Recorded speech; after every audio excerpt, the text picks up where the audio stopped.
30 seconds.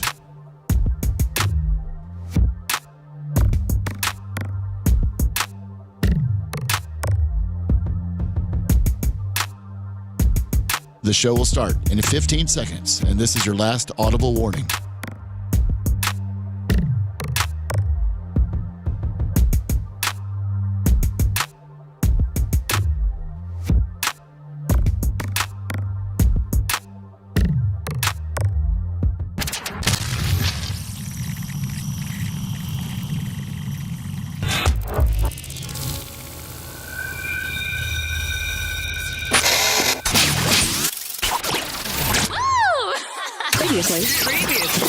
Previously on the Bubba the Love Sponge Show. I know you like to. I didn't get laid in Warsaw at all. I know you said you're so horny every day. I'm with Larry and his wife. Like you can't sneak any time. And there's grandkids running all around. You and Larry, he'd understand. He'd be cool with it. Yeah, I know. What, he are you would. in bed with Larry? I know he would be. Yeah, Try to hop on. They sleep like the Waltons.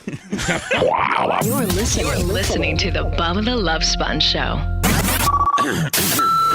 Broadcast rights for the Bubba the Love Sponge Show have been granted to this station by the Bubba Radio Network and is intended solely for the enjoyment of our listening audience. Any rebroadcast, retransmission, or other use of this production without the express written consent of the Bubba Radio Network is prohibited.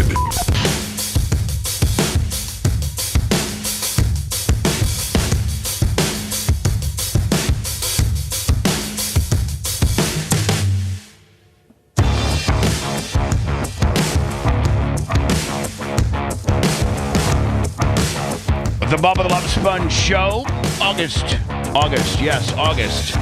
October 24, 2025. Gene Lasker, your Friday guest, and of course, Lummy, you know who's first right out of the hole for like the biggest Lasker fan ever. Glowbug.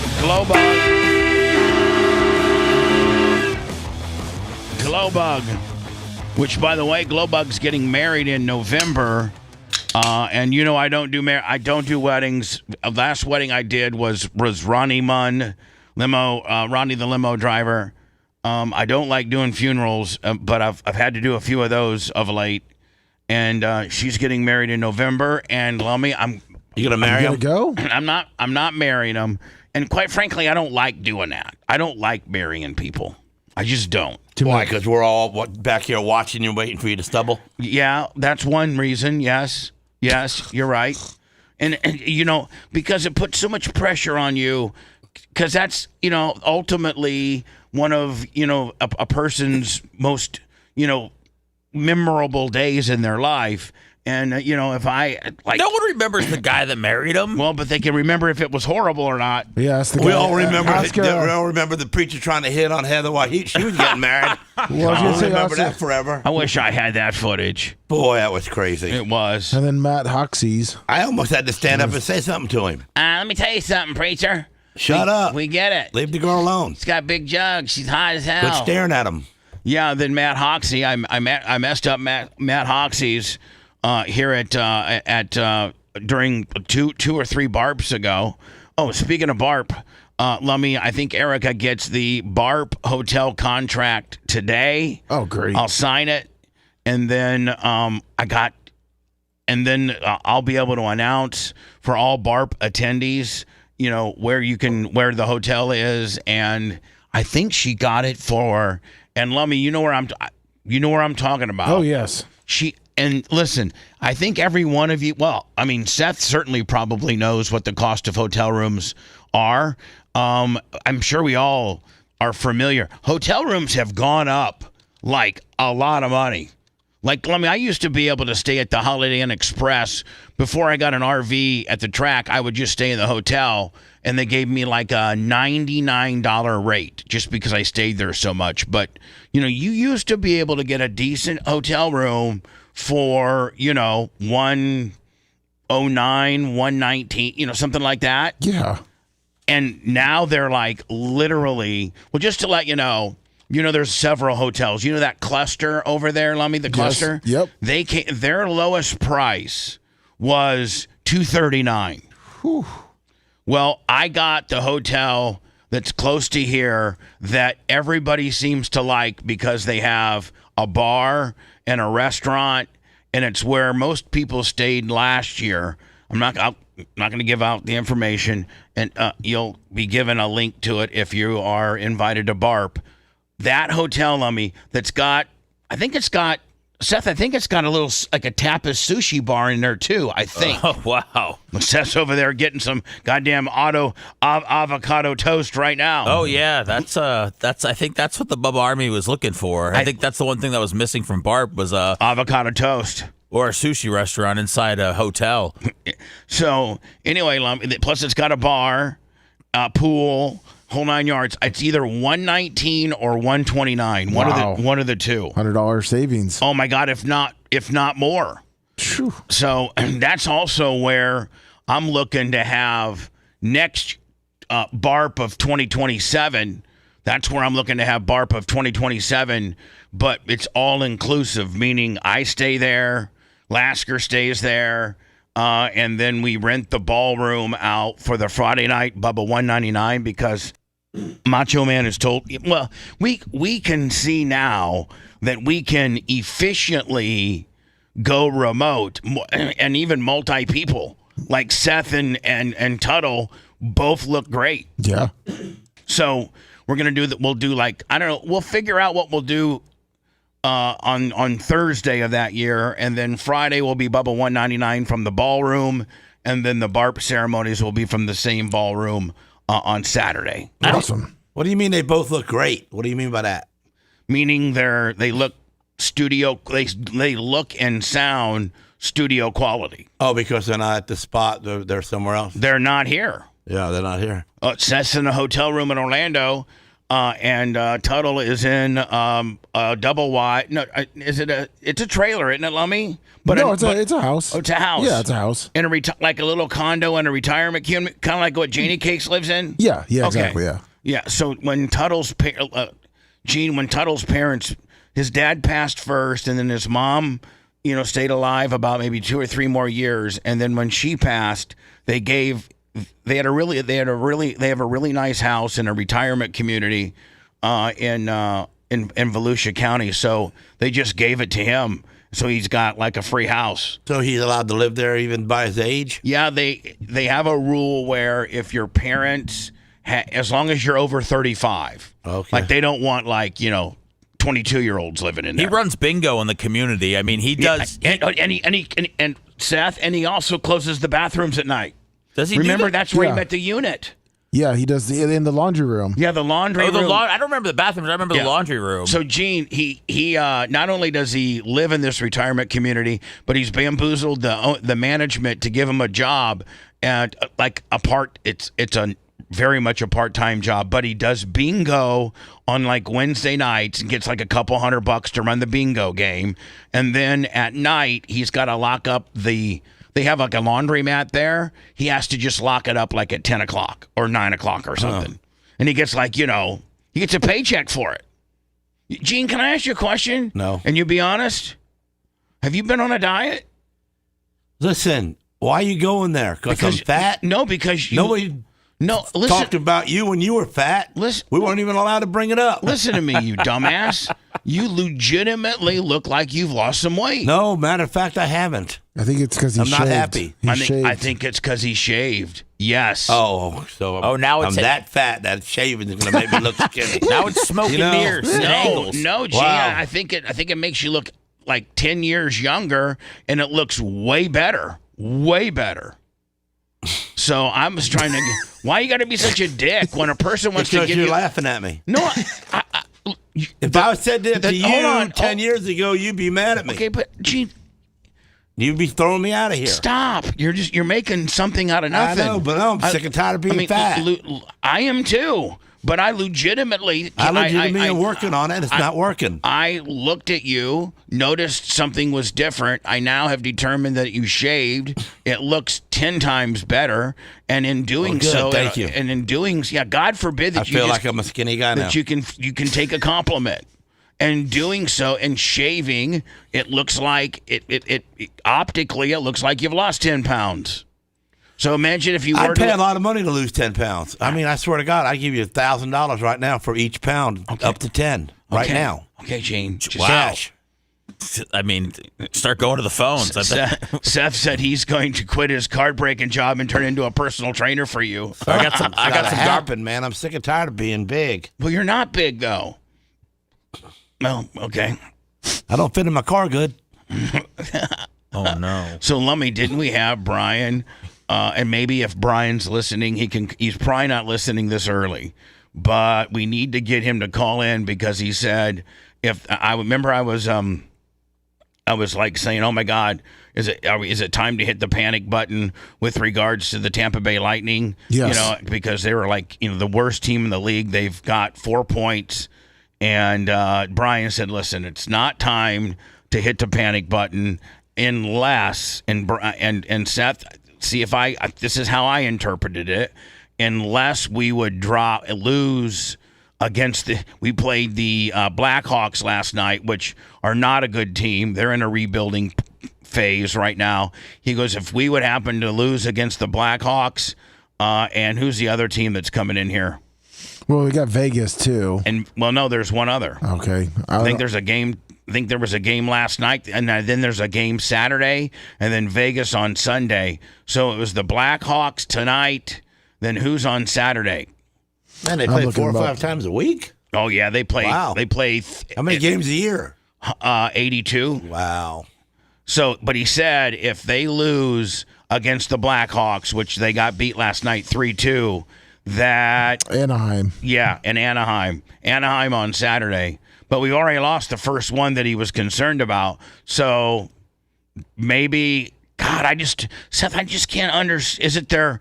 Is it the fact that they don't have a strong, fourth line, or is it with the talent that they have? How can you be that bad? I mean, just having Kucherov and Vaz and Point. And Hedman alone should win you a couple games, shouldn't it? It did 5 years ago. Yeah. So how many games? How do you get so bad so quickly? I don't know. Well, Seth, how many games in the season would you start hitting the panic button? I think it's way too early. I do too. I do think it's too early, Seth. But I mean, this is I'm concerned. So I would give it another month. I mean, I didn't like 20 games. I'd probably give it a month. Yeah, I didn't think that they were a Stanley Cup contender to start the year. But I guess we'll find out here shortly. At 80 games, who cares about 4 or 5? 82, I think. 82 games. So anyway, for those that are attending BARP this year, the hotel, the ring list is complete. Lummy, did Ashley get her little money that I sent her? Yes, thank you. Did you tell her what it was for?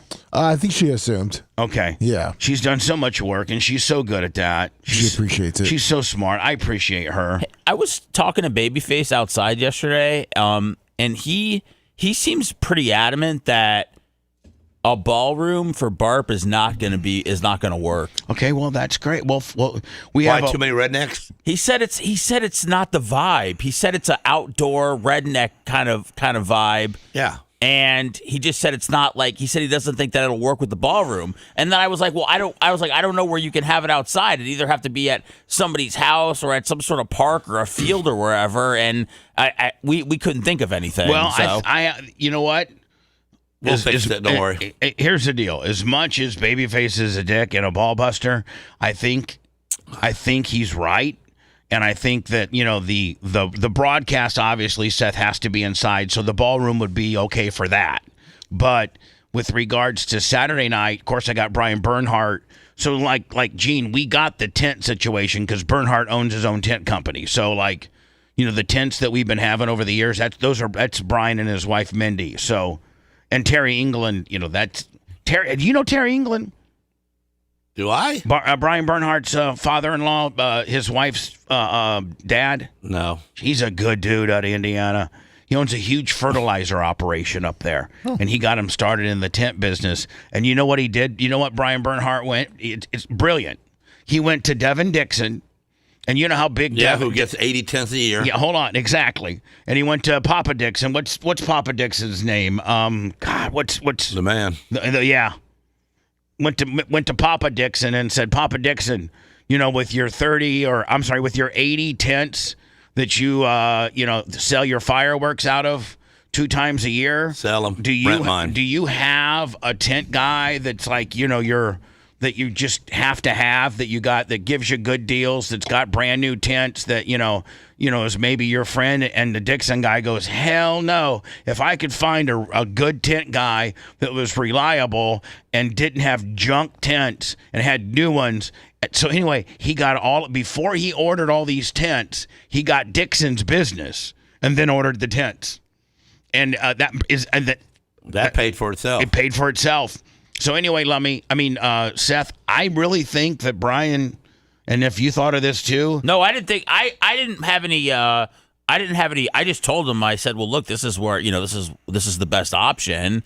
And he just said people like going in and out and all this. And I just said, we could. It was during a commercial break. I just said I can't think of any place where it could be right now outside of a really rich person's house that lives within this area that's got a giant field or something. I just said that other than that, I can't think of anything. They got like a lot of like barns and land, like you can rent a couple. Yeah, acres. but here's the problem you have with that. Yeah. Here's the problem you have with that, Lummy, is now people have to rent a car. Or, we've always... You got to take a hayride to the barn? Well, everything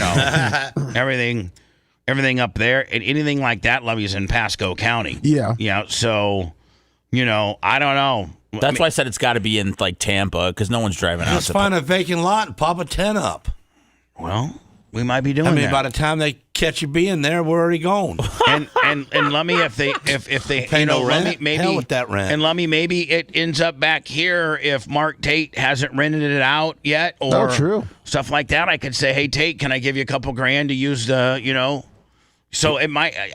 There's nothing locked in stone, So and that's and Seth, quite frankly, that's a legitimate concern. It doesn't. Saturday night barp is not a ballroom feel. It's just not. So we have well over 2 years to come up with that problem. I know it's crazy that we were even talking about it during the commercial yesterday, but yeah, I wanted to relay how Brian felt. I didn't know if he would ever be able to tell you. Somebody is like, have it at the track. Do you know the track is 120? You can't go way out there. No, you can't. Too far from the airport. You can't. I'd zoom into that barb. I will have. I got to confirm the time, but Lucas Oil late model champion Devin Moran. It looks like I'm going to have him as a live interview on Tuesday at 11:30, right after Clem Cush. Oh, great! So we'll do Clem Cush. I think we did a 35, 40-minute Clem Cush, and I think it was very okay, Seth. Yeah, I don't even remember it, but I'm sure it was great. Right. So, Devin Moran, the champion for the Lucas Oil Late Model Series. I'm going to have him on Tuesday. And then don't forget. Are you talking to him about like his life of crime or anything like that? No. Oh, okay. No, This is a straight racing interview? Yeah. Okay. It's all about racing. Not like you had a messed up life one-on-one Bubba on the couch interview? No. Okay. Lasker, did you see where Brad Sweet retired? He needs to. He sucks. Why go out on the bottom when you can go out on the top? Gene, he finished second in the high limit points this year. Okay. He's won 3 features? He's won 6 championships. He's won, yeah. So how do you win 6 championships on a and then you go to a whole year without winning? You might want to quit. You might want to figure out. He quit. You remember he hurt his back at Knoxville. He got into that crash and scared him. He's afraid now. Okay. Anyway. And Eldora.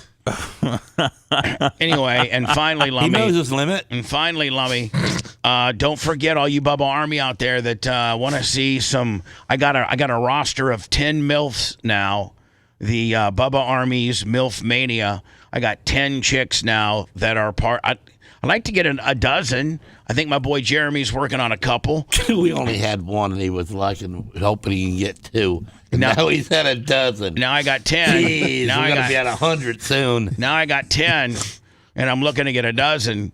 And boy, these chicks, they come in all Bubba Army Farm. They come in all shapes and sizes, and boy, some of the stuff that they've given me to post is very, very, very, very, very, very triple X. What does it seem like the Bubba Army gravitates, as the webmaster now, and as the guy that obviously sees all the numbers? What kind of smut does the Bubba Army kind of gravitate towards the most? They like amateur, like 38 to 48 mom, in shape moms, kinda. Wow, that's very okay. That's yeah. I mean, I pretty tried descriptive. to. Yeah, is that you or them, Bubba? I tried Okay. to try to really laser lock it in. And Well, I know, but I'm like, do they like to get, the rammed with the machine or, like a solo, or do they like to see them, getting bent over Well, see, by I their don't do- husband? What do you want to see? Nothing, man. Well, you I'm for scripturally Jesus. you're asking No, I'm very asking lot of because- things. Well, what I'm saying is, like, I don't promotion. when I promote the MILFs on my Bubba OnlyFans. By the way, it's onlyfans.com/the Bubba Army. I have to be careful on where I promote it because it's just all the other platforms that we're on are super sensitive to even the word OnlyFans. Like they're very sensitive about that, so we have to be careful. So in doing that, I have not. The template goes, I have them give me, 6 to 8 to 10 pictures, some clothed, some nude, and then a couple just like 20-second videos of them like maybe doing a dildoing deal or something like that. The boat's got a leak in it. But it's going down.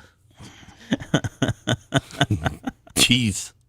So you're saying, Gene, I'm because saying you'll never learn your lesson. What Gene, here's the thing. You can't go to onlyfans.com. I know, but you said weeks ago we were not allowed to say OnlyFans. It's like you the can fanny fan or whatever kind of word you made up. You can say it. Oh, you can but say it. But when you go to it, there's not it's everything's behind a paywall. You can't see one picture other than my logo. It doesn't have somebody that was trying to, was trying to get me in trouble or trying to be whatever. Right. You have to literally buy a membership to be able to get into it. So And, nobody can get mad about that. right. Exactly what I'm trying to say. And Gene, with the Bubba's credit, he is listening a lot more than he used to, especially on social media things. He's always listened. Listen, No, but I'm saying like doing things on certain platforms that you're not supposed to. Gary and Lummy, I put a couple things up on. I'm not going to say where. I put a couple things up on one of our platforms, and Gary and Lummy got grouped text me and was like, "Listen, you know what? Let's be." Did you put porn on Facebook? No. Okay. I didn't. That wasn't where I put it. All right. It was on one of our mini Lummy, platforms. how hard is it to yell at him?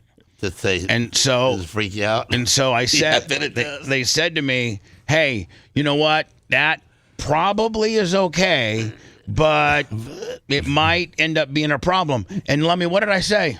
Okay. Okay. It might Wow. Get done, yeah. I said, okay. See, I don't know that guy. That's what I was trying to say. Yeah, I don't know him. It's different. Lummy, did you have to have 3 days of meetings with Gary to figure No. out how to send that text?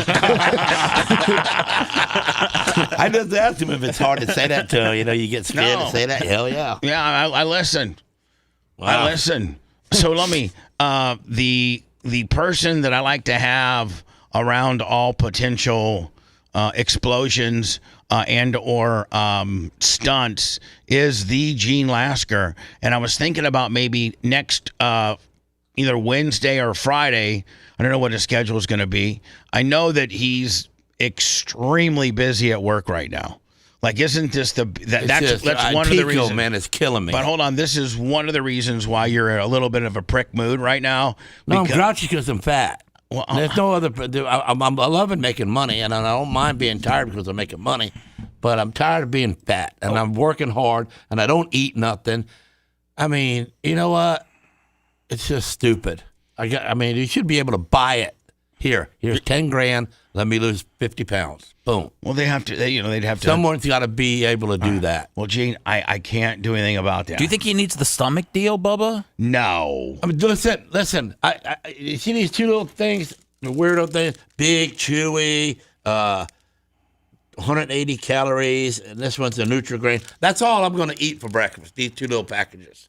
So I'm going to have probably 100 and 220 calories in me until around 2 o'clock. And then I'm going to eat a can of tuna fish.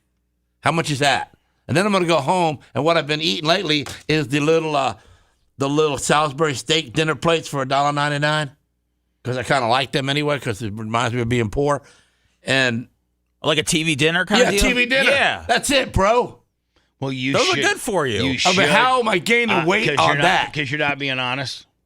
Because you're literally not being honest. No, I'm telling you the damn truth. No, that's why I'm mad. That's not what you eat you don't eat that minimal amount every day. Yes, I do. You don't. I'm telling you. No, you don't. Okay. Because I've seen you and Sarah out to restaurants. I see what you're putting on when the did you see me out of restaurants? On your Facebook. Yeah, when was that? Months ago? I don't know. Yeah. I'm just saying. We haven't been in no restaurants. You're not. I've had no white stuff in over 2 months. You're not being honest. Okay.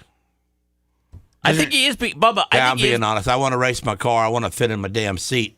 Okay, so if it takes not eating nothing, that's pretty what I'm going to do. Okay, I'm just saying. I'm one step from just buying cocaine.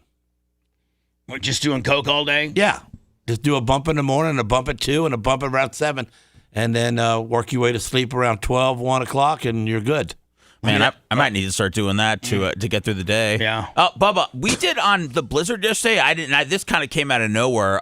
Brian was talking about these peptides that he started injecting, and I guess he said he lost 15 pounds in 1 month. And he said he didn't do anything except inject it, and it totally cut his appetite. And he talked about it during the podcast. He was giving everybody the information. But I don't know if you had heard about this, but he was like swearing by it. It sounds like something that. Well, where do you buy them at? You buy them online. He said it's kind of a gray area. All right. Well, looks like me and G need to be getting a hold of them. I'm on peptidehub.com. Is that what it's on usually? I think yeah. There's some different places. But I mean, we got to specifically find out which ones he's getting. I'm sure there's a plethora of one. Like this, not just one peptide. I'm sure there's 50 of them. Well, there was 2 peptides. One peptide was for energy, that gives you energy throughout the day, and the other one was to make you skinny. And man, he was like, we talked about it on the air, and then we talked about it off the air. He was really, really amazed at how he was able to lose weight by doing nothing. Lummy, maybe you can, maybe in a half hour, whenever Brian wakes up, you can text him and say, can you call the show? Bubba wants to talk to you about the lightning and peptides. Okay. He'll talk about the NBA scandal, too. We were texting about that last night. Oh, my God. I think this is going to be, and Mafia's involved now. And the Hillsborough. They still here? Yeah, in New York. And the Hillsborough County Sheriff's Department caught another one. Now it's either 6 or 7. Almost all of Chronister's administrative leadership staff, all his people are gone, have all cheated. Whew. So he had to have too. So what I'm saying is, let's say that he didn't, or he knew he didn't. He probably didn't cheat because this is an appointed and elected position that you don't have to take a test on. But I do agree with you in the fact that I don't think you can have the majority of your administrative staff having cheated and you not know about it. And so and quite frankly, even though you're a DeBartolo, even though I don't know if it's survivable or not. I mean, and if it is, if Chad Chronister does survive this, then it just goes to show you that he's untouchable, like a few other people. Well, maybe he's the second guy, like you were talking yesterday about the second guy that was the grooming for being another sheriff. Maybe he was the leader of that little ring, and it didn't get to the big guy. But it's still. We could keep stuff from you if we wanted to. But here's the deal. It's hard. Still, okay, you're right. You guys could keep things away from me, okay? And I don't know about it. But when the feds come in and start picking you guys off, you're still employees of my business, and you did it, and they did it as employees. I mean, they didn't cheat taking a test so that they could become their fishing license, or they cheated on tests that bettered themselves within his agency. Meaning, there comes a point where even though if you don't know about it, it's still kind of on your tab. So when they got a good grade, it costs us taxpayers more money to keep them employed. Well, here's the thing. Because they made more than. Well, yeah, they made more money on maybe potentially a job that they didn't earn. And then how about the guy that didn't cheat on the test? Let's say the captain. There's 3 guys there's 4 or 5 guys that are taking the captain's test. You only can promote 2.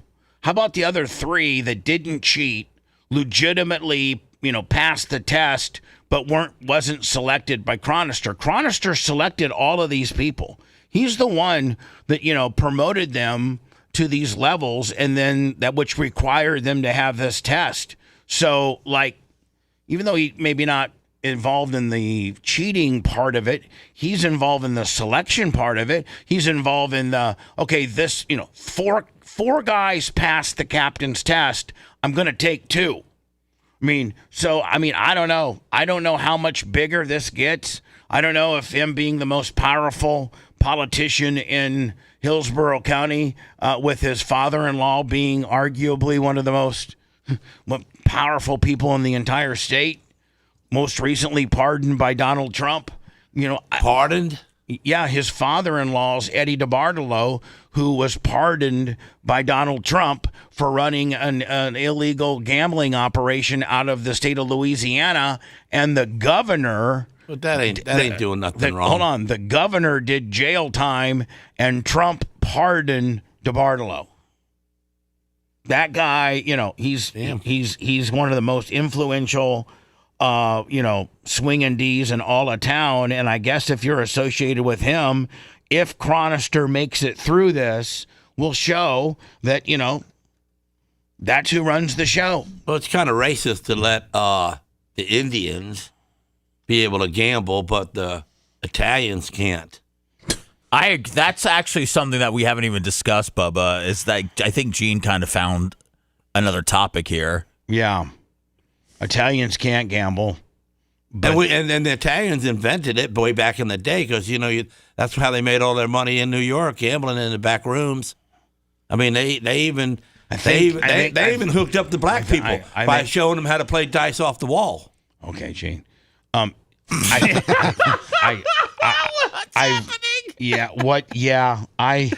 don't know what's happening. But it kind of ties into the mafia, and now that the thing with the NBA, and that they were having they had tables where you could X-ray. see what the cards were from under the table, and then they had guys were wearing contact lenses and glasses to be able to see what the cards were from the top. I mean, it was absolutely. They said that they were using Chauncey Billups, NBA star. The mafia was using him to lure in other big names to these games.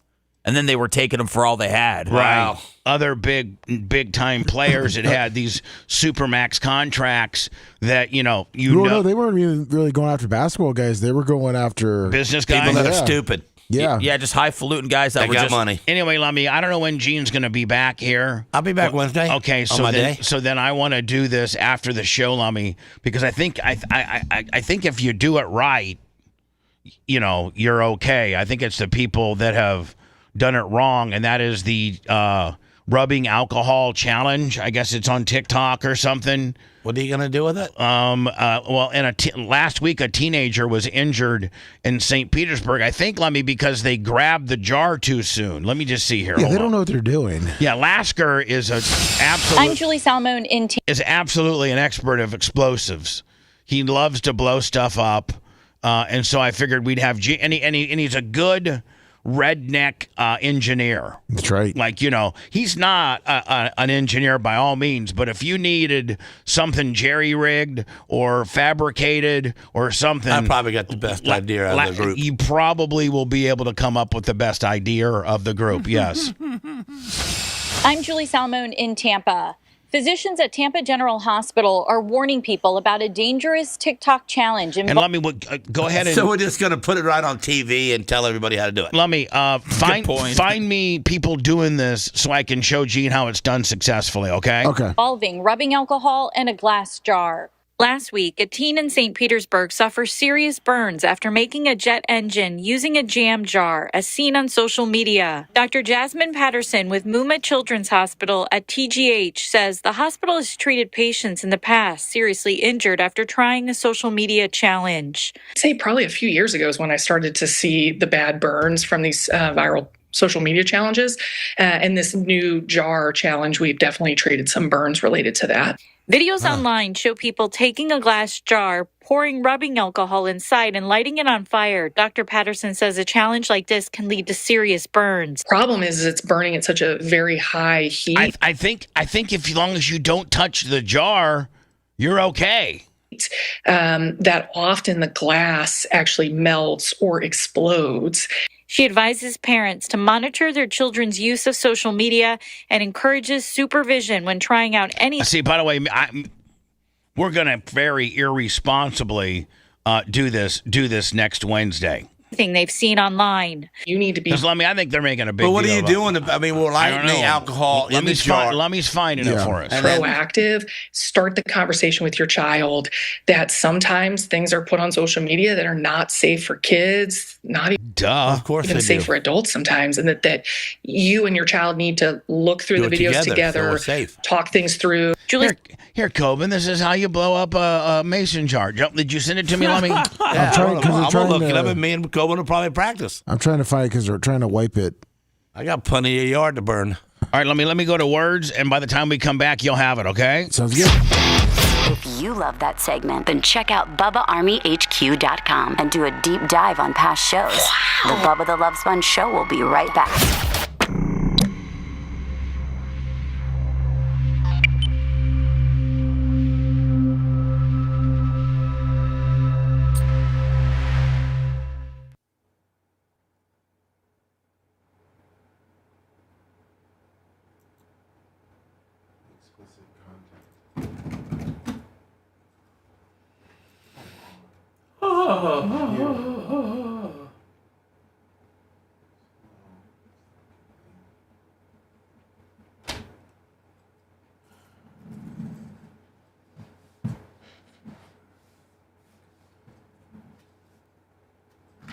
What up, Cash? What up, Robbie?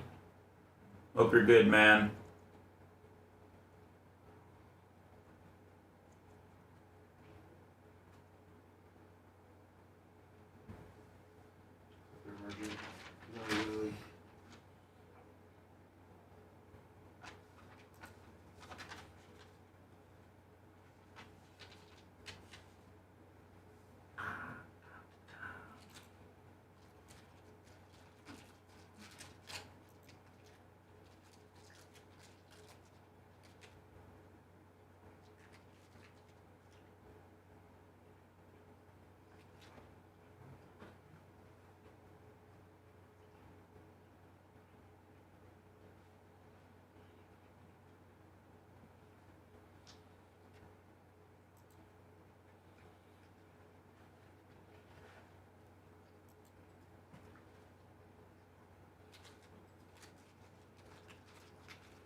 What's up, Andy, Jeff, Dirt Merchant, Tile, T-Roy, Cash, Woody, Radio.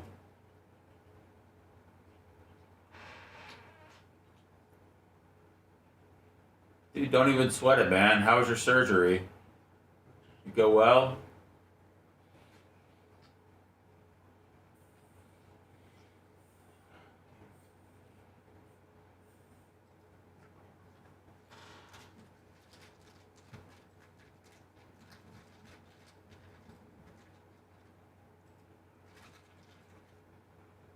You got anything for me, Lummy?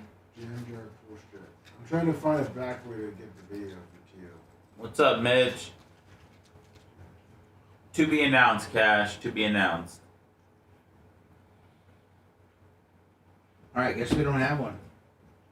Third Merchant. I'll Google it. Yinzer, Troy, Stumpy. What? I'm sending it to you now. Greg. I'm glad they got that shit off. You're going Mitch. to the Jam Jet Pulse Jar.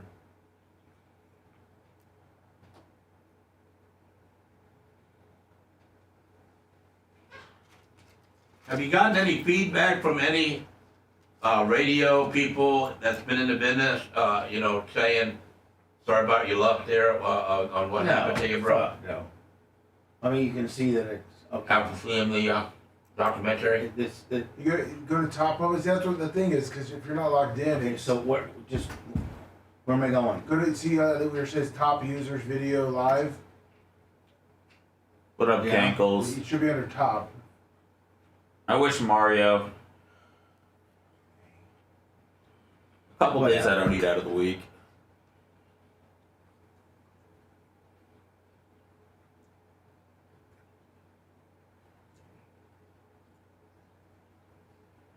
Is this a MILF or a TikToker? I don't know. We can't fucking find it, so. We found it, Papa. Dummy. I know. I just sent you another one again. I'm trying to tell me that. You didn't tell me that. I know. I just did because you're not logged in, so I'm trying to find a way around it. All right, here it is. What's up, Cankles? What are you talking about? I think I've said hi to people like 4 times. I keep forgetting. What up? Somebody else. Mo Sereno. Boogie Racing Crew.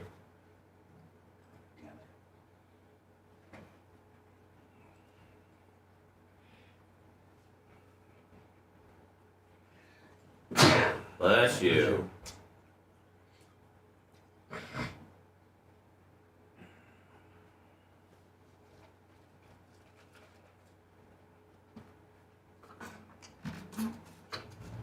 There's no fat Asians!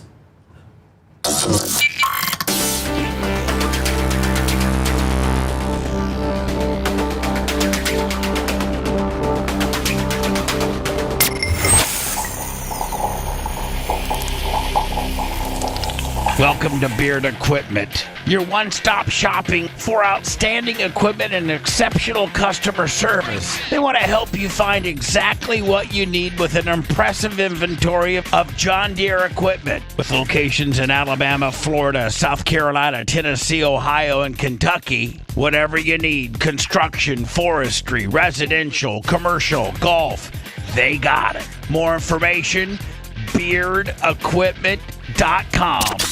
Broadcasting live from the Aquabeto studios. Aquabeto.com/Bubba. It's the Bubba the Love Sponge Show. PayPal, Venmo, Cash App at the Bubba Army. So far, only one in today. The Glowbug.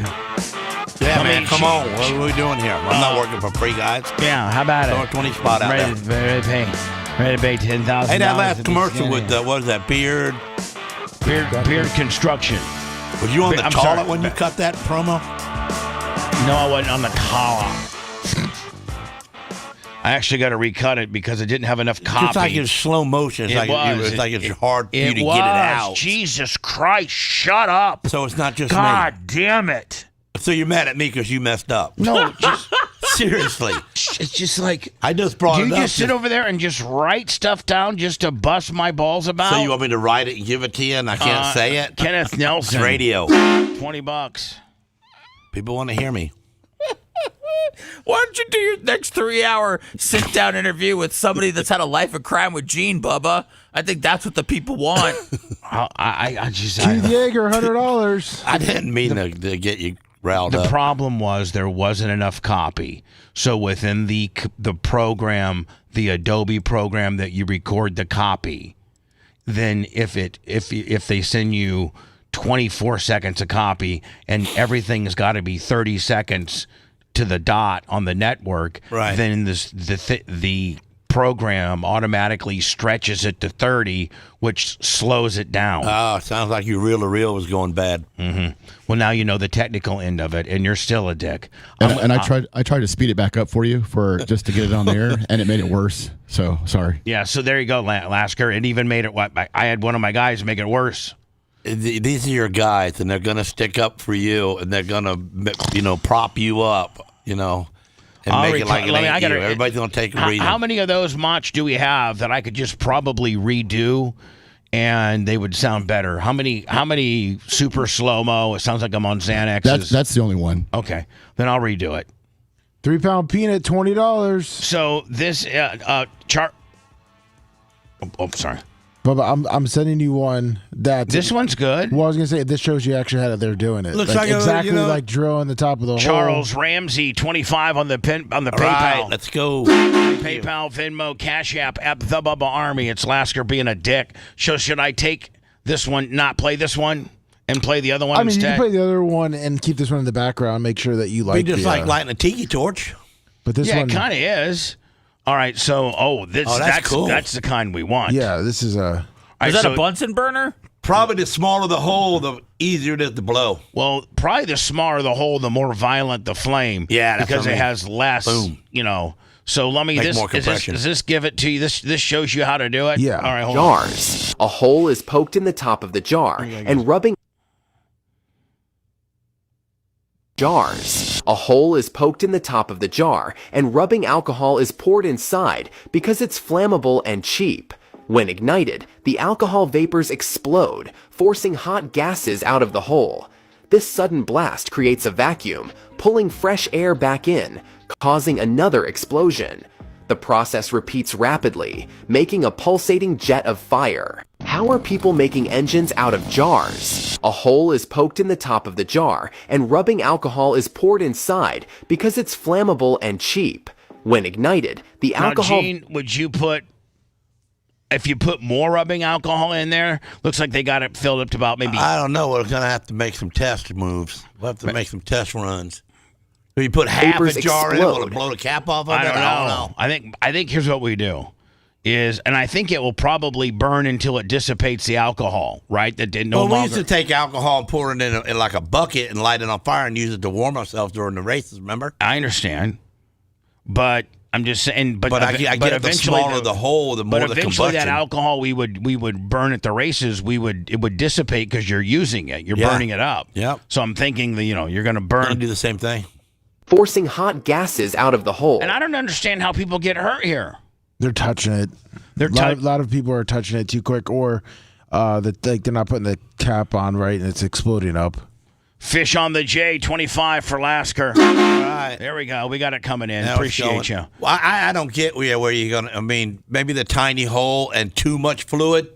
Well, I don't know. And using the wrong rubbing alcohol, too, it looks like. All right, so what type of rubbing? Most people are saying 70%. 70% alcohol. The more violent it is. Yeah, Let's add gas with it.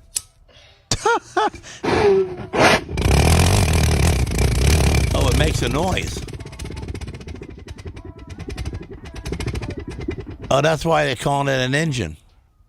Because it makes an engine noise? There we go. Yeah. Boom! Oh, we got to do this. Sounds like one of my farts. I thought the same thing. All right, so do we need to buy some mason jars or just any mayonnaise or apple jar? People are using any type of glass jar. All right, so from now until next week, start gathering jars. If you got some at home, you got that last scoop of mayonnaise in there or something like that. Why, you think we're going to blow a lot of them up or something? Why not? Why just Save do it? one. Why not? Why? Yeah, but why not do it with several? Like well, I guess when make a band out of it? Well, no, like a bunch of music going on? Have one that's got a smaller hole, I see what one you're that's saying. got a bigger hole. Sooner or later, we got to get hurt. And eventually, here's the deal: we could use just one jar and start the hole small and get it bigger. But I'm thinking if you pour water on the glass to cool it down, you might break the glass. You know what I'm saying? Now you got a broken glass jar. Let me Chuck and Leslie. let's blow some stuff up with Lasker. $25 Chop it up spice, $20 on the Cash App. I say we add some additives to them babies. What you want? I got some 110 race fuel. Oh man, that ain't nothing. No, what do you mean that ain't nothing? I got nitro. Oh, okay. Well, Gene, we're gonna get hurt if I think we probably need to stick with what they're doing on TikTok. That's what people want to see. Yeah, I think we start adding nitrous. Not nitrous, it's nitro. You got to add a little bit of benzene, a little bit of.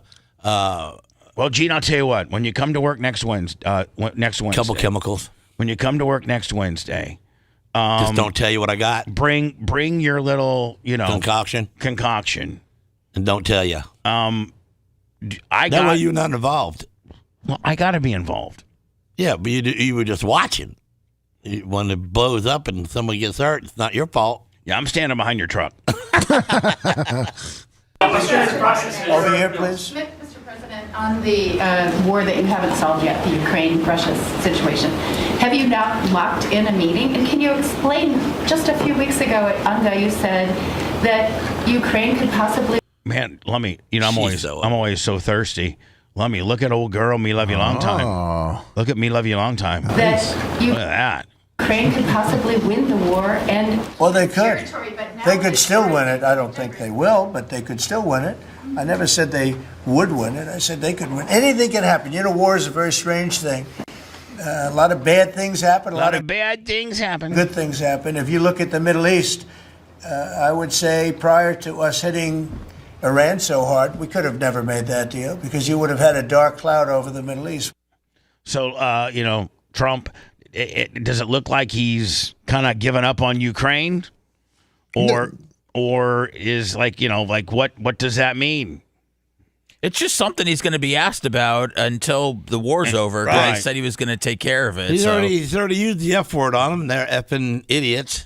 So this is, I think that somebody asked Trump yesterday, listen, Gaza's or Palestine or whoever screwing around, Hamas has been screwing around, not necessarily going by the treaty, not necessarily executing it the way it was written, playing some cute games.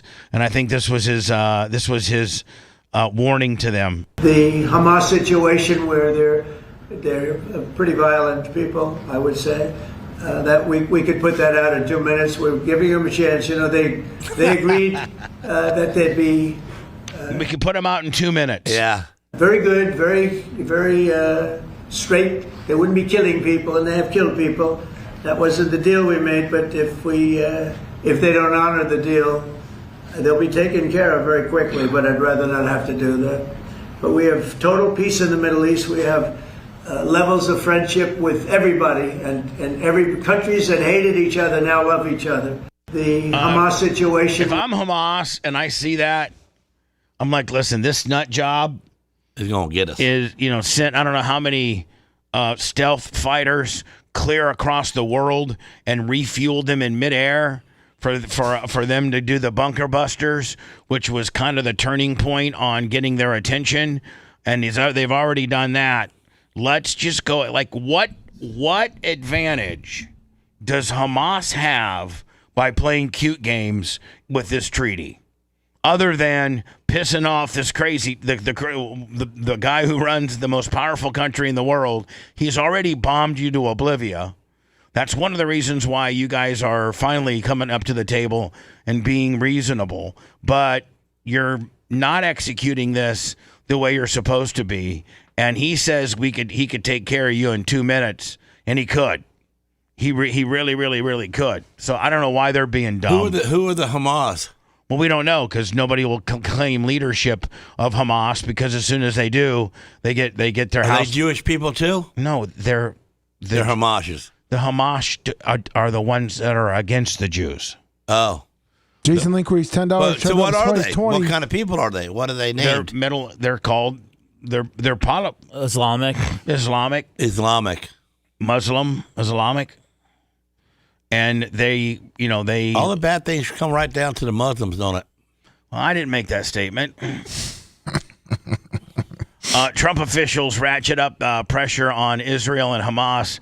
Senior envoys are warning both sides to avoid escalation that could end the truce ahead of talks on the future of Gaza. So are we actually are we taking steps backwards here? Like, Hamas released the bodies of 2 more Israeli hostages on Tuesday, just a couple days ago, as the group and Israel come under increasingly pressure from the U.S. to avoid escalation that could collapse the ceasefire in Gaza deal, according to Israeli and Arab officials. Special Envoy Steve Witkoff and President Trump's son-in-law Jared Kushner. Hey, I didn't know it. Did you know his son-in-law was a Kushner? I did, yeah. Almost for 10 years now. You're involved in this, then. Yeah. I guess. So tell me something. What are they fighting for? Are they fighting for land, food, women, diamonds? Gene, since the Israels, left Germany after the Hitler deal, they migrated and were pretty much given Israel that plot of land. By who? By the world, by NATO and the Allied forces. Winston Churchill, of FDR, just that. But they want more, or they want a different part of land. No, they want what was given to them. Oh, yeah, okay. Well, they was given to them. Then why didn't we give it back? Because it was formerly Palestinian land. So they displaced. It does go back like 4,000 years, though. Right, it does. Jesus was born there and stuff, wasn't he? Yes, very much so. You can unwind it, Gene, and say that it originally was Israeli land in the Holy Land of Israel, and Jesus was born there. Yeah, but Jesus don't care about land. He cares about people and believing. But he don't care about the land. But what you don't realize is these people are fighting over land, and those are people. And it's just so anyway. It was originally Israel. Then a lot of Israel and Jews migrated to Germany for whatever reason, and then Hitler did his thing, and all these displaced Jews needed a place to call home, and so they were given back their holy land, Israel.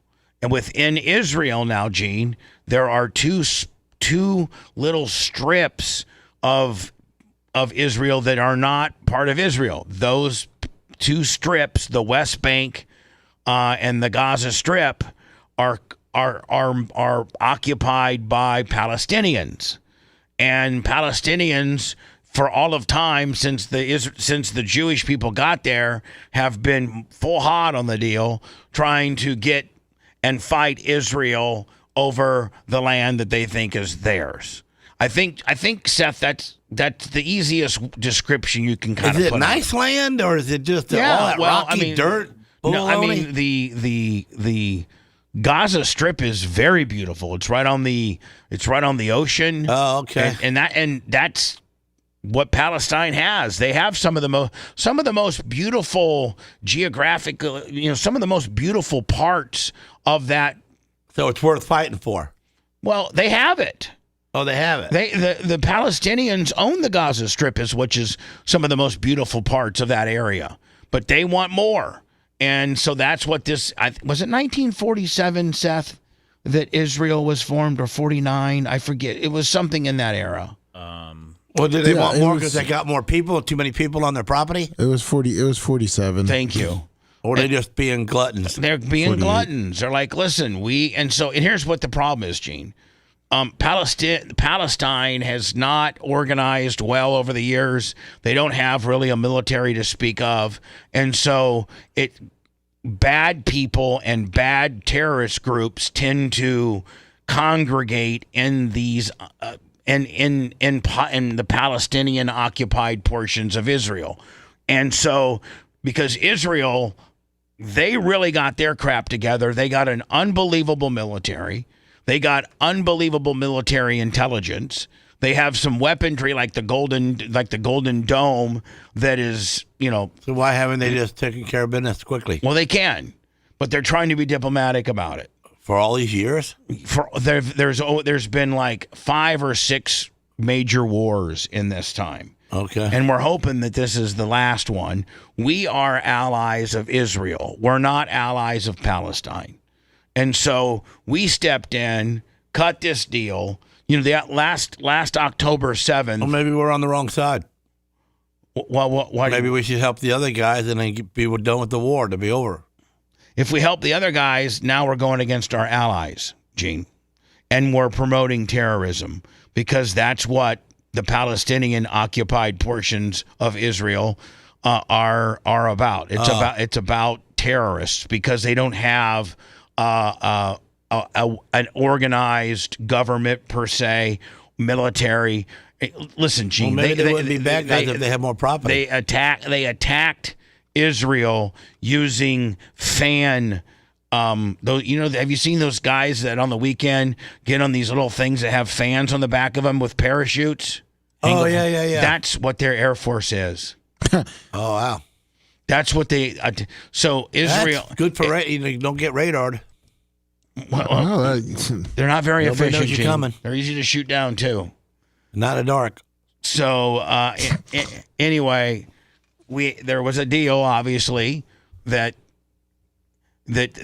Palestine and Israel, and then the contributing factor of the deal was a lot of these other Middle Eastern countries backing Israel to kind of keep Iran and Hamas at check.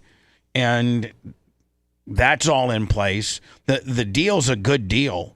It's just that, Hamas is now playing cute games with returning some of the dead hostages.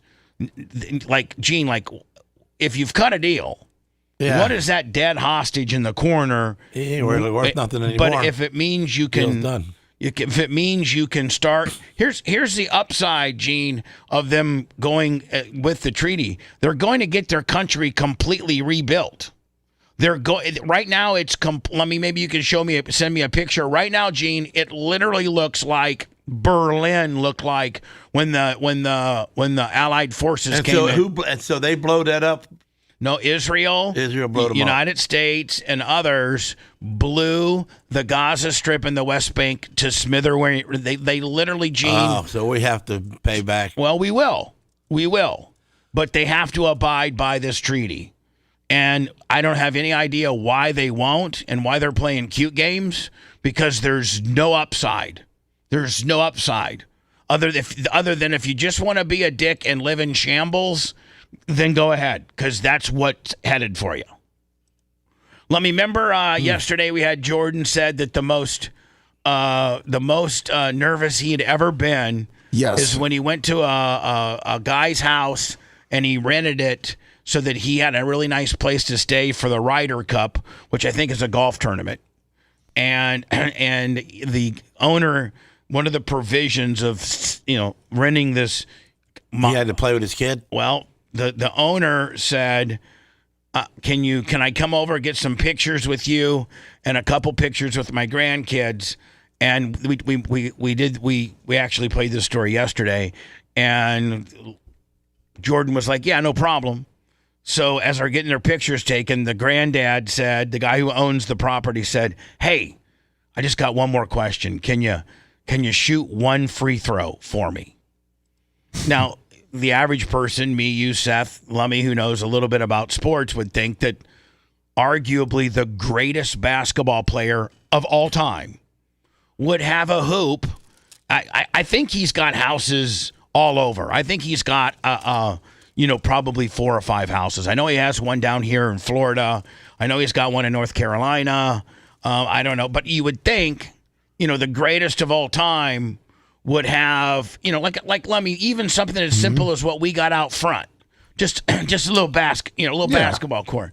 So yesterday, Mike Tirico, as part of the NBC deal, NBC is paying Michael Jordan. Did you say, Seth, $40 million? I believe so. Wow. For what? For him to do interviews, because the NBA television rights got switched from TNT over to NBC, and they gave Michael Jordan a big contract to do X amount of interviews promoting their coverage. This was yesterday's. Since they have it ready for me to play. Do you ever pick up a ball and just shoot? I haven't picked up a ball in years. I'd like to replay this. Yeah, it is $40 million too. That's how much he's getting so paid. he was nervous because he was going to miss the ball. So wait till you hear this. Just you get ahead of yourself, Gene. I'm going to hand deliver the information to you. Okay. Okay. Do you ever pick up a ball and just shoot? I haven't picked up a ball in years. I can't wrap my head around a guy who is not just Rick Schmitz, who like some mid-level guy, Lummy, right? Yeah. Whatever. When they get older, like Luke Longley, you gonna go do hour-long radio shows when you're retired? You ain't got no microphones at your house. You don't need a microphone. You can. I'll probably be shooting. I'll probably at that point, Seth, you would say not do radio, but create content. I'll probably be always creating some type of content. I don't know what my retired life looks like. Only for your FaceTime. Whatever that. I don't know what my retirement life looks like, but I'll certainly, be trying to super serve my media platforms. To think that the greatest of all time has not picked up a basketball in 30 years, quite frankly, blows my mind. No, it's just a few years. He said 30? Oh, did he say a few? Yeah. It's a few. You ever pick up a ball and just shoot? I haven't picked up a ball in years. No, come on. Just like walk a year. Past. There's got to be a hoop somewhere at your place. You don't see a hoop anywhere around here, right? I don't. Seriously, it's the last time you picked up a basketball and shot it. He hates it no more? He hates it now? Captain Creamsicle, 100 Say it, on the cash Creamsicle. out. Thank you, Captain. Larry Bird said his last time shooting was 2021. He made 20 of 20 and said no more. Yeah, he made 20 of 21 shots. The 20 of 20, he did miss one. I told you the story yesterday, Lummy, like in 04, 05, when he was the president of the Pacers, he shot one 3-pointer and said, "We're done here." In slacks with dress shoes from the corner. Jeez. Shot it. I was at the Ryder Cup. Yeah. And I rented a house from the owner. Sure. He came over to do pictures. But by the way, Michael Jordan has got to get a better agent, because if I'm his agent, Seth, I'm talking to the house owner. I'm going to be like, okay, listen, if Michael's paying, then no, but he's not meeting your family. He's not meeting your grandkids. Oh, whatever. He ain't the greatest person of all time. Gene, he's the greatest basketball player. Yeah. Okay. Okay. But I like the other guy that colored himself up. That's who my hero was. Who colored himself up? Dennis Rodman? Yeah. Oh, man. He brought the sport to the rednecks, and we all watched. We didn't watch him. He's on a bump of cocaine today. No, I'm not. I'm just saying the action part so, with him. He's so outrageously stupid today. It's pathetic. That's why you don't play basketball no more, because he didn't care about it. That's why you're not on the radio 5 days a week either. I can only take a certain amount of this. The truth. So let me, Seth, if I'm his agent, I'd be like, okay, if you're going to expect him to do a meet and greet with picture takings with the grandkids, then we're going to either get this place for free or at a very discounted rate. Wow. Otherwise, if we're paying full freight, leave us alone. That's what the rumor is, because it's like the biggest and like one of the best houses on the course. On the actual golf course. Yeah, like it's around the property. All right, so the Ryder Cup, the golf course, there's a neighborhood that surrounds the Ryder Cup golf course, and this house happens to be on the course. Yeah, for that year, yeah. Okay, so maybe, but if I'm paying full freight, don't expect me to do anything like this. And I rented a house from the owner. Sure. He came over to do pictures. He had grandkids, and I was meet and greet and thank him for allowing me to stay in the house. And he had a basketball court. He says, "I want you to shoot one free throw." I said, "Really?" And I already paid for the house. It's not like you got to see me. Free rent for a month. So when I stepped up to shoot the free throw, it's the most nervous I've been. In front of two grandkids. Most nervous he was than any. I mean, I mean, he was in some vicarious situations over the years. Game 7s, winning shots. You know, when he had the flu the one time, Lummy, he had the fadeaway against Utah. In years. Stop it. In years. Stop it. Come on. And reason being is those kids heard the stories from the parents about what I did 30 years ago. Right. So their expectation is 30 years prior, and I haven't touched the basketball. I hope you switched it. Absolutely. Oh, he does say 30 years he hadn't touched the basketball. No, that's what he just said that the kids were going to judge him on his skill set from 30 years ago. It'd be like this. What would you say? I would say probably you were at your best in, like, let me say, don't interrupt me because you will. But I would say you were probably at your best with regards to winning the most races, and between like 96 to 2005 was kind of like when you were at your greatest. Probably 2010. So it would be like if somebody came to you and say, "Oh, Gene Lasker, we want you to go and hop in my sprint car. We want you. Nothing, because you could do that. You could do that. You could. I wouldn't be as good as I was then. No, but hold on. You wouldn't. But they wouldn't be able to notice that your skill set had diminished with just you going by yourself. Any sprint car looks fast if he's out there by himself. But back in the day, when we used to race with Otto and Lee Scrape and the Florida Sprint Car Associations, there were times where you started scratch. You started 24th and you won the race. Yeah. I can think of 2 times. Yeah, it's been you more got than 2, but... You got disqualified in the heat for being light across the scales or an illegal part. They scratched you from the heat, and they started you 24th, and you won the race. You couldn't do that. You couldn't do that today. No. So if I'm not winning from the 3rd row right now. I'm telling you. It's not the same, man. So if somebody would say like, "Oh, Gene, you owe us a favor. So what we want you to do is I want my grandkids to watch you start 24th in a Top Gun sprint race, and just like back in 04, you're going to win it, right?" Yeah, but he like I said, "Hey man, I got a go-kart track in the backyard. I'm gonna put my son in one and let you take a couple out." No, thank you, Gene. You're not a professional go-kart driver. I know. You never won any championships. But I still drove something. But I feel the same way. You understand? You understand where I'm coming from? Yeah, I understand it. So here, Lummy, none of us saw this. They slow released it, like they released the interview yesterday and then gave us the footage today. Yeah, and you know what? It's not even close. It's straight, just over the front hoop, just over the front portion of the rim. Doesn't even hit the back rim. It's an absolute picture perfect swoosh. And layup, that was the free throw. So now you can't start the shot outside the center circle, and you can't break this line until it hits the rim. That's a real chain move. Oh, yeah. Here we go. The man. God, I love this dude. I mean, Boom. Straight on net money. No rim. Straight money. And with jewelry on too.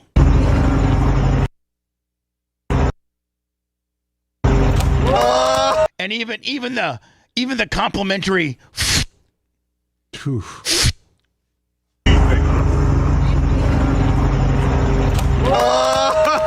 you and I'd say, top of the key, Mike. Top of the key, Mike. $100 if you can't do it again. Well, not 100. Gene, he has $100 bills as toilet paper. Okay, like I mean, he's worth $1 billion, Gene.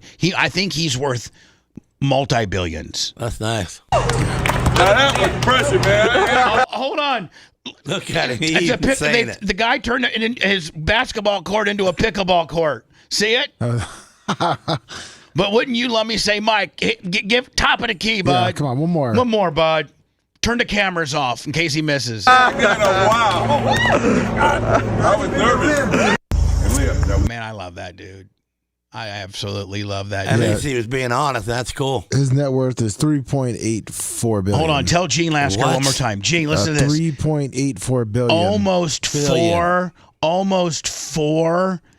billion. Who gets all that money? He does. I know, but who's going to get it later? Probably his kids. Yeah, how many he got? And his I don't young think. boys. I don't think he's married. No, I Yeah, don't he think. is. He's married to a young woman. Oh, he is. Yeah. Now listen to this. You don't know anything about this, Gene. But one of the reasons why Michael Jordan was so good. Every good player very rarely is a generational talent on a sucky team.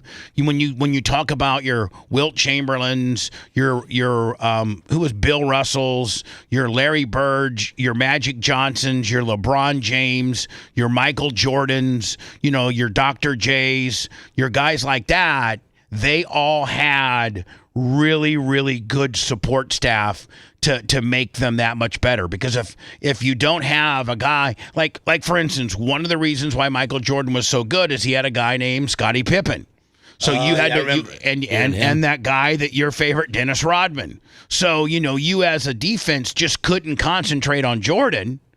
Double team him. You had to worry about Pippen. You had to worry about Luke. You had to worry about. Rodman got billions too? No, he has lost it all. No, because of his gambling and his hoeing. Because of his gambling and his hoeing, and his he had a good life though, man. And his drugging. He drugging, gambling, and hoeing. I'm gonna tell you something. He upped the ranks of he bring a lot of people to watch him basketball. It says Dennis Rodman's net worth is around $500,000. Yeah.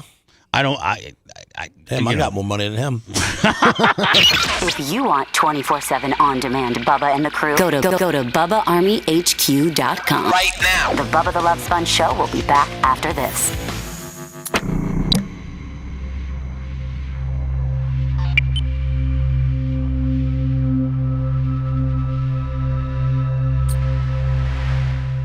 You don't think so, bud? I don't know what Oprah's worth.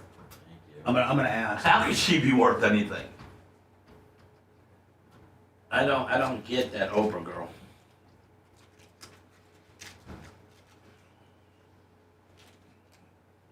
She's worth $3.2 billion.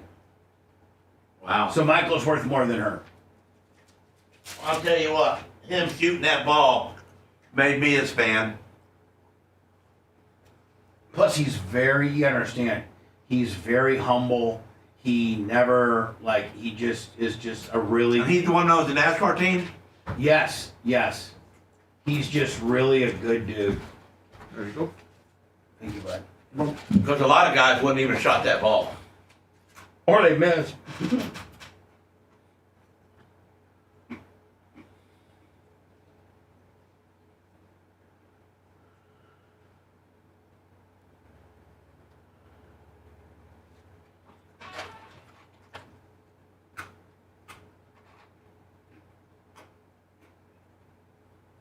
How did your road turn out? Good. Good? Good. I had to backblade it yesterday. Well, in time, it'll get flattened out to where you won't have to ever mess with it, right? Yeah.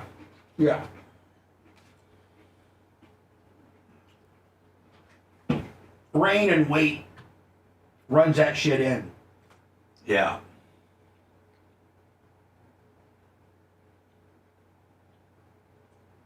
You should tell Sunbelt to drop you off a one of them little machines that you roll up and down, pressures it, wets the wheel and. A vibratory roller? Yeah, and leave it there for a month.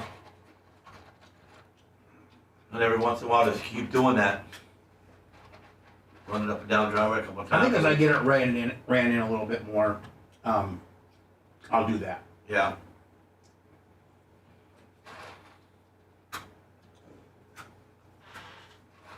Man, I had this guy on my podcast, which will probably get released next week.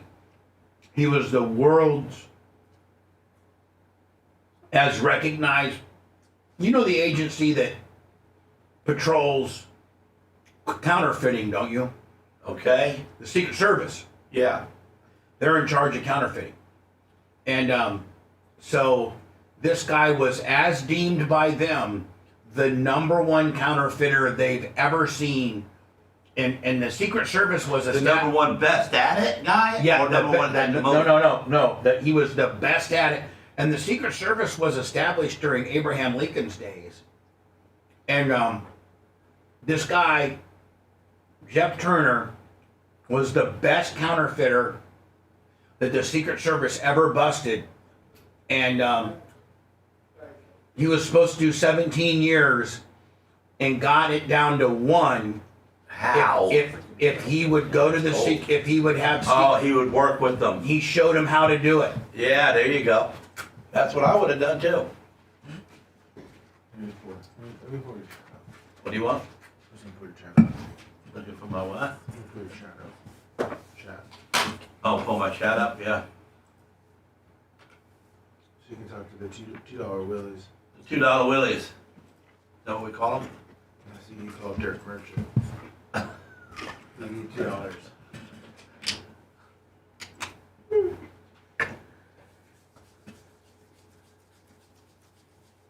PayPal, Venmo, Cash App. I need a couple more PayPals. And the Venmos. PayPal, Venmo, Cash App. Yeah.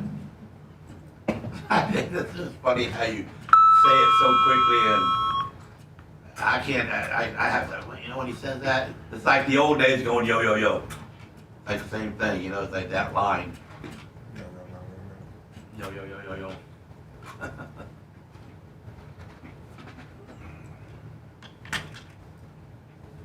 This over here.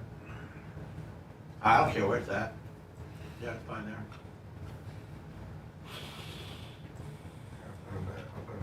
There is a play. I mean, would Drew Park be too far? I don't think so. Because right around the block from me, there's this. It's a building probably as big as your building, and it's a hall, but it's got a big grass lot and a big pavement lot in the front.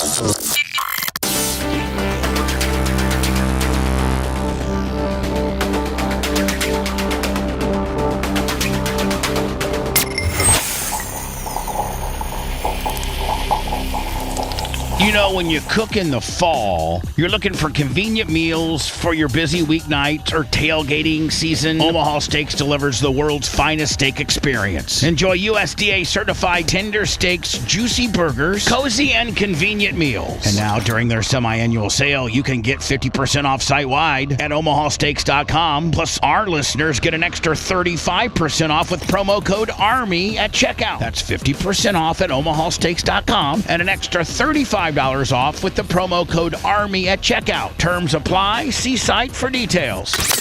Broadcasting live from the Aquabito Studios, aquabito.com/Bubba. It's the Bubba the Love Sponge Show. I actually, after I cut that spot yesterday, it's a podcasting spot, but we're going to give him some added value and run him on the network.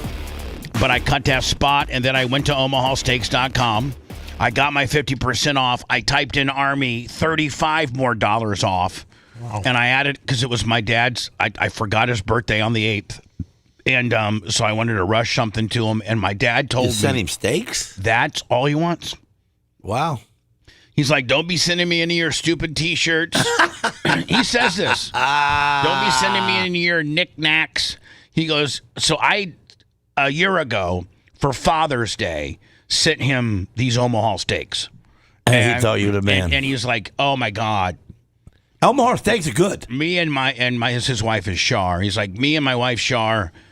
Oh my God. And then when he worked at R.R. Donnelley, which is the largest, at that time, the largest printer in the world. And now the printing industry has just been turned upside down. You know, what you used to have needed big, in order to print a newspaper or anything like that, big presses that were the size of football fields can now be done on a laser printer.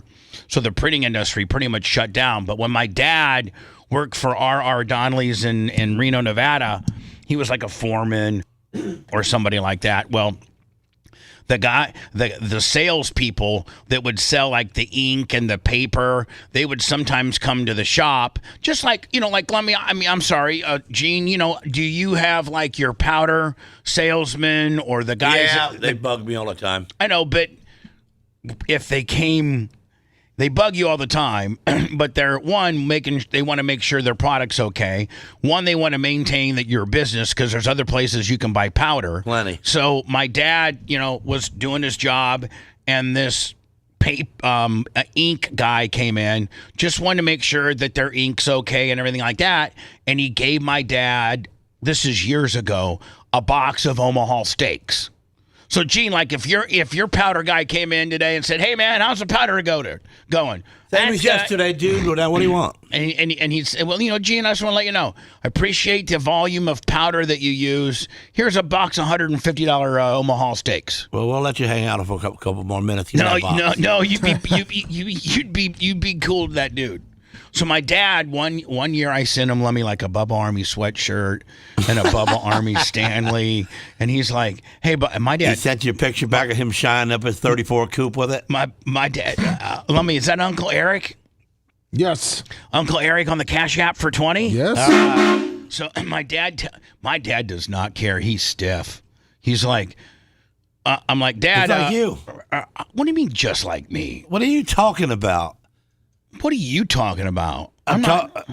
This show is not for you to sit in here and just dog me. I am not dogging you. You're supposed to be. I did not bring up the whole dad thing, nor the topic.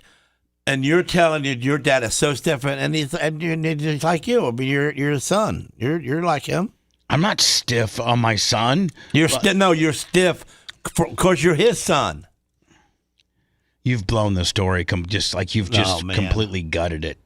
Quit yelling at me so much. No, quit being so adversarial. I just said you're like him, son. Is it me? Can either one of you feel the vibe that he's just absolutely on one right now? I'm trying not to be on anything. 2 plus I'm 2 just is saying something about the topic we just talked about. I think it's 24-ounce can of Celsius is really getting to him. 24 ounces? Yeah, it's a big one. Seth, do you have any observations that you'd like to share?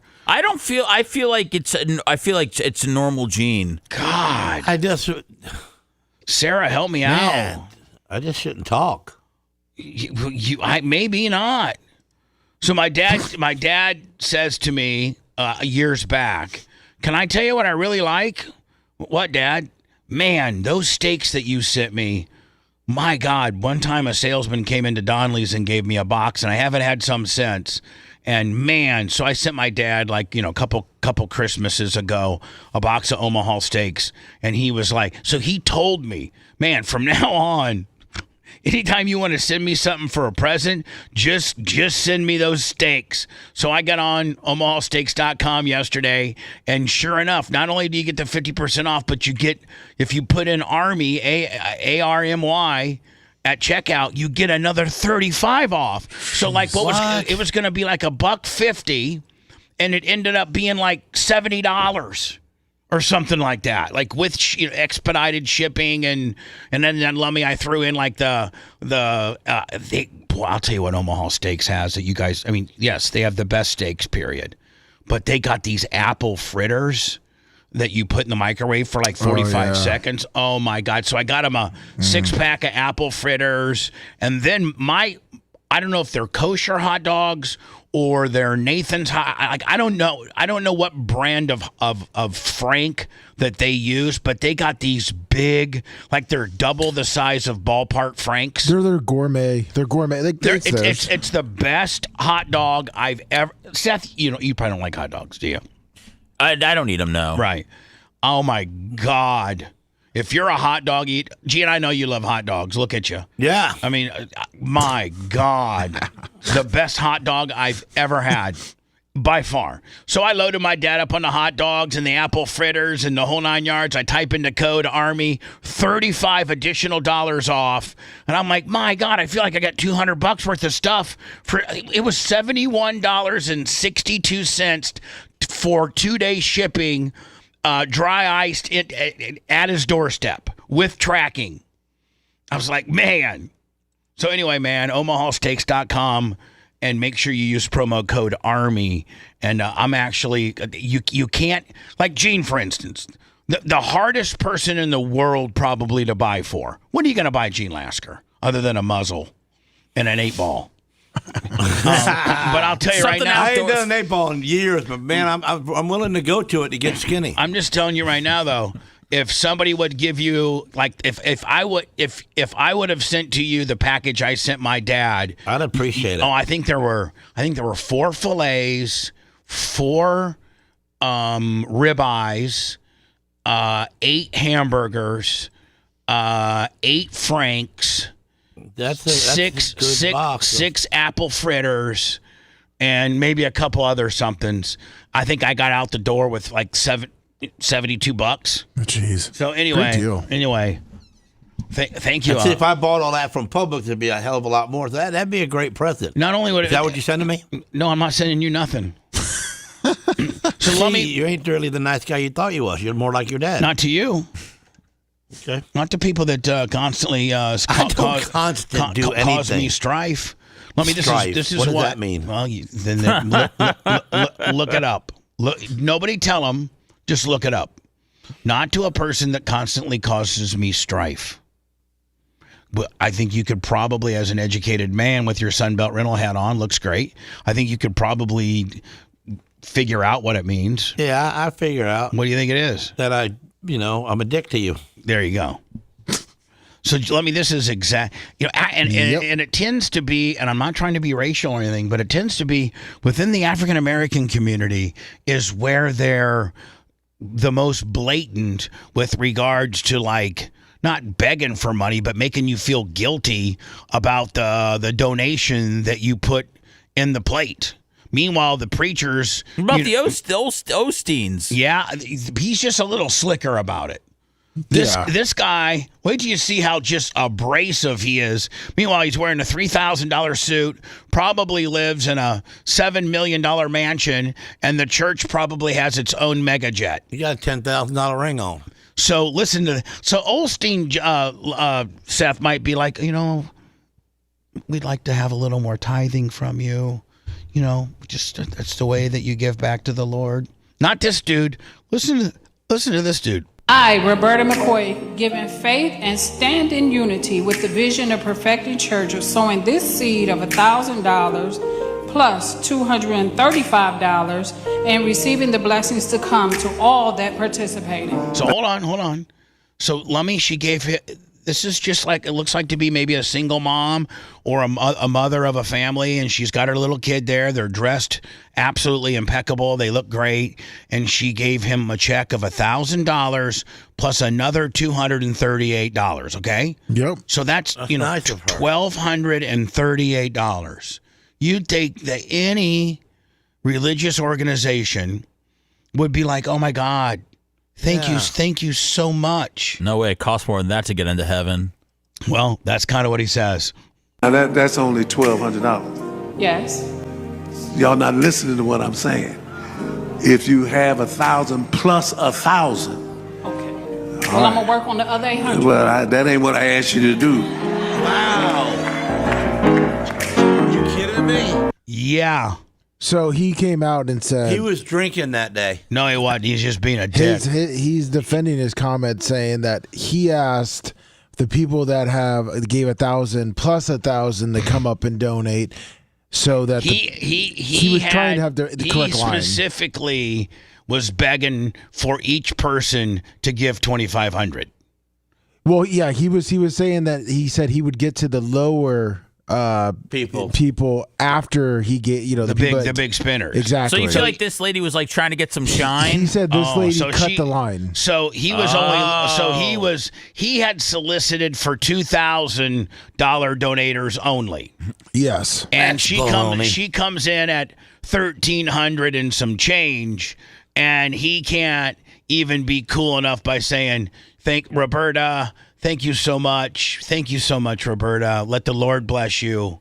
Your tithings, that's how it works in religious shakedowns. That's you have right. to sow the seed. 1,250 kisses from God. So he can't even say, thank you, Roberta. Here's a woman who's probably, I don't know how financially secure she is, but that's a lot of money for, even rich people.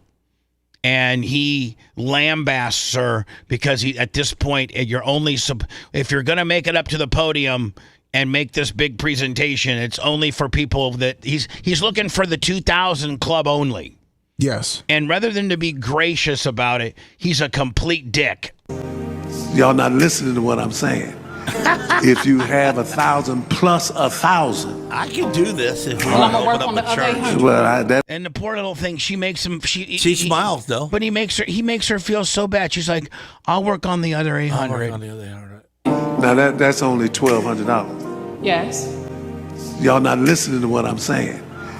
If I you would have snatched that check Right out of right out of his But if hand. he said, "Hey, I want people to come up that are given 1,000 plus 1,000," and then trifling old 1,200 gets in line, Trifling this bitch 12. is slowing things down, man. Yes. That's what he said. So what? You think the 2,000 guys are not going to get up because the 1,200 lady did? And the hold on, the 34 seconds it took Right. for her to make that unbelievable tithe, that's irritating to you? Well, it irritated him because look at his facial. I know look. he's a dick. This guy's a dick. This is what's He wrong got with more money religion. than us, though. Yeah, I know. y'all not listening to what I'm What does saying. that tell you? If you have 1,000 It plus shows you how corrupt religion is. Yeah, 1,000. exactly. Well, I'm gonna work on the other 800. Well, that ain't what I asked you to do.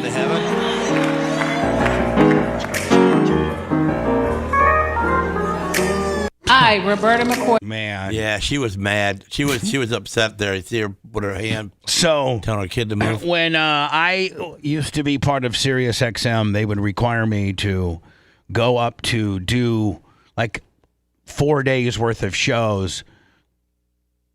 We would do usually Monday's show from Tampa and then fly in right after Monday's show on Monday night.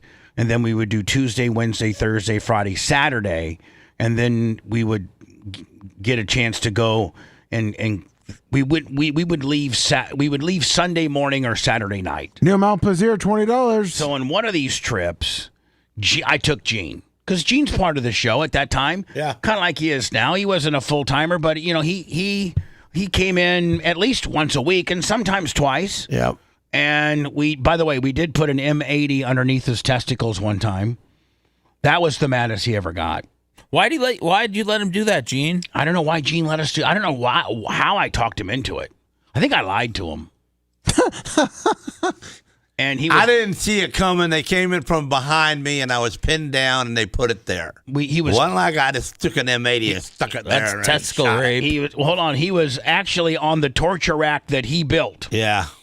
And so one of the trips that I'm in New York is, and I had, Heather was bugging me because Canal Street is, up until a couple days ago, it was in Chinatown, and Canal Street, I think it was in Chinatown, but Canal Street was world famous for having these vendors. It was like 3 or 4 blocks on both sides of the street of these vendors that had fake everything. I'm talking man. And they didn't look fake. I'm talking from Oakley sunglasses, big purses, to Rolexes, to Louis Vuitton bags that Heather, when I took Heather down there, she brought her real Louis Vuitton bag and was looking at the fake ones, and it was you couldn't tell. But in order to get to that section of Canal Street, you had to go, because they were selling, legitimate knickknacks up front, but you'd have to go to the worker that was behind the register and say, "Hey, I heard that you guys had some purses." So they had the regular stuff in the front, but as soon as you walked through, and then it had like a little lace wall, but Gene, then you cut inside there. Gene would tell you they literally had like a secret wall. Yeah. That looked like a wall, and they would push you through. They had this little curtain that they would put aside, and they'd open up this door, and then there'd be a room about another 80 feet. A pretty big, and Louis Vuittons on the wall, Rolex stacked up, Rolex watches. I bought a Rolex. Rolex watches, and let me. I'm talking about the Rolex watches that didn't have the jeweler wristband pin holes, or the second hand was one of the things that you can tell a fake Rolex is if the second hand ticks, or it doesn't smoothly roll, or it's just mine smoothly roll. All and you could buy these.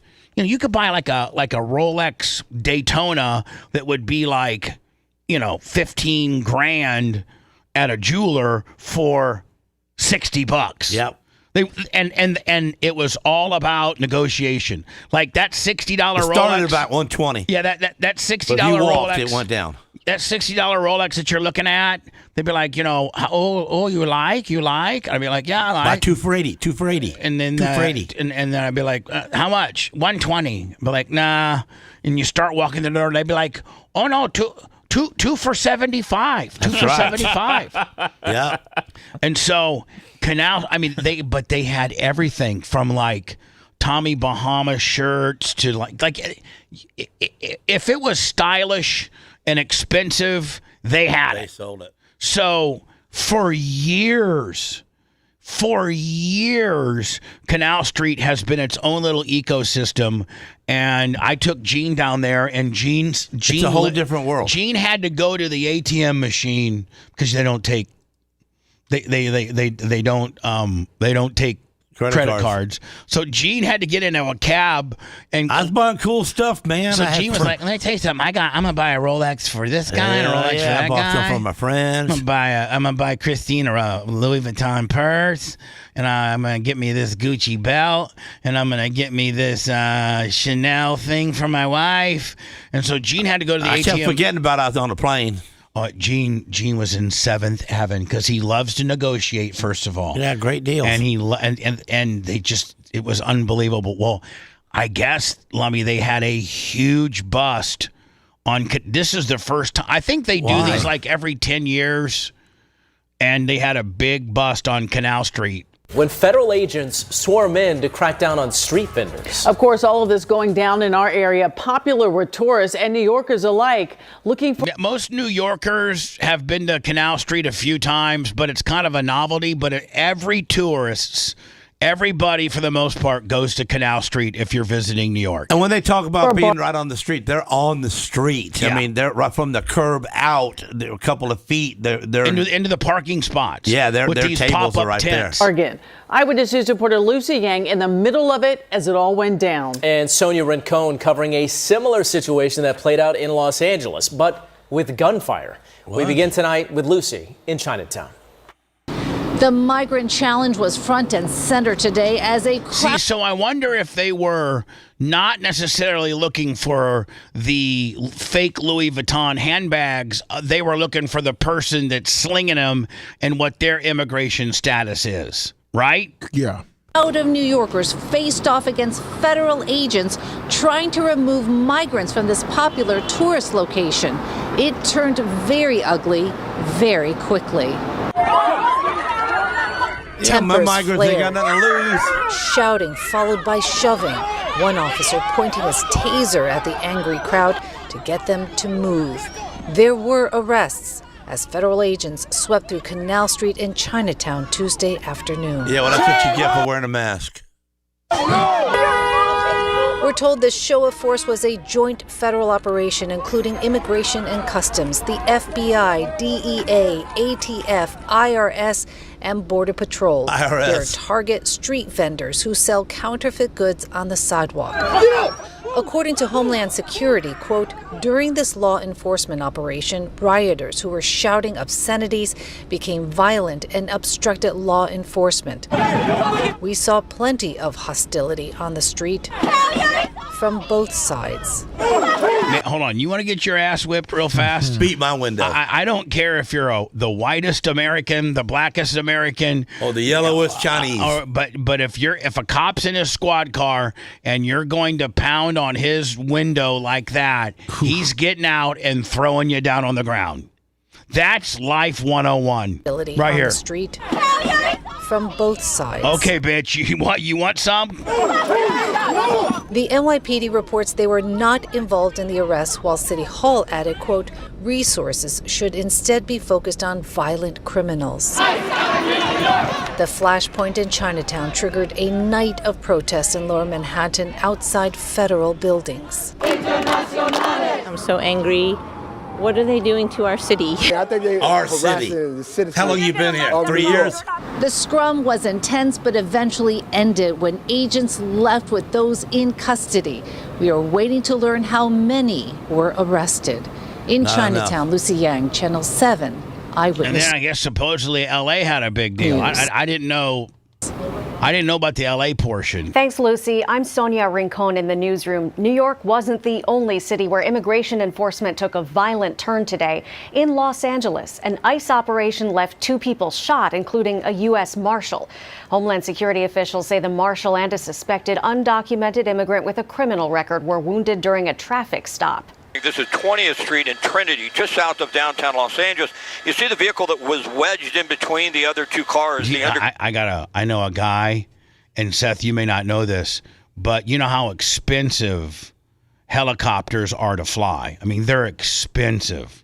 I mean, they're just the wear and tear and the depreciation on the motor. You mean like if you're getting transported to a hospital? No. I'm talking about like Channel 7 having a helicopter covering this event. Sitting there, or covering a car chase. I've been told now that some news agencies use drones and pipe in helicopter noise. Yes.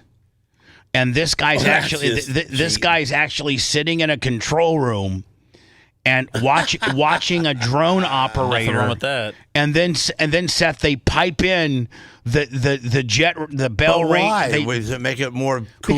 Because Gene, a helicopter probably costs $4 or $5. No, I know, but I'm saying, but why pipe in the noise? Because on the people want the helicopter feel.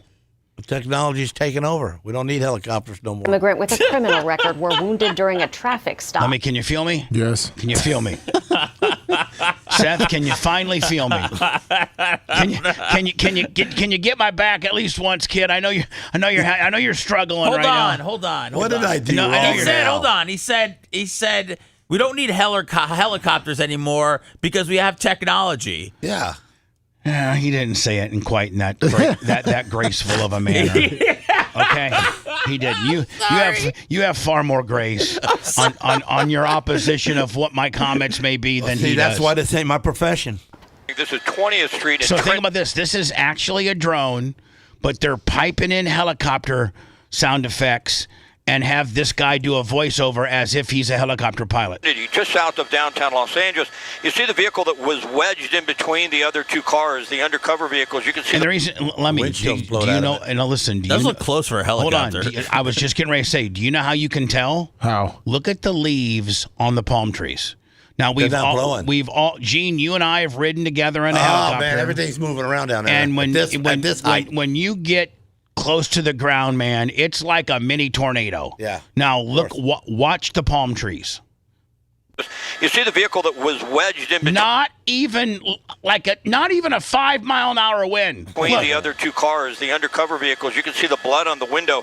We do understand, as you mentioned initially, the suspect was shot. Their condition is unknown. Let me look at the leaves. Yeah, nothing. Also, a U.S. Marshal was shot. Their condition is unknown, or at least initially what we have, we don't believe his injuries are life-threatening. DHS officials say agents used a standard pit maneuver to detain the suspect. All right, whatever. New England Tom, $20. When we return, we're going to get into the NBA betting scandal. We're also going to get into the fact that Roger Goodell says that it's perfectly all right for him seeing. Breaking news: NFL Commissioner Roger Goodell says he's not reconsidering the Bad Bunny as a halftime performer for the Super Bowl. That's perfectly all right to me, seeing as I will definitely whatever. So I guess Goodell made a comment about the Bad Bunny halftime show. This is really the first comment I think Goodell has made in the midst of this huge controversy. So that, and the fact that the NBA betting scandal that just went down yesterday might be the most erroneous, over-the-top, salacious sports betting scandal in the history of sports betting scandals. If you look at sports betting scandals, what was the one, Seth? Was it the 1918 Chicago Black Sox or something like that? Yeah. They were. What about the Rosebud guy that got thrown out of the? His name is Pete Rose. Pete Rose, not Rosebud.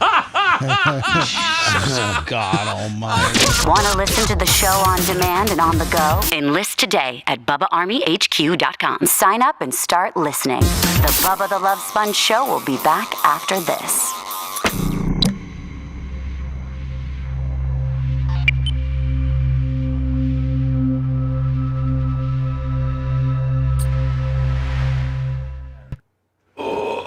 Rosebud. The one with the referee was pretty bad. Tim Donahue. Yeah, but that wasn't as multi-layered as far as having wasn't it still X-rays and. No, I know they didn't have that kind of technology.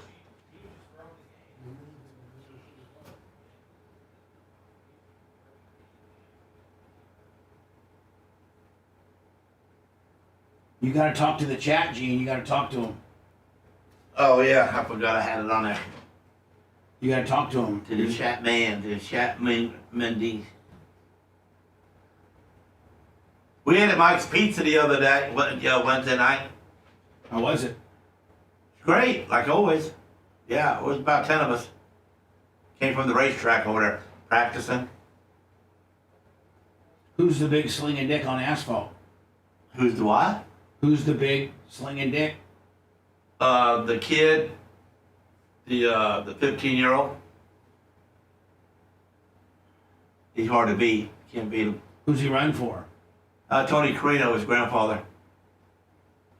He drives for a couple other guys out of town, but he drives for like low budget teams, and he's been breaking a lot. So now he's just going to concentrate on not doing that until he finds somebody that'll back him up that's got some money.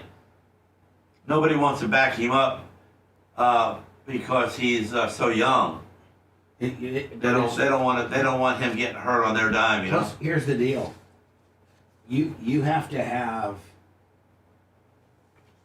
$1 million. Well, first of all, it takes $1.5 million to run the World Outlaws for a year. Yeah. And then it's $2 million for ARCA. It's $4 million or $5 million for Xfinity, and it's $8 or $9 million for NASCAR. And doesn't matter how good you are, you got to step up with that. Yeah. He's a clean-cut kid and a very nice kid and a little bit tall. He's worth putting money into, definitely. He just ain't found the person to do it yet. David Hernandez, $20. Xerxes, $10. Man, we just skated through hurricane season. I know. Don't Scott something. It's cold outside. We're not getting any hurricanes. What's his name? David. David Hernandez. I got the Spanish people loving me. Oh, David Hernandez? Is that Hernandez? Yeah. That's Spanish as Spanish can be. Right? Yeah. Unless, he took his wife's name or something. Yeah, maybe he did that. Maybe he did that. Probably had more money than his family. What's up from Brooksville? Brandon Foster. Got a $9.99 on a Wacko 69. Xerxes 69. Wow. Is he Wacko? It looks like Wacko from here.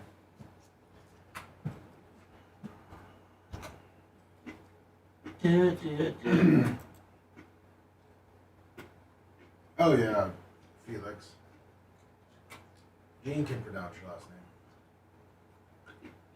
name. They're going Jane. Quit it. Leave Bubba alone. Brian, have you tried the carnivore diet?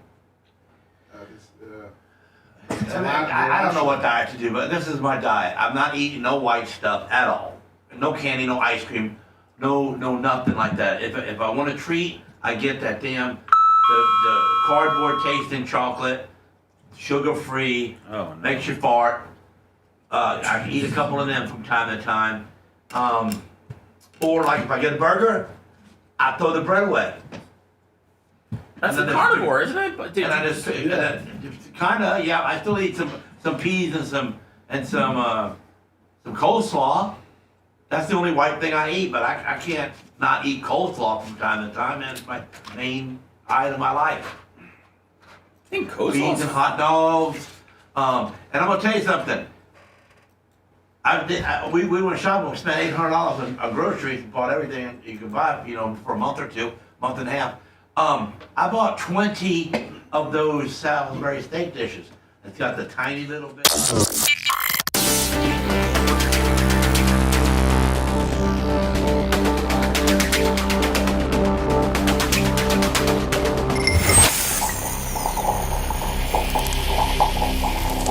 Tampa Bay's trusted source for lawnmowers, landscape equipment, lifts, loaders, service, and repairs. I'm talking about Les of Tampa Bay. 3 convenient locations, Bradenton, Clearwater, and Wesley Chapel. They're much more than your lawnmower and outdoor power equipment shop. They strive to provide quality products and top service at the best prices. What sets Les apart from the competition? Their relationship with you. Also the exclusive home dealer of Skag. Whether you need parts and service or you need a brand new unit, Les of Tampa Bay will take care of you. More information, Les, L-E-S-S, LesTampaBay.com.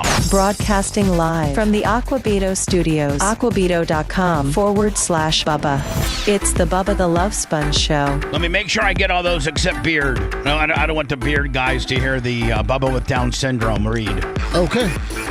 I'll redo the beard one. Okay. Yes, sir. If you are got a little bit of time on your hands this weekend, and you happen to be one of the I would think a lot of the Bubba Army has seen Video Killed the Radio Star, but there's probably a lot that haven't.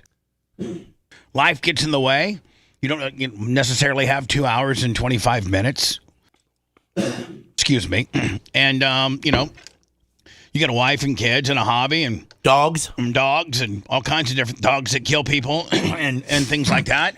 But this weekend, do me a favor, and if you got an opportunity to on one of 3 platforms, Apple TV, Google Plus, and or Prime, which most people have at least one of those 3 apps on their TV. Go to one of those 3, type in Video Killed the Radio Star, and watch it. I think that you'll get a whole new appreciation, and you'll think that I'm less of a whiner and less of a bitch, and that legitimate. Less guilty. Well, less guilty. Still guilty. But, I went from 100%. This documentary probably takes me down 50 points. At least. I started at 100, and after you see this, you're like, I can understand Bubba's involvement, and he needed to probably pay some type of price, but nobody else gets left holding the bag of crap except me. It's amazing. And then it's the Hogan sex tape, Hogan having sex with my wife tape, made it clear to where it affected our president. Michael Cohen, who did 2 or 3 years in prison. That's just your bad luck.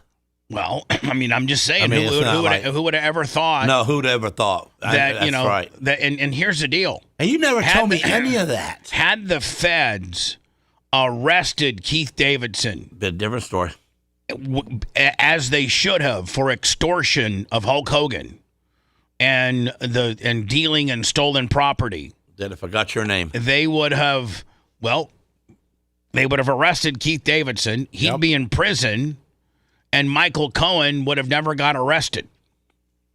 And at that point, Donald Trump wouldn't have probably had to go through that 34 felony indictment case, because they used Michael Cohen's testimony against him on that too. So if Michael Cohen hadn't been, thrown out as the president's personal attorney / fixer, and nobody would have known about this, the things that Keith Davidson told the feds to go look for, the feds would have never had any reasoning or legal standing to get the stuff from Michael Cohen that they got, and, things would have been a lot different. So who would have thought that my lowly ass sex tape was used to try to take the president down. And it was. Kind of cool listening to it that way. Yeah. But it's the truth. I know. I watched it twice because I thought I didn't pay attention good enough in the first place. You wanted to find more things to hate on me with. Hi. I didn't find more things to hate on you with. Hi, who's this? Hi, good morning. It's Stacy. How are you? Hi, Stacy. I am calling from Charleston, and I'm a longtime listener. Love Seth, Bubba, you, obviously, and Gene. And I had a comment for Gene. Yesterday, I was listening to the Blizzard with Seth and Babyface. God, a lot of people. A lot of people listen to that podcast, Seth. That is really oh my God! People is it better than Lummy's? Yeah, a lot better. Anything's better than Lummy's. Yeah. Sorry, Lummy. Thanks, Gene. But Gene, he was talking about a new probiotic, like GLP medication. Yeah, well, he won't tell me because he don't like me all that well. Yeah, no. Yes, he does. All you have to do, if Gene doesn't think Brian likes him, I'll try anything. All Gene has to do is get off his lazy ass and listen to the Blizzard podcast yesterday, and I think Brian and Seth lay it all out.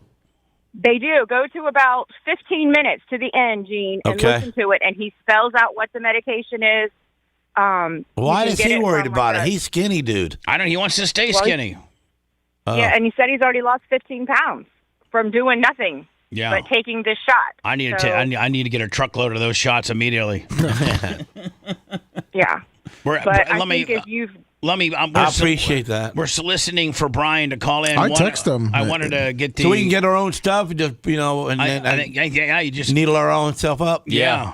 So anyway, Stacy from Charleston, we used to be in your city until they pulled us out. But by what means do you catch the show now? YouTube? Yes, on YouTube every morning. Fantastic, Stacy. Thank you, Stacy. Thank you. Thank you. Y'all have a good day. All right, now, thanks. So, Lummy, Brian's not returning your call? No, yeah, I reached out to him. We wanted to talk about the lightning stuff, and because he hates Lasker. Yeah, I guess so. To choose Bad Bunny as your Super Bowl. Decision to choose Bad Bunny as your Super Bowl halftime performer. Greg D, $20. One of the leading and most popular entertainers in the world. Who doesn't have mumbler or what? Who doesn't happen to speak English? He don't speak English? That's what we... No, the Bad Bunny guy that's going to do the halftime. I think Bad Bunny would be better received had he not gone on Saturday Night Live and spoke all Spanish and said for Americans have 4 or 5 months to learn the language and then they need to get over it. I think that's maybe why a lot of people are pissed off. Is he was like, like he doesn't care about us English-speaking Americans. and here's the thing, I don't know that the NFL, they're like, we want to have the most exposure, and Bad Bunny has 800 million streams a month, and Garth Brooks has 5 million. It doesn't matter who you're trying. You have to understand who your audience is. The NFL has to understand that. You don't have, the majority of your people that are following your sanctioning body and following the Super Bowl are going to be men, 25 to 64. That care about the organization that speak English. That gives us the fun on Sundays that they do. Now, Gene Lasker, he is not a football fan. He don't care about anything about football. Sometimes it's cool, the great catches, the great hits, the stuff like that. The only thing that even got me even liking football was Joe Namath come out in a mink coat. Okay? I said, I want to be like that dude. Charles Ramsley, 25, let me on the PayPal. But what I'm saying is I would buy something during the intermission, all the hype on the commercials. It's called the halftime, Gene. Okay, at halftime. Okay, so all the commercials, I would buy something from one of them guys. I would, whatever it was, if it was McDonald's, whether it was JCPenney's, whether it was Birdine's commercial, whatever, I would buy something from that company because they helped the NFL during their commercials for the center. What if you had some guy that didn't speak your language and I'm not buying nothing. I'm not even watching it. Okay, one of the leading so they're going to lose me buying something from them. He's one of the leading and most popular entertainers in the world. That's what we try to achieve. It's an important stage for us. Do you really believe that he listened to him before this?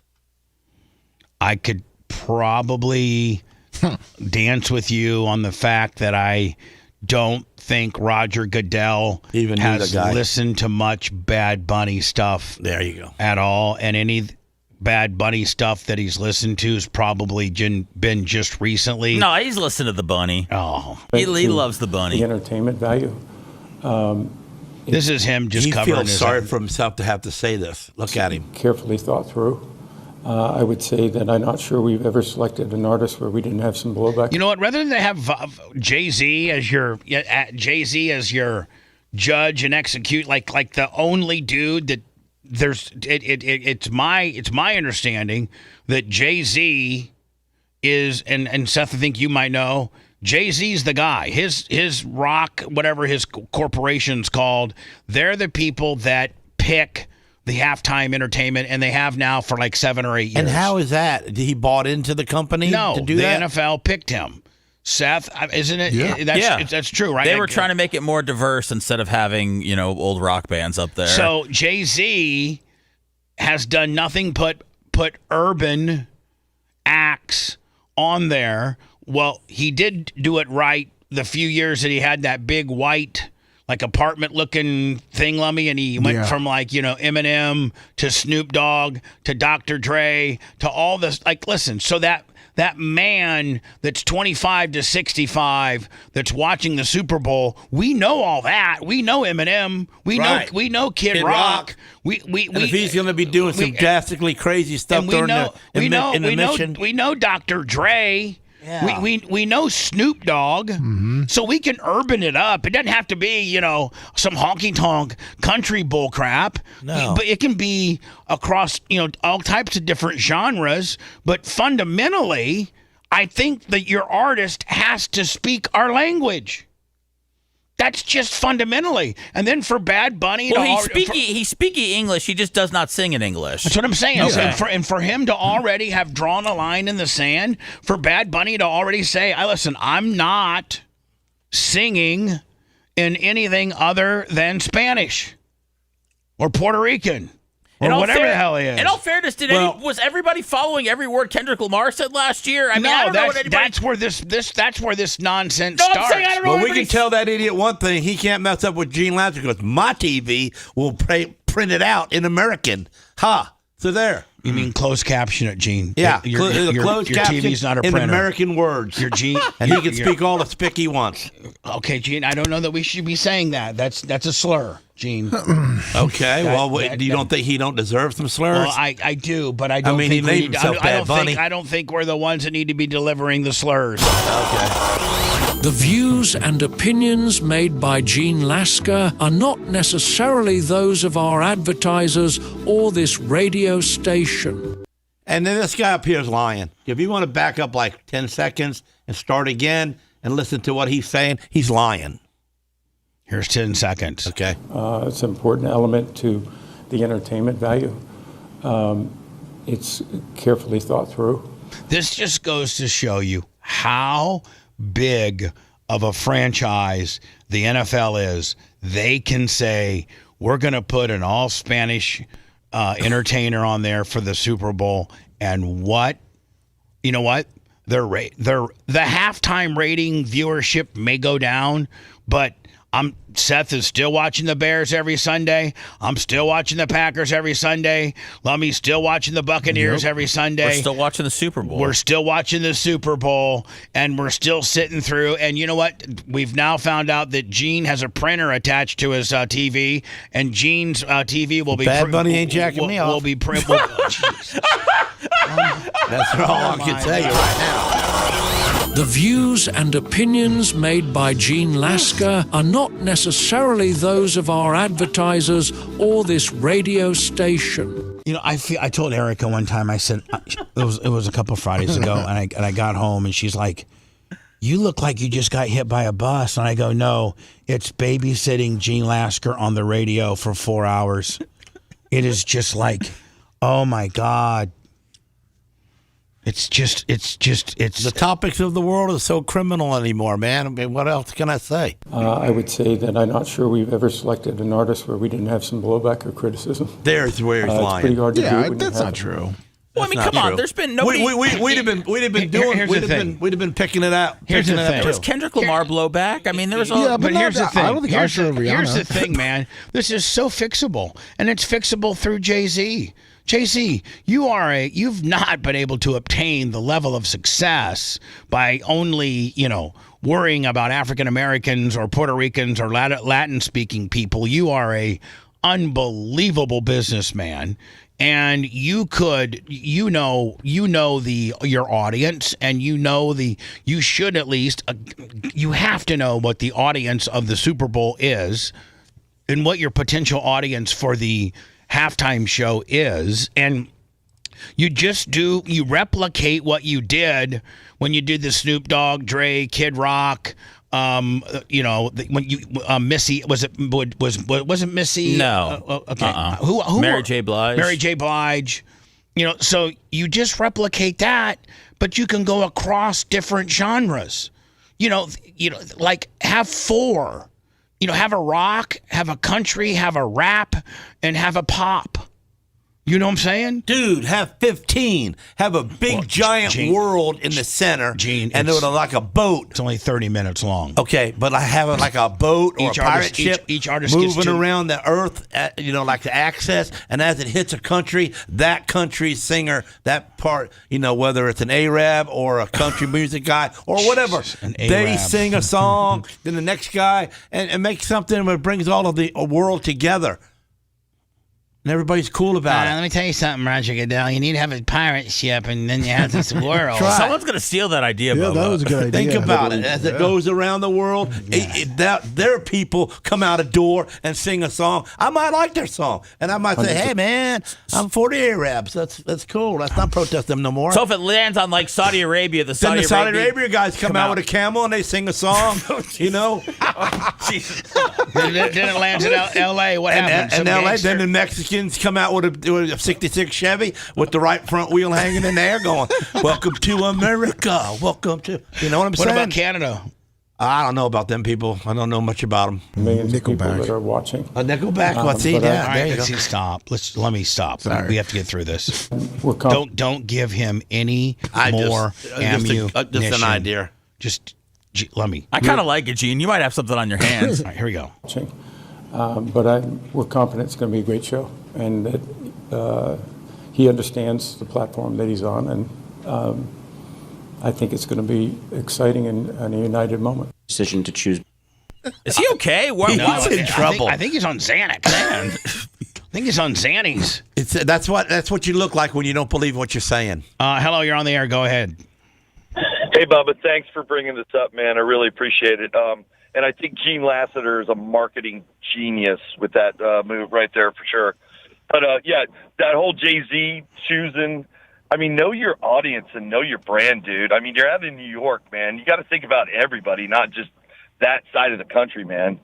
For real. Agreed, my friend. Appreciate your input. Thank you, sir. Yeah, thank you, brother. Let me buck a big buck. Gene Lasker's on fire. $100 PayPal. How about it, Buck? PayPal, Venmo, Cash App, at the Bubba Army. Thank you, Buck. We got to make arrangements for you to get this poker table, my friend, and I'm not charging you nothing for it. It's free. The Bucks Gaming, $10. Lummy, you got to make arrangements one of these days to get the the pool table out of here. Will Guess do. what? Doesn't cost anything. Free. Where's the pool table at? Upstairs in Clem's Clubhouse. Hello. Wow. Yes, How yes, the hell sir. are you gonna get a lot that of down? people are. Sorry. Yeah. A lot of people are saying that there's two things.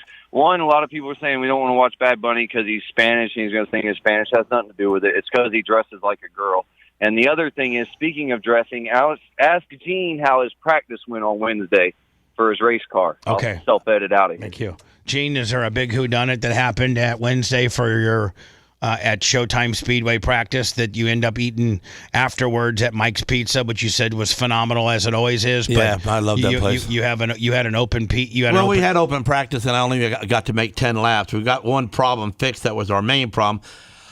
But my uniform was getting a little bit too tight, so the last time I raced, I'm tugging on my shoulders with my steering the wheel. And you blew it out. No, so I dropped my uniform off at the Chinese lady, my great lady for the last 25 years, and make it bigger to make it a little bit bigger.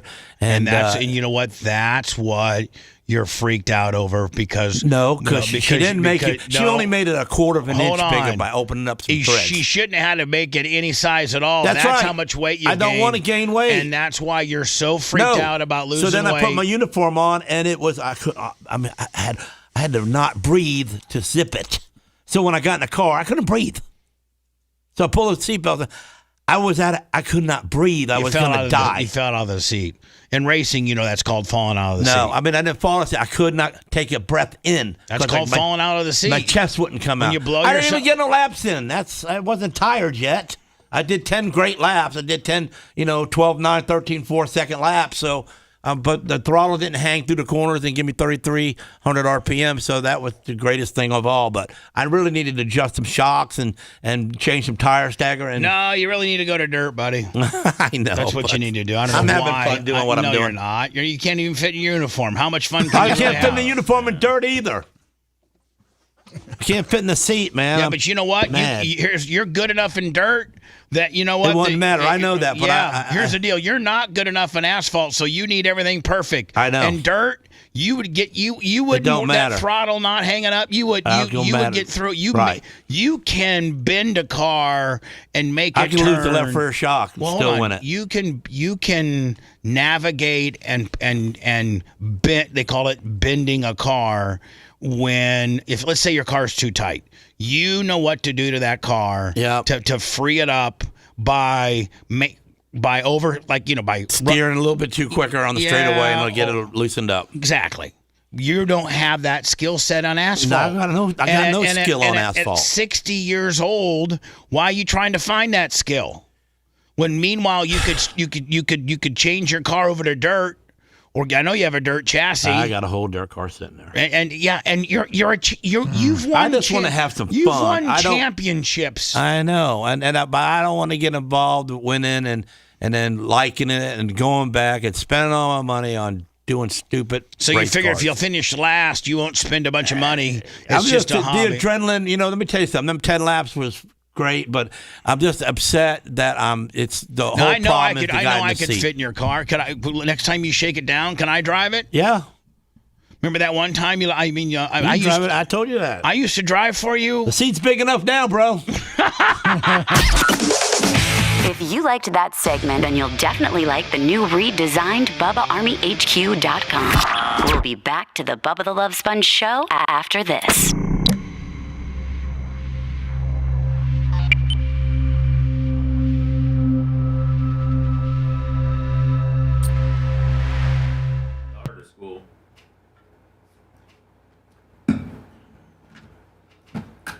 I feel like whenever he calls the show, I feel like it's around 8:30.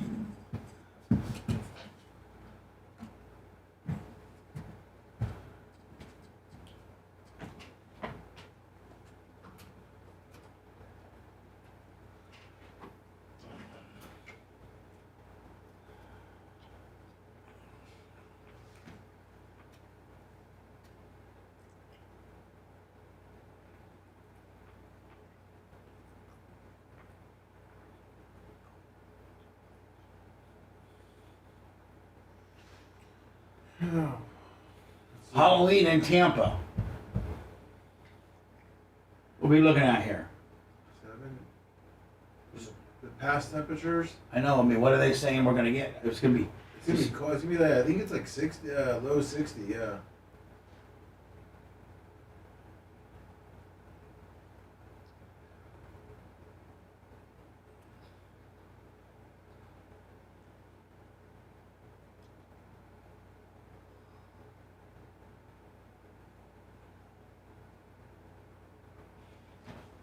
Oh man, I got it.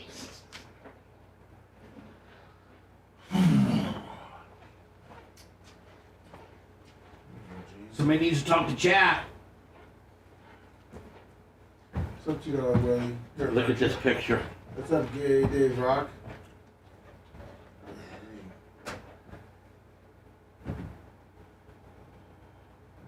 Make it bigger so you look at the screen, the custom screen. That's all aluminum.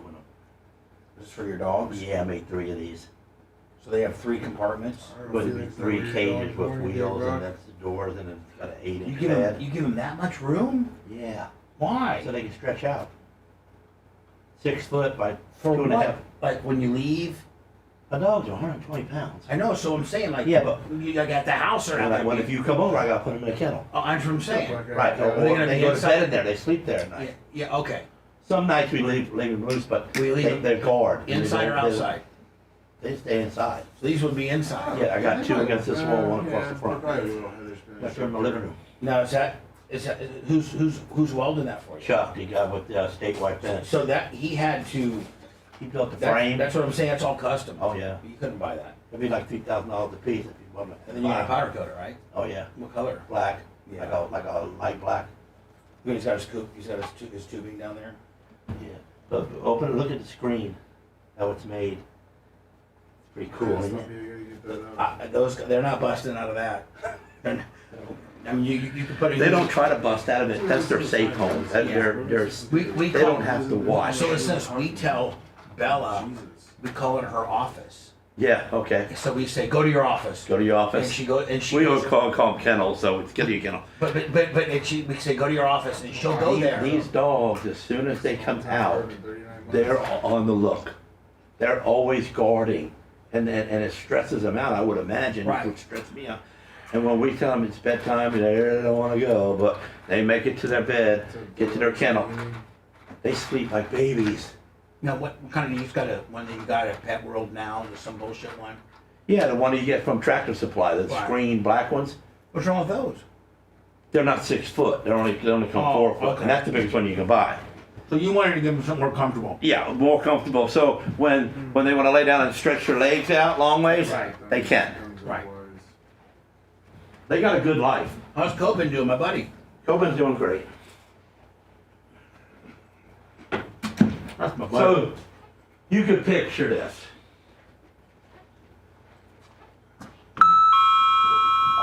All the doors right there.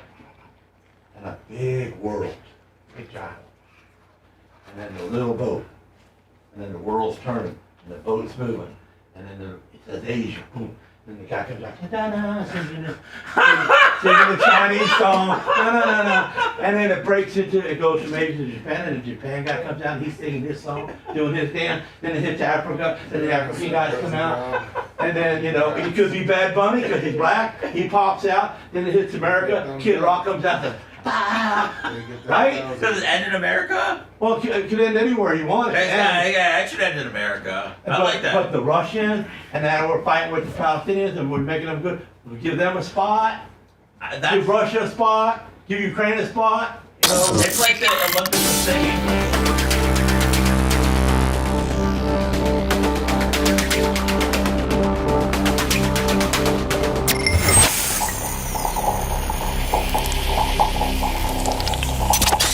Broadcasting live from the Aquabito studios. Aquabito.com/Bubba. It's the Bubba the Love Sponge Show.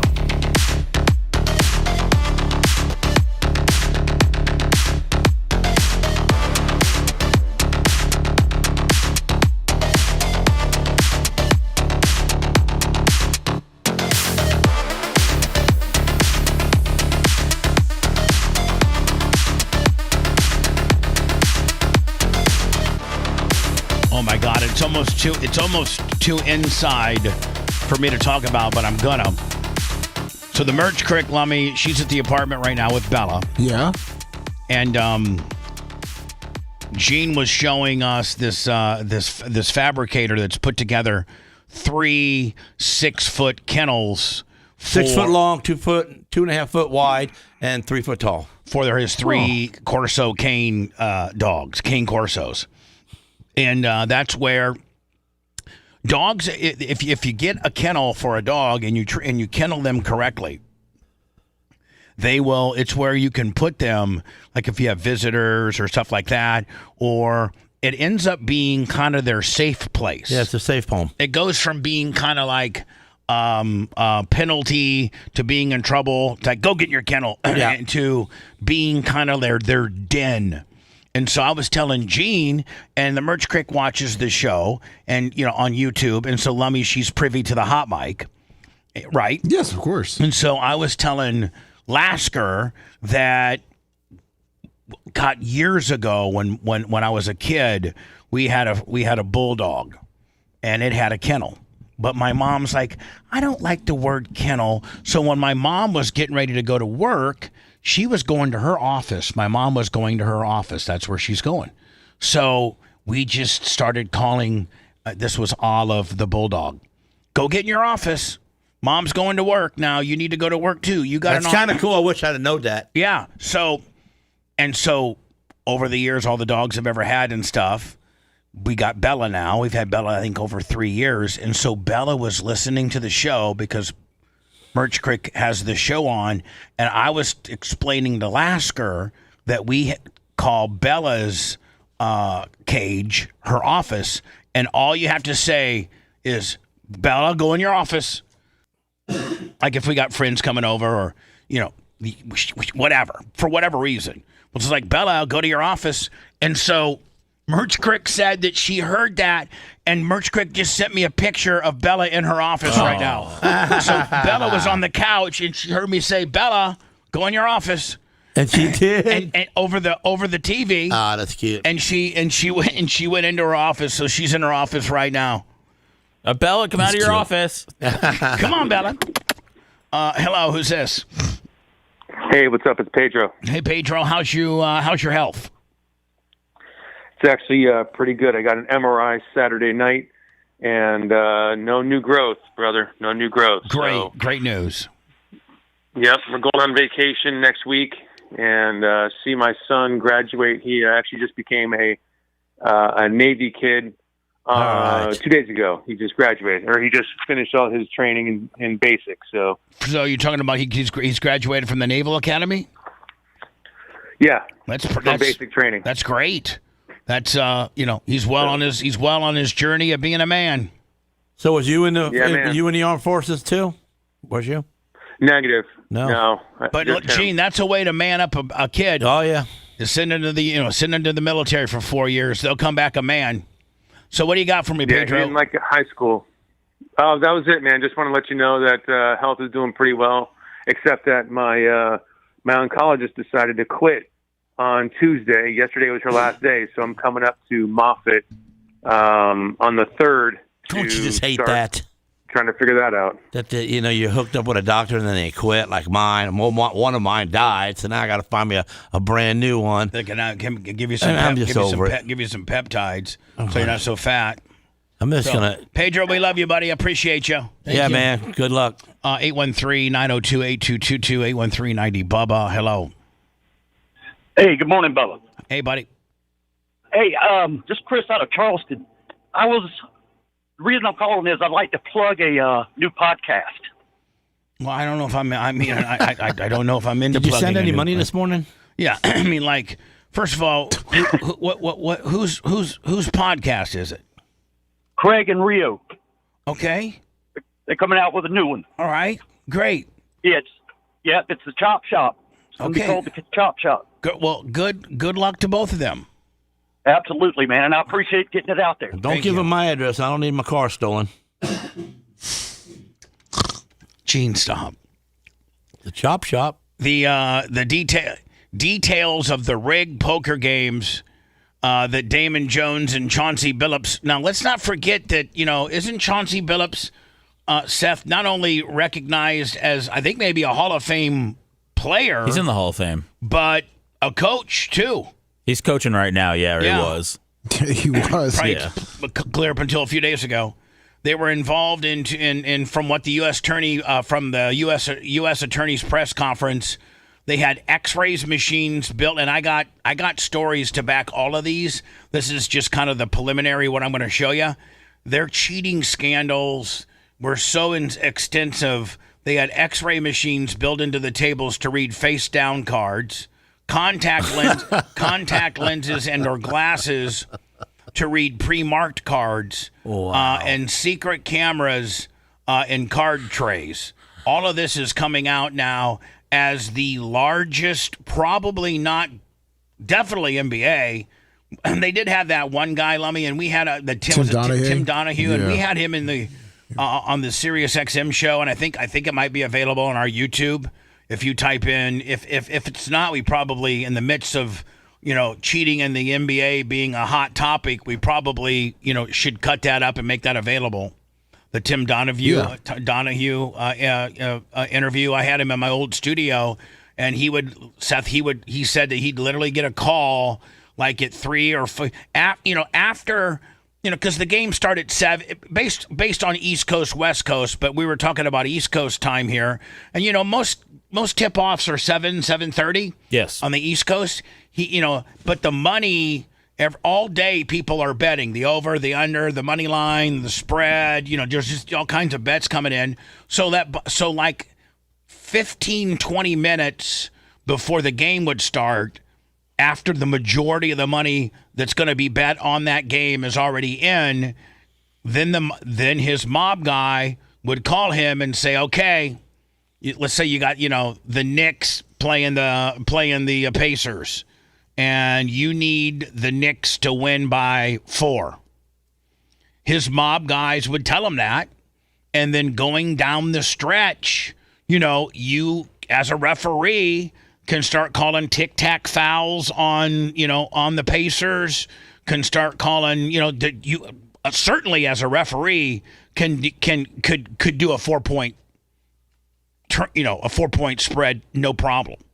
And so the largest betting scandal ever to hit the NBA was this Tim Donahue guy, who was just a singular referee and not nearly as extensive as what this is.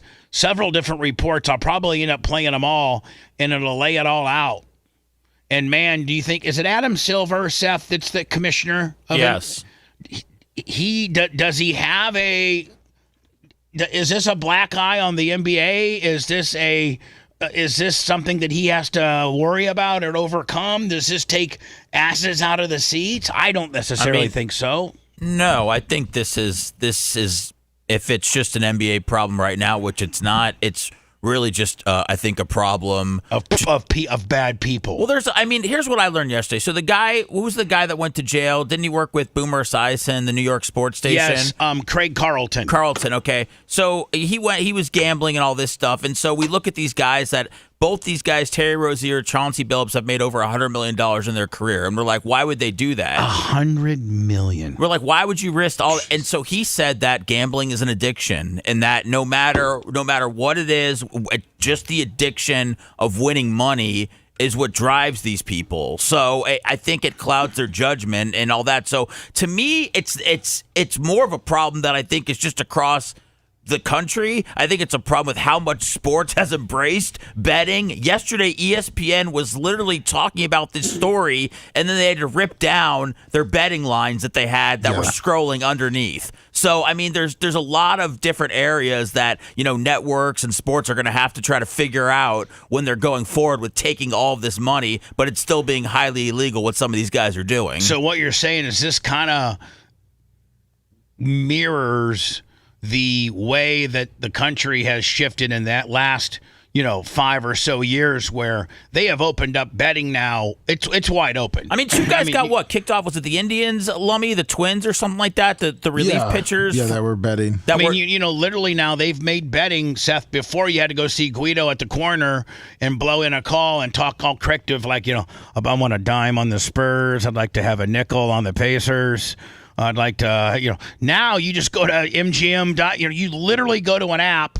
They got your credit card on file, and you just bet right there, right? Yeah. I think doesn't the Seminole Hard Rock now have a sports book? Yeah, they do. They have their own app. So they've opened it up so much now that maybe this is just a gambling addiction issue with really high-profile people, more so than it's a reflection of the league, because we have made betting so okay in our society, where probably one of ESPN's largest advertisers, because if you're an app or DraftKings or whatever, the majority of your audience is over at ESPN. Are they not sports fans that are wanting to know inside information as to who's hurt and what your talking heads and specialists and, accomplished pro athletes think about particular games? I mean, right? That's where you're going to be if you're a bettor, is watching ESPN. And think of the ad dollars that the sports betting industry has. I mean, my God, they spend ungodly amount of money on advertising. So so there's two things here. So one of them is the fact that they were, that Chauncey Billups was involved in this poker ring. The other was guys that were throwing games. The other was that guys were betting the under. A bunch of money came in on the under. I think money got dropped off at Terry Rozier's house because he told everybody that he was going to leave the game early that night for an injury, and that's what happened. So that's the people that have been saying sports are rigged for a long time. Oh, my God. I think they got to be feeling okay right now. I mean, you're like, oh, no, they're not. Come on, please. So anyway, I'm going to go through a multitude of stories outlining this. This blows the Pete Rose thing away. This makes the Pete Rose betting scandal look like literally kindergarten. But this is what they thought Pete Rose was doing, right? They thought he was fixing kind of games. But he was. I mean, but they later found during their very intensive investigation of Pete Rose. Yes. The one thing they did validate, everybody agreed on. Pete's team agreed on it. Pete agreed on it. Bud Selig agreed on it. Major League Baseball agreed on it. The FBI agreed on it. Everybody that investigated Pete Rose's scandal at least came to one conclusion. He never bet on his team to lose. Right. So, I don't really have a problem. I mean, now, Gene, if you and I are running sprint cars and, you bet somebody that you're going to win, that means you're going to go out there and try as hard as you possibly can to win that, and that's what you should be doing, which is better for the sport, for Gene Lasker to be driving his ass off. If you bet the guy, hey, listen, let me tell you something. I'm going to go ahead and I'm going to pull in on lap 13 with a mechanical problem, so that's throwing the race, and that's a problem. Yep. But there should never, Mayweather and double the person I probably pull in. All these boxers for years, when the event was in Vegas, would walk up with a duffel bag full of cash and bet for them to win. And so in Vegas for 30, 40, 50 years, you've been able to bet as an athlete on yourself as a boxer or a UFC guy to win. Because you can't. Yeah, what would be wrong with that? Because you can't throw it. Yeah. But when so I think Pete Rose got screwed. He was the most high-profile betting scandal up until the Tim Donahue deal, which that was even more salacious than Pete Rose because they were actually throwing games. Pete Rose was trying to win games. Yeah. Tim Donahue was throwing games, and it looks like Chauncey Billups and all these guys not only were throwing games, but had an extensive card racket and other gaming rackets as well. Here it is. Tonight, NBA Hall of Famer and Portland Trailblazers head coach Chauncey Billups and Miami Heat star Terry Rozier. Did they get put in jail? They were, I think were they arraigned yesterday? They both were shown escorted out of court. I think they're free right now. Had been placed maybe bonded or something. Yeah, bonded. Placed on immediate leave by the NBA after their arrest today as part of a stunning gambling scandal. This is the insider trading saga for the NBA. Two schemes naming more than 30 people. Look at all those people.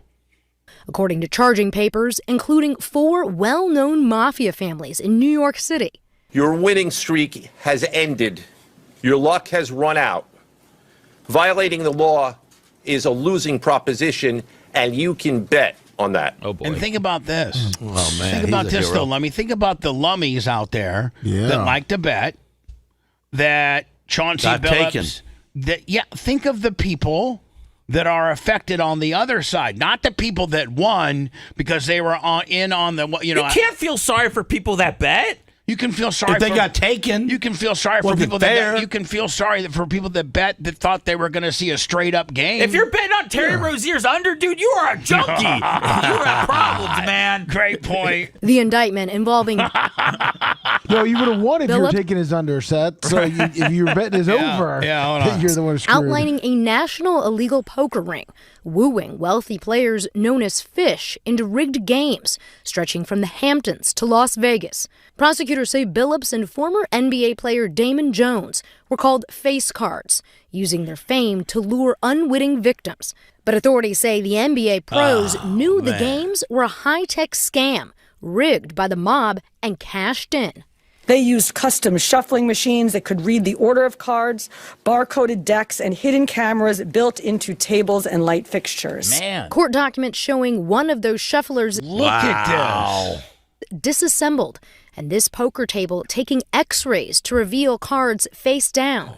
Defendants used other cheating technologies such as poker chip tray analyzers, which is a poker chip tray that secretly reads cards using a hidden camera, special contact lenses or eyeglasses that could read pre-marked cards. Jones and an attorney for Billups not responding to requests for comment. Man, these guys are, because Seth, we've never had anything this big and salacious with regards to gambling in sports. They are going to they're going to throw these guys are not going to get deals.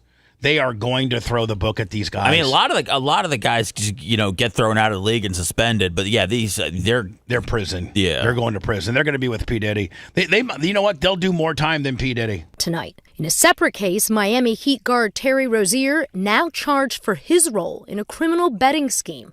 Authorities pointing to this game in 2023, where Rozier left early with an injury.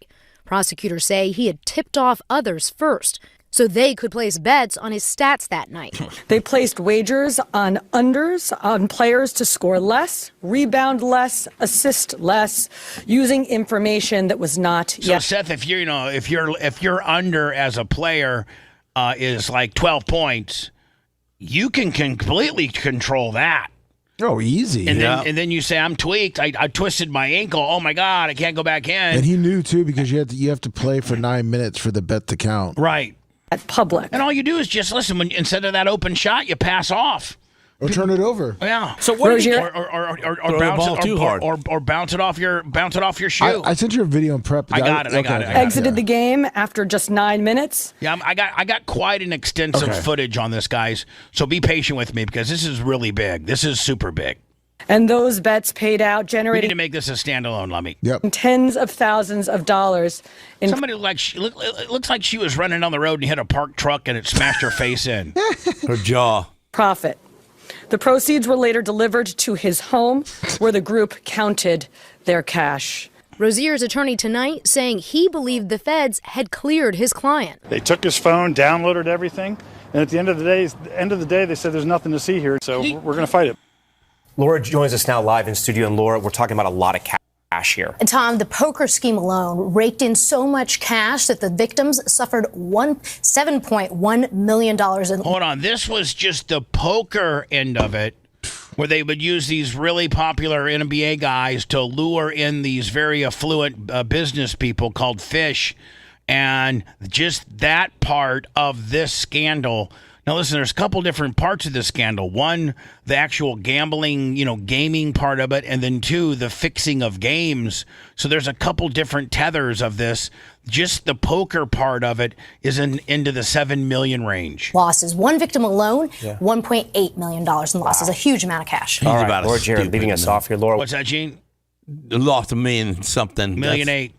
Stupid. We thank you. We thank you for watching, and remember, stay updated on break. Yeah, thanks. I think this gets into the Chauncey Billups I think. NBA player and a Hall of Fame player who became a head coach are among nearly 36 people now accused by federal officials of participating in either illegal sports betting or rigged poker games. And just like that, the start of this NBA season is suddenly overshadowed by scandal. Portland coach and Hall of Famer Chauncey Billups was I wouldn't have a problem if you say, hey, listen, I'll bet you $50 that Chauncey's going to score over 20. Yeah. Now Chauncey's trying to go out there and just drink, trying his hardest. Yeah. Arrested Thursday morning, as was Miami Heat guard Terry Rozier. They are part of... Is Rozier still an active player, Seth? Yes. Separate indictments. Billups, according to authorities, was part of a scheme to rig poker games that had backing of mafia families. Rozier, the authorities said, was part of a scheme where bettors got inside information about his playing status for a game in March 2023 when he was with the Charlotte Hornets. They used that information to wager on his stats for that night. Such bets are called prop bets. The NBA placed Rozier and Billups on leave immediately and says it takes the allegations, quote, with the utmost seriousness and the integrity of our game remains our top priority, end quote. At least one other defendant, former NBA player Damon Jones, is accused of funneling information about player availability for a pair of Los Angeles Lakers games to bettors as well. That and the things Rozier stands accused of are the sports version of insider trading. I read also today, I don't know if you have this one, Bubba, that LeBron's injury status was given to the bettors. Yes, I saw that. Yeah. Where nobody knew whether LeBron, what his playing or injury status was. And obviously LeBron changes the game tremendously, whether he's playing or not, especially on the betting side of the deal. And they would, the insiders would get his playing status. Here's Shaq. The letter of the law when it comes to gambling and sports gambling, and I don't want to sit up here like I'm some perfect guy. Like every now and then when I go to Vegas, I'll play some craps and I'll play some roulette, but never gambled at anybody's house. Don't know anything about poker, so I don't know what they're talking about when it comes to the Chauncey thing. But I know Chauncey, I know Damon very well. Played with Damon, so I don't want to sit up here, but I'm ashamed that those guys would put their families and their careers in jeopardy. There's an old saying in the hood, all money ain't good money. So if you're making $9 million and you're dealing in certain things, like how much more do you need? Especially if you know you get caught, you can do jail time, lose your career, put a bad image on yourself. I think Barkley was a well-known gambler, and one of the reasons why him and Jordan don't talk anymore is because of gambling. I think that's one reason.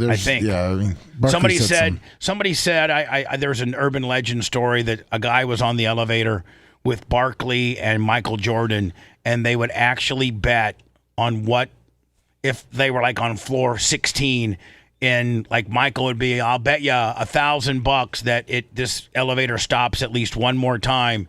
And Barkley would be, I bet you $1,000 that we go all the way down to floor 1. Like, that's how degenerate that they're betting on whether the elevator stops or not. That's because they got so much free money. They can just do it's not stuff free like that. money, but it's a pretty lot. much. I mean, family on the NBA. They're worth $15 million to throw a ball. Yeah, Gene. You know what? Our world's geared like that. Yeah. Your truck, they dropped the ball. 100%. They had 100% dropped the ball. And like you never want to have your name involved in that when you know the letter of the law. And Ernie, again, I know for a fact every year they cancel practice and say don't do this and don't do that and don't do that. So all the guys had the information. So. This is, Lummy, an example of, I guess, a pair of glasses and some cards. And they also had contacts they could use. Yes. And they're marked on the outside, huh? Yeah. Oh, yeah, look at there. Bam. I'll play that deck. Man, man. I want to play. So, Lummy, would they have to have it like in low light? Like a lowly lit room, Is that? Not really. No, those it glows. glasses. It's like a glow in the dark. You just wear those glasses, Yeah, right? exactly, or the contacts. Now, this is, I think, Billups. I think it's Terry Rozier. I'm sorry, who's this? Terry Rozier, the player. Are we talking about this guy right here? No, the one who has the ball. This one right here. Yeah, you'll see how bad of a playing he is. And obviously, he's doing it on purpose. He's one of the guys arrested, right, Seth? Yes, one of 34 guys. And the meter's still running, Richard. Well, you just gave the ball. I mean, you literally hand-delivered the ball to the opponent there. Okay, now you got it again. Oh,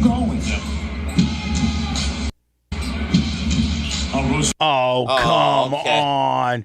Gene Lasker's never played 1 second of basketball, but he could pass a basketball to the 24 guy better than this. If I seen 2 of them plays in 1 quarter, I'd fire him. Here we go. Rozier, turn it over again. Having a tough night. And then, Lummy, that's right there. That's a 3-point. I mean, you just gave him 3. That's a Clark shot. Rozier Rozier off the DHO. And he turned it over. Oh, yeah. Well, see, that was borderline. The other guy was playing better ball. I can tell you, hey, you don't like playing in Miami? But, man, he don't even make the hoop. Down to three, they got to get busy. Rozier with You got to be kidding me. comes up short.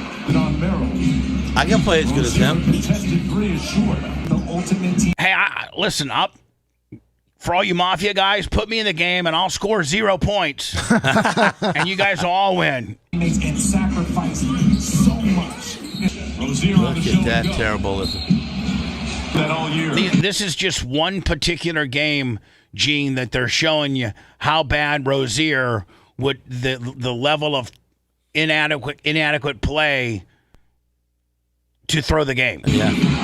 Empty corner two-man game. Rozier with a three. Anderson with a rebound. Rozier relocates for another try. Boy, that was awfully short. Yeah, as a coach, at what point have you seen enough? Yeah. As a coach, what point have you seen enough? I'd send him back to the room with Michael Jordan. What's that going to do? What's Michael going to do? Beat his ass. No, Michael for doesn't. embarrassing the sport. Well, for making stupid moves like that on purpose. I think you might. You got to see it's on purpose. I think you'd have to send him to a room with Shaq. Yeah, not Michael. Shaq, the same guy that I was just talking about. Was that Shaq? No, that's Shaquille O'Neal. That's not Michael Jordan. Yeah, Michael would take bets with him. Shaq is 7'4", 350. Yeah. Well, whoever cares about their team or cares about basketball. Shaq's good enough. Yeah, that's good enough. Send him back there with that Send guy. him to Shaq. By the way, you can still buy a Terry Rozier jersey on NBA.com. Now, hold on. What's his card gonna? Is his card plummeting? Oh, I don't know. I don't. Does it do one or two things? Like something like when a scandal hits with a player on a card, does it either pump it up or make it just drop drastically? There's not really a card market for Terry Rozier. There are, like, if Terry Rozier killed somebody, then people would probably want to get his cards. There are people that collect, like Aaron Hernandez. How about O.J. Simpson? There's people that have his cards. I mean, and is his card, and now only is his rookie cards were something. Yeah. When we return, Lummy, another one. Yeah. At what point, I know Chronister has the DeBartolo rub, and that's what, makes him untouchable. There's several people in town that have that rub. But, at what point does he have to take responsibility at the agency where half of his, managerial senior staff has been caught into a cheating scandal? At what point does the sheriff, even though he says he may not know about it, at what point does somebody say, that's okay, you didn't know about it, but it happened on your dime, and it's your agency, and this agency is destroyed and needs better leadership because half of your leadership is gone. Does he survive this or does he not? I think that the DeBartolo corruption is so strong in this town that he'll survive it. And it'll only validate my suspicions as to who really runs the show around here. Do they own a restaurant on Dale Mabry? Yeah. Yep. Good place. If you want a deep dive into the Bubba the Love Sponge show from the past, go to BubbaArmyHQ.com. We'll be back after these words.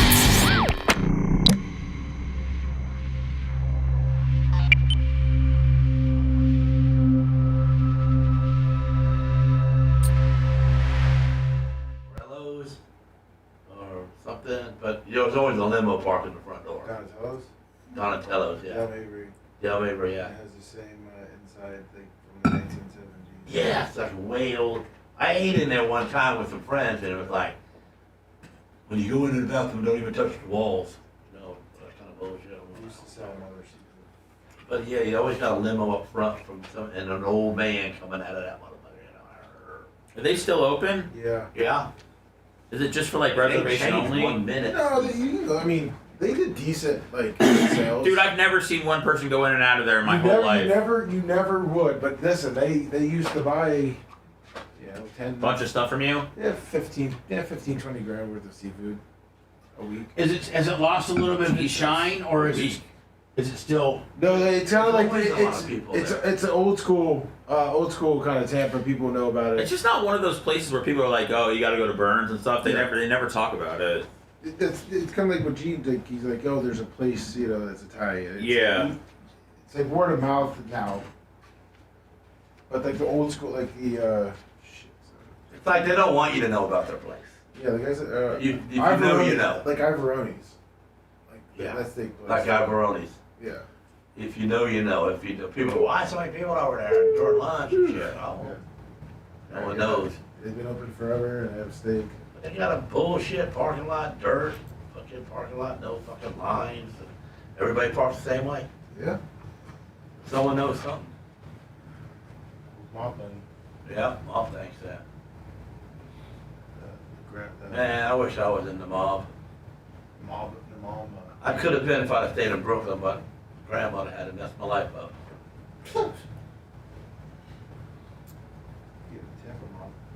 That'd be great.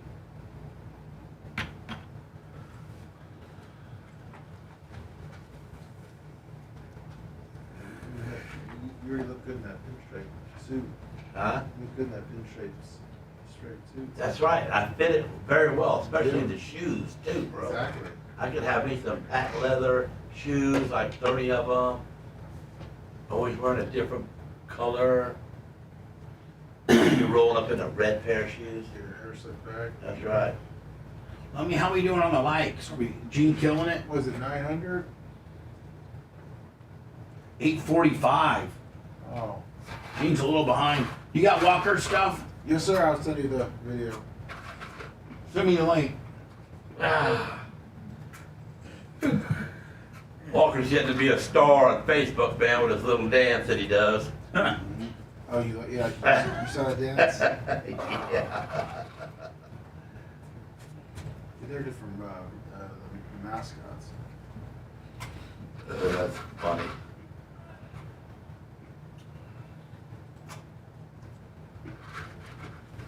I sent it. Okay.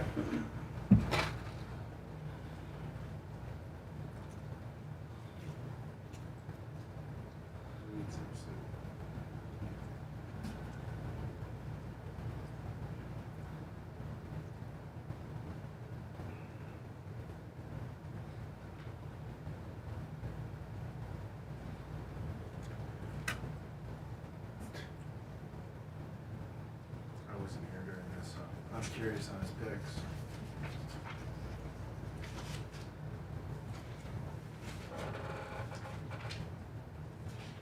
No, he did. What? Yeah, Tom said I've not seen these. What's up there, merchant? Tell him keep hitting that thumbs up. Doo-doo.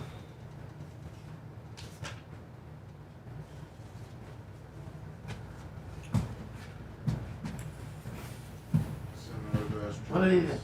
Lasker has its Charleston, South Carolina church shooter's card. What does that mean? That sounds good though. Pickle homeless. Pickle barrelless. Frank's pickle barrelless. I don't know what that means. Lasker would be a great mob guy. Yeah, I wish I was. I'd be rich.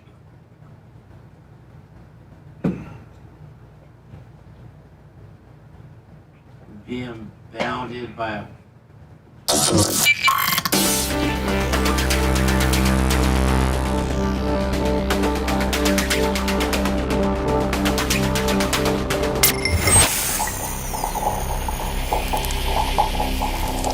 Power Screen of Florida.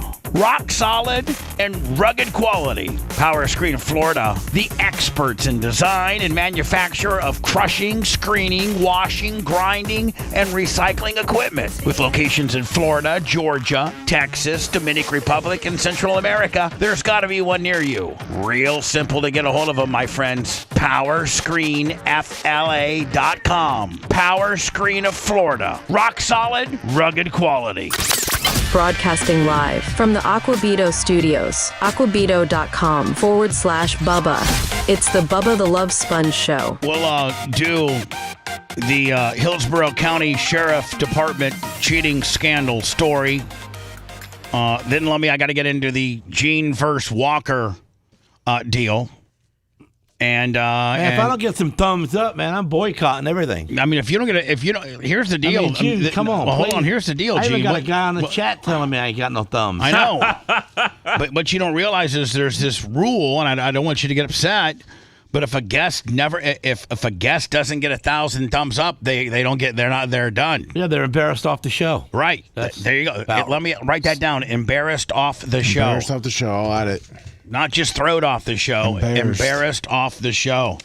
Man, if you can't pull 1,000 thumbs up, man, why you even get out of bed? I couldn't say it any better. Neither could Seth.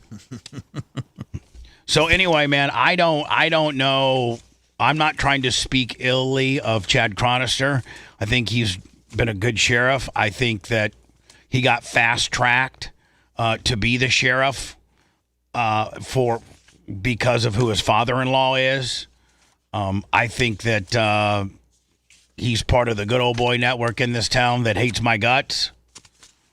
Him and Susie Lopez and just what I'm not going to get too far down the trail with regards to that, but in my opinion, man, Chad Chronister's got a real problem. Now, whether he survives this or not is yet to be determined. But just when you thought it ended with 5, then they found another one again yesterday, and this all started with a soon-to-be ex-wife.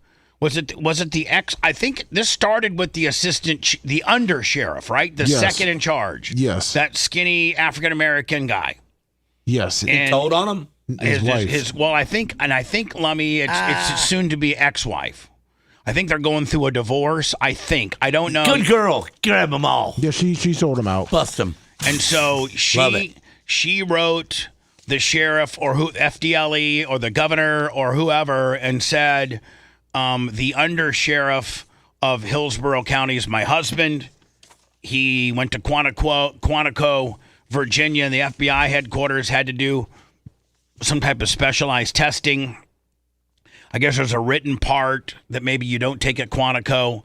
And that's where all this cheating has come to the forefront, is these written parts of these tests that involve promotion from, sergeant to lieutenant to major or captain, or however the pecking order goes. Within the testing, there's this written portion of the test. And this one particular guy who they've identified now is the guy that writes this portion of the tests for all these now 6 people that have been promoted, all used the same guy. Was he a cop? I don't know. No, his last name's Roush. He's not. And let me. I got to think that. Is this going to go criminal? They said the FBI, I believe, is looking into it. Chevrons are off red lead. Macho, can you chime in and tell me what that means? The chevrons are off. The LEDs or signs. Did I not have them on? Oh, I forgot to turn them on today. They were on earlier. Yeah. Oh, did we get a power? No wonder the show is messed up. Yeah, no wonder. Thank you. So, is this going to, I got to think that Chronister, if he was to survive this, has to go criminal. This is fraud. And then the guy that the common denominator, the Roush guy, he's got to get the book thrown at him. So he had some insight on somebody writing something part of it to get in there. He still did his time as being a cop and got his shield and got his little bars and all. Gene, how about the 3 guys who wrote the portion of that test themselves and didn't cheat and got overlooked? Sorry about your luck, man, because my wife wrote mine. I mean, I'm golden. All right, Gene. By the way, you're the furthest thing from a cop. I know, but if I was a cop, so you can't, I had to do paperwork. I had my wife do it for me. But you're not. You're not a cop. You're not a cop. Well, either and you and you're still saying it. I know. I'm reporting the story. Right. I'm reporting the story. The real part of it. Okay, the part that we understand. You understand it your way, and you are reporting. Same thing as that Tampa Bay News. They're you mean I'm reporting the truth? And you're reporting some make-believe crystal ball type of deal? People cheat, man. People cheat. New developments tonight in a cheating scandal. And it's not right. It's not and right. When you cheat and get caught, like I know, you pay the consequence. Well, you paid a little too much, but, these guys don't need to pay a little too much because you did. To rocking the Hillsborough County Sheriff's Office. This is 10 Tampa Bay News at 11. I'm Dave Wagner. And good to have you with us. I'm Courtney. You know what? 813-90-BUBBA, 813-902-8222. For anybody that's currently in law enforcement. And I'll come here immediately and arrest Lasker. I want to Baker Act him immediately. Baker, whoa, easy. Put him in the funny farm for 72 hours. Do they have to take him if you Baker Act? If somebody tells them to. Yeah. That's so messed up, man. That is way messed up. Lummy, you got my back on the Baker Act? Lummy, you never go against me. And you never go against me. I'll be back sooner or later. Yeah. Bubba. Macho Man's got my back. I don't know, man. Me and Macho Man are getting tighter and tighter. The only guy that's gonna be on your side is Seth. I don't know. I hit the like button on Macho Man when he's muscling out on Facebook. Okay. All right. I don't see you liking him. When he's muscling out on Facebook. Ask him. I hit the like button when he's muscling out on Facebook. Tell him, Macho Man. That guy likes me. So anyway, listen, Linda. So I don't even know where I was going with it. What, can somebody help me out? Yeah, here? we were talking about the Chad Chronister situation, and then Gene threw you off because he said if he was a cop, he would have his wife take his test for him. So I wanted to say, if you're current law enforcement, I can put you on such heavily protection, and we don't obviously know your phone number, or hit star 67 and dial us, 813-902-8222, 813-90-BUBBA. And I'm going to have Lummy, if we have somebody call the phone lines, I'll have him answer it first. I won't, even the word hello, when you first go on the air, it will be scrambled. I will have you on what I call witness protection. I'm the first radio personality in the city to do it. Other people do it now. But I did it in the early 90s. And I run you through a voice changer, an SPX 1000, and a Yamaha SPX actually 2000. And you sound like Darth Vader, but as a a currently employed law enforcement officer, do you think the sheriff, Chronister, does he survive this? Does he make it through this? And let's now not forget now, this is the sixth person. His leadership staff and his upper management has been decimated. I mean, I think you almost need a new sheriff to come in here and just change the way of thinking from upper management. And I will put you on protection. Nobody will know who you are. You'll sound like Darth Vader. Does Chad Chronister, does he get away with it? Does he survive this? What? Robinson, just hours ago, we confirmed another high-ranking deputy, this time a captain, was fired. He joins at least 4 others accused of having someone else complete mandatory coursework. 813-90-BUBBA, I will cover your ass. I'll have you so heavily. How they getting caught, though? Well, because there's just... They're telling on themselves? Yeah. Including for the I'll have you so scrambled up, nobody will know who you are. We'll call you Officer Fred. Leo Larry. We'll call you Leo Larry. Prestigious FBI National Academy. 10 Tampa Bay News reporter Chris Hurst is live outside the Sheriff's Office District 2 headquarters. And Chris, the captain who resigned today was the deputy commander for that district. That's pretty high up. You've lost your undersheriff. You've lost your deputy commander. You've lost some really high-ranking officials. And I need somebody that's in current law enforcement right now to call me. You know I got your back. I'll have you scrambled up. I don't even want to know what agency you work for. I would just put an ad in the paper up there in the north where the snow is going for people to move down here in law enforcement that's got 5 years in, and we can give you a top-ranking job. Yeah, that's right. No, how about all the people that applied for these jobs that these guys cheated on? I go straight to them right off the get-go and put them right in work. Yep, that's what I do. Right. You know, there are 6 people that applied to be this lieutenant. Yeah, they got robbed. Well, here we go. Right here, a job with a lot of responsibility, but now also too, Captain Marvin Johnson is gone, one of several who have resigned or been fired since an internal investigation began into what the sheriff says is academic integrity. I am Captain Marvin Johnson. I owe the agency big. From captains to colonels. Good morning. Colonel Mike Hannaford here at Valrico Elementary. To even a chief deputy for the Hillsborough County Sheriff's Office. I do things that lay a foundation for those coming behind me. 10 Tampa Bay's. Yeah, like cheat. Like cheat. Now confirmed at least 5 high-ranking supervisors. Chad, you gonna be able to make it through this, Chad, with the debacle a little bit? I mean, is Eddie gonna blow a phone call into Trump, and then he'll blow a phone call into DeSantis, and you're gonna be okay? Give you a couple FBI guys to help you out. Sheriff Chad Chronister. A police officer. He needs protection. All right, tell line 1. Can you wait 1 minute and 30 seconds? Have either been fired or resigned since an internal investigation began into alleged cheating on coursework to qualify for promotions or complete the acclaimed National FBI Academy. I don't see any excuse and any possible reason as to why they would cheat and do what they did and turn it in as their own work. Earlier this month, we reported Deputy Chief Anthony Collins abruptly resigned this summer amid the cheating probe.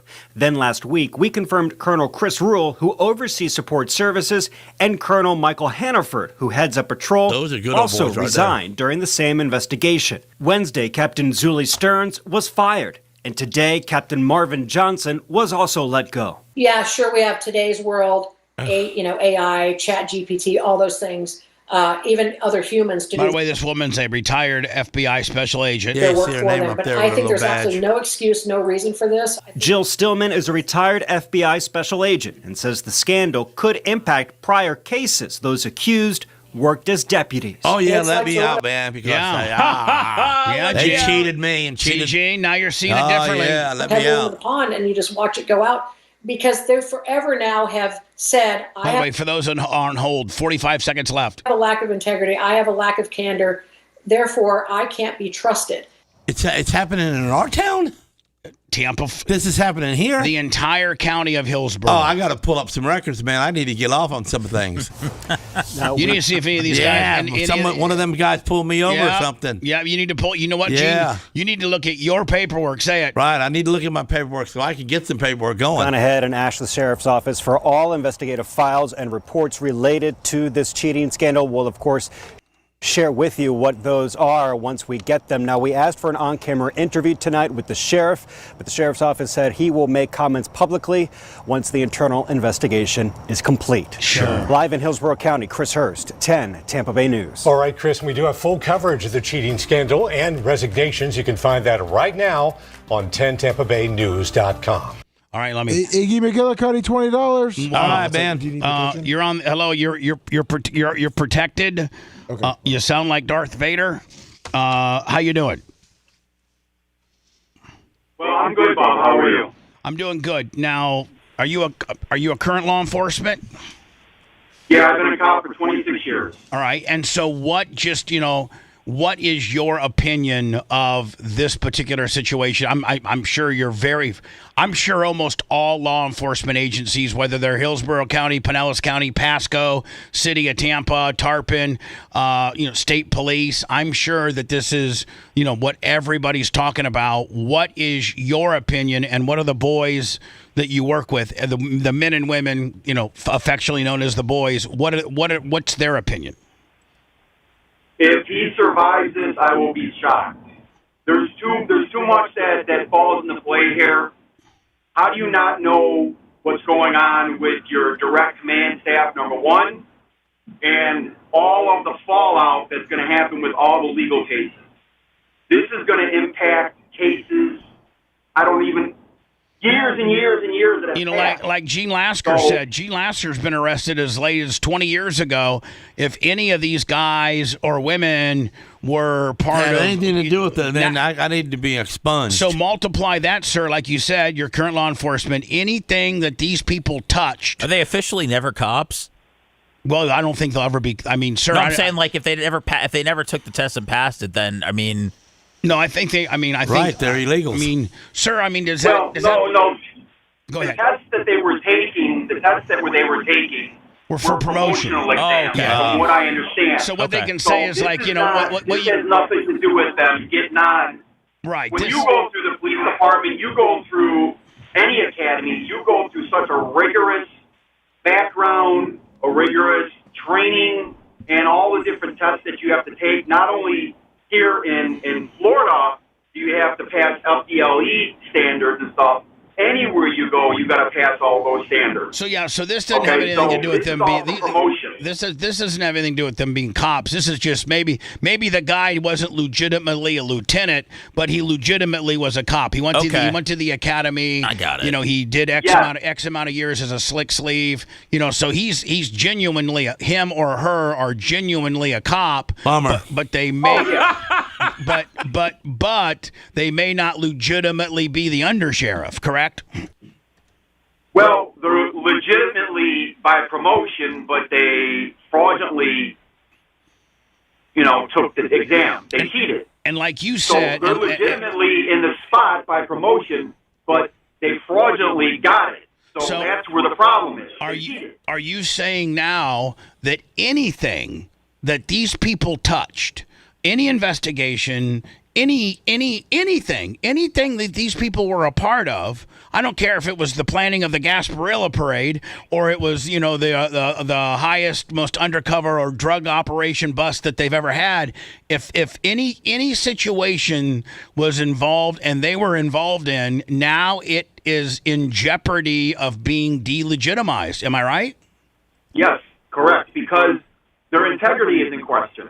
And if you don't have your integrity as an officer, you have nothing.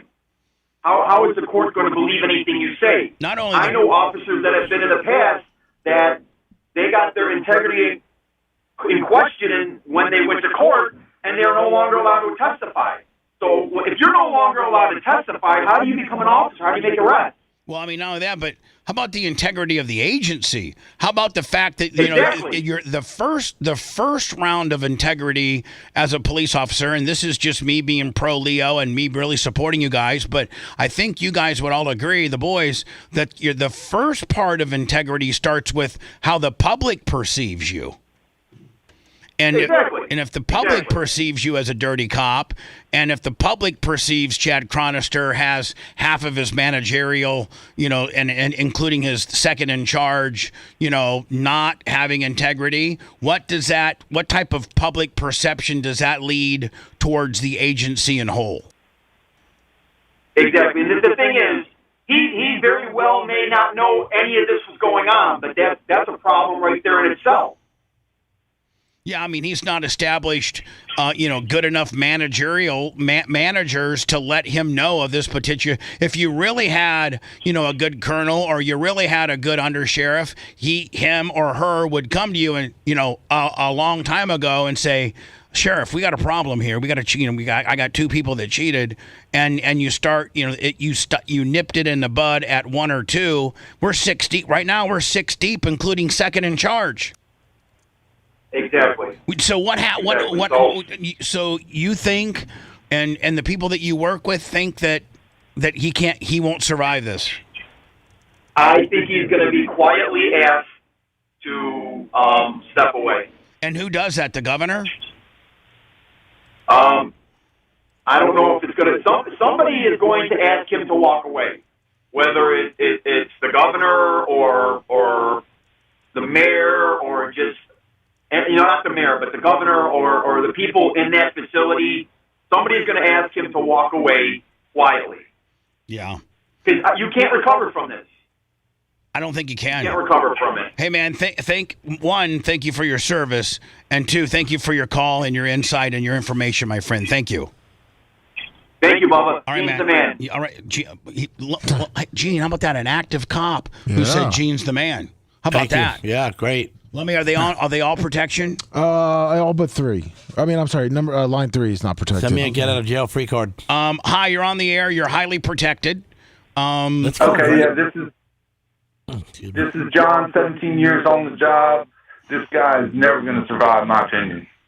So, I mean, are you and the boys? I'm probably at break, and when you're 56ing with guys, this is what everybody's talking about. So, it would, whether you work for a chief or you work for a sheriff, would it be insurvivable for the head of your agency? Absolutely, and not only that, but I think people need to start. You're talking about, is the governor going to quietly ask him to step down? I think people need to start publicly coming out, like maybe even you on your show, Bubba, and calling for his resignation because they have a culture of corruption in that whole administration, that whole division, that whole office.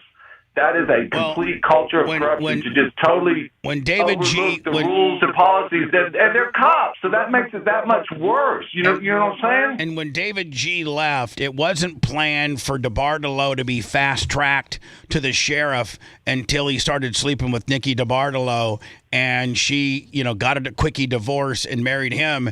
And I think history will show that Chad Chronister went from a slick sleeve to the sheriff faster than any other sheriff in the history of Florida because he was The whole thing smells rotten. If you look at his properties and his assets and his ascension, it's just rotten to the core. And now this is coming out. It's going to get worse and worse and worse. If he had any decency at all, he would have already resigned. Because, like I said, it's a culture of corruption. And, talking about taking the test and stuff like that, if you took a test to make, part of your promotional process to make a colonel or to captain or whatever, you should immediately be stripped. Of course, they were all resigning, but that rank is no longer valid. So you should be stripped of that rank and bucked back down to either an officer or a lieutenant or wherever you made it legitimately. Find out your last legitimate promotion that you didn't cheat on, and that's what you retire out as, a lieutenant or a sergeant or whatever. And not only that, but I want all of your pay that you got as a colonel, the differential, I want all that back because they're robbing from the taxpayers. Listen, to pay them money that they haven't earned. I wish you had some of your lawyers on today because any good criminal defense lawyer, if any of these guys were ever a witness against me and I've been convicted and maybe I'm still in prison, I'm gonna get an appeal going and I'm gonna say, look, if you can't be trusted to do the basic things, you can't be trusted to give true testimony against me. And I don't know the actual ins and outs of all those legal, loopholes and stuff like that. But it's not going to be good. And let me say one thing real quick, Bo. The sheriff, he's saying, I didn't know, whatever. Look, that's his job to know. He either knew or should have known or was such a dumbass he didn't know. There's no scenario where he's a competent sheriff. None. He should be out of there. And like I said, everybody needs to start publicly saying, hey, dude, you got to resign. And I wouldn't be surprised if the feds had to come in here and take over the whole department. Do you remember about probably 30 years ago, New Orleans police were so dang messed up, they had to have the federal government come in and take over that whole department. Cops were going around killing witnesses and stuff. It was terrible. And if you don't get this under control, if he stays in office, man, I would hate to be a citizen there depending on them to protect me. Listen, here's the deal. I'm more scared of the police than the criminals. But what you touched on is, man, every one of these colonels, every one of these majors, the undersheriff, all the people that got the 5 or 6 people that are wrapped up in this at one time. Nobody just starts as a colonel. Everybody starts as a slick sleeve deputy. That's what I mean. Absolutely. And so that's when they're heavily involved in arrests and putting people in jail. And so every one of these 5 or 6 people touched a lot of different people and put a lot of different people in jail, and this is going to be an absolute crap storm if they start unwinding everybody these people arrested during their career before they were office junkies, and it's going to be bad. They're going to pull on the thread and the whole thing's coming unraveled, just like you're saying. And I just want to say real quick, because I know you're running out of time, law enforcement really appreciate you and your support of us. And, law enforcement is just like anybody else. There's good law enforcement and there's bad law enforcement. We're all people. There's bad judges, there's bad doctors, there's bad people in this world. And, just because you put on a badge doesn't make it so you're going to be perfect. But when you can't uphold the very laws that you're sworn to protect, you need to find a different career and a different line of work. And you need to be you need to be done, gone, kicked out, and without remorse. Now, is you a good boy or a bad boy? So let me ask you a question. Even if they find out he didn't know, you're saying it's still his job to know, and he's got to go. Absolutely. He's the sheriff. He runs that. It's his job to know. It's his job to run a non-corrupt sheriff's office.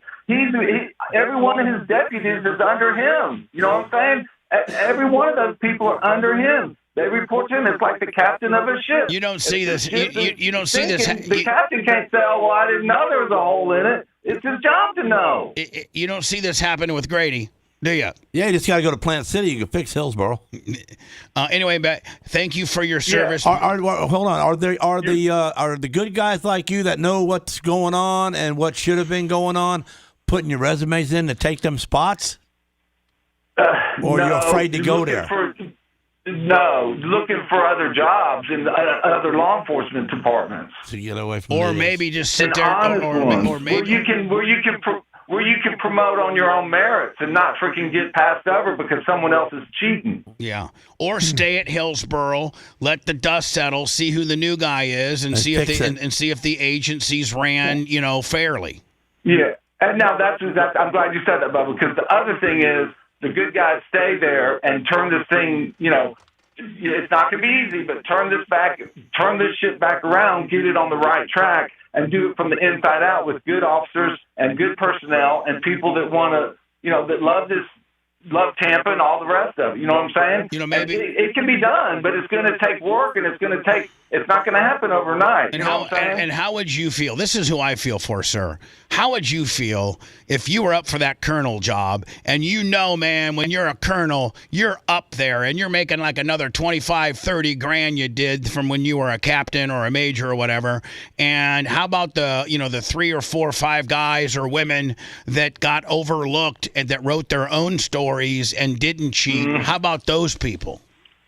I feel terrible for them. And you're talking about the money. It's so much more than just the money, though. The benefits package, the health, how much you have to pay for your health insurance and stuff. You think the higher up you go, the more you pay for your health insurance. But it's just the opposite. Because the B cops and all the guys at the bottom of the ladder are paying full, but the higher up you go, and you can even get health benefits for the rest of your life, even after you've retired, depending on what rank you retire. There's a whole lot of things that come with that colonel status. Other than just pay. Colonel is damn near the highest you can get, and I guarantee he's making $100,000 more than that slick sleeve. I promise you. Oh, easily. And like I said, when you add in his benefits package, it's probably $200,000 more. Right. Hey, man, more importantly, be safe. We got your back, my friend. Thank you for your insight. I appreciate it. Love the show. Bye. All right, thanks. So Lummy is for... Force protection. Force protection. Hello, you're on the air. You're heavily protected like everybody else has been. Bubba, do I have protection? Very much so. This is what the boys think.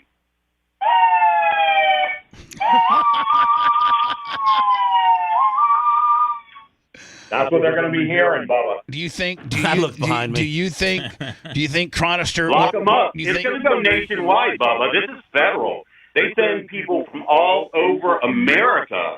This is going to go nationwide. This isn't just Hillsborough County. All of these guys are going to go down. Oh wow! Now, so you think Chronister does time behind bars? I don't know. He's an elected official. What do you do with that guy? All you can do really is unelect him. At the next. No, I mean, so you're saying the bad guys who cheated on the courses, they might be in jail. The guy that obviously took the test, he's probably going to jail. But do you think Chronister may not go to jail? But do you think he survives this? The other 2 cops I've had on said no, he does not survive this, just due to the fact that it just shows you how inept and how much he didn't pay attention, and he should have known about these things.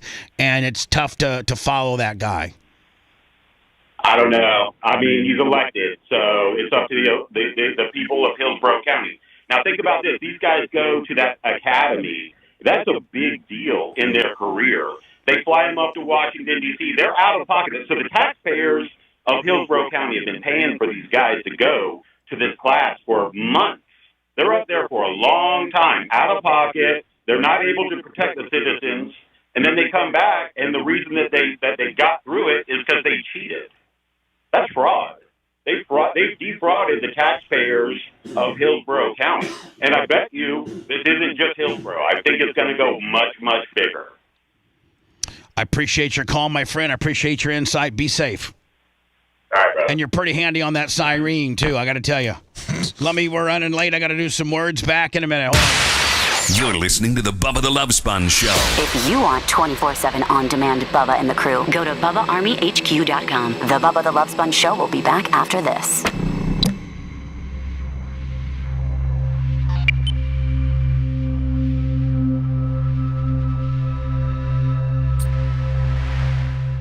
That's for other cops? Robert Roche. Damn. I could have got in for that. 8 of your arrests are going to be washed out, Gene. What did he say? He said 80 of your arrests are going to be washed out.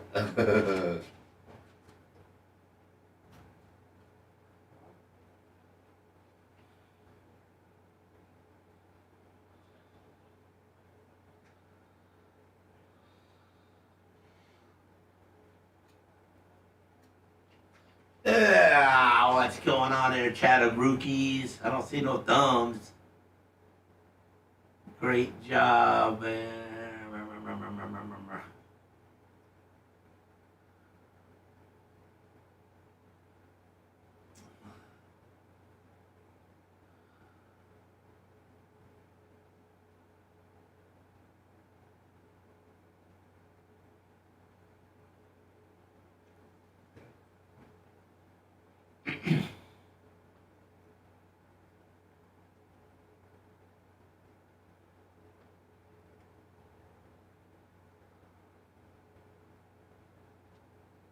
Double XL Gaming, good morning.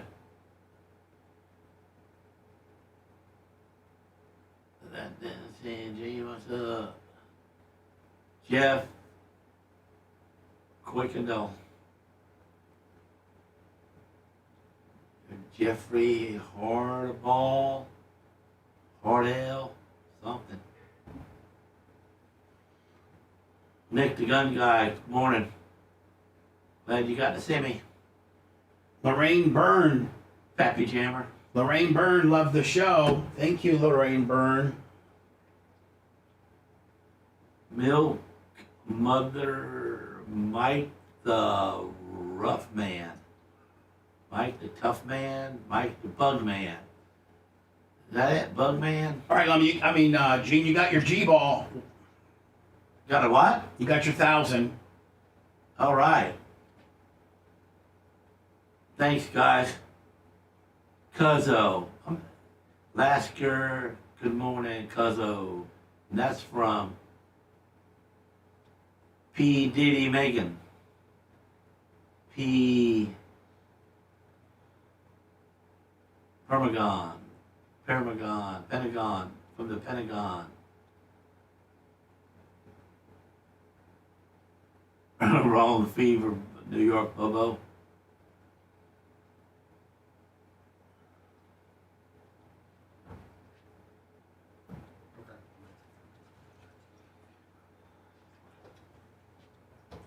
Big Lunger, 727, 77, 93.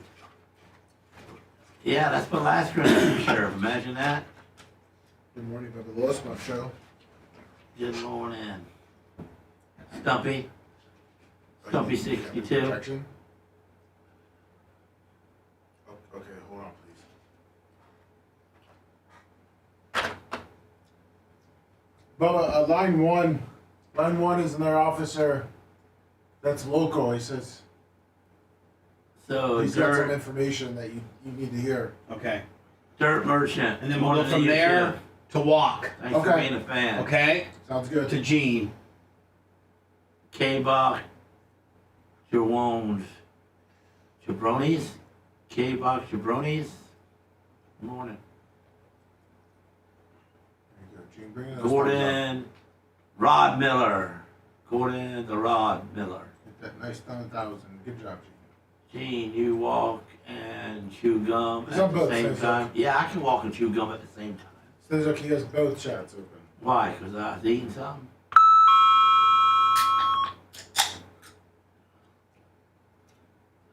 Jeff Coy Kendall. That was my racetrack? I don't got no racetrack. I got enough land to have a little go-kart track, but I ain't built one yet. I kind of like the grass.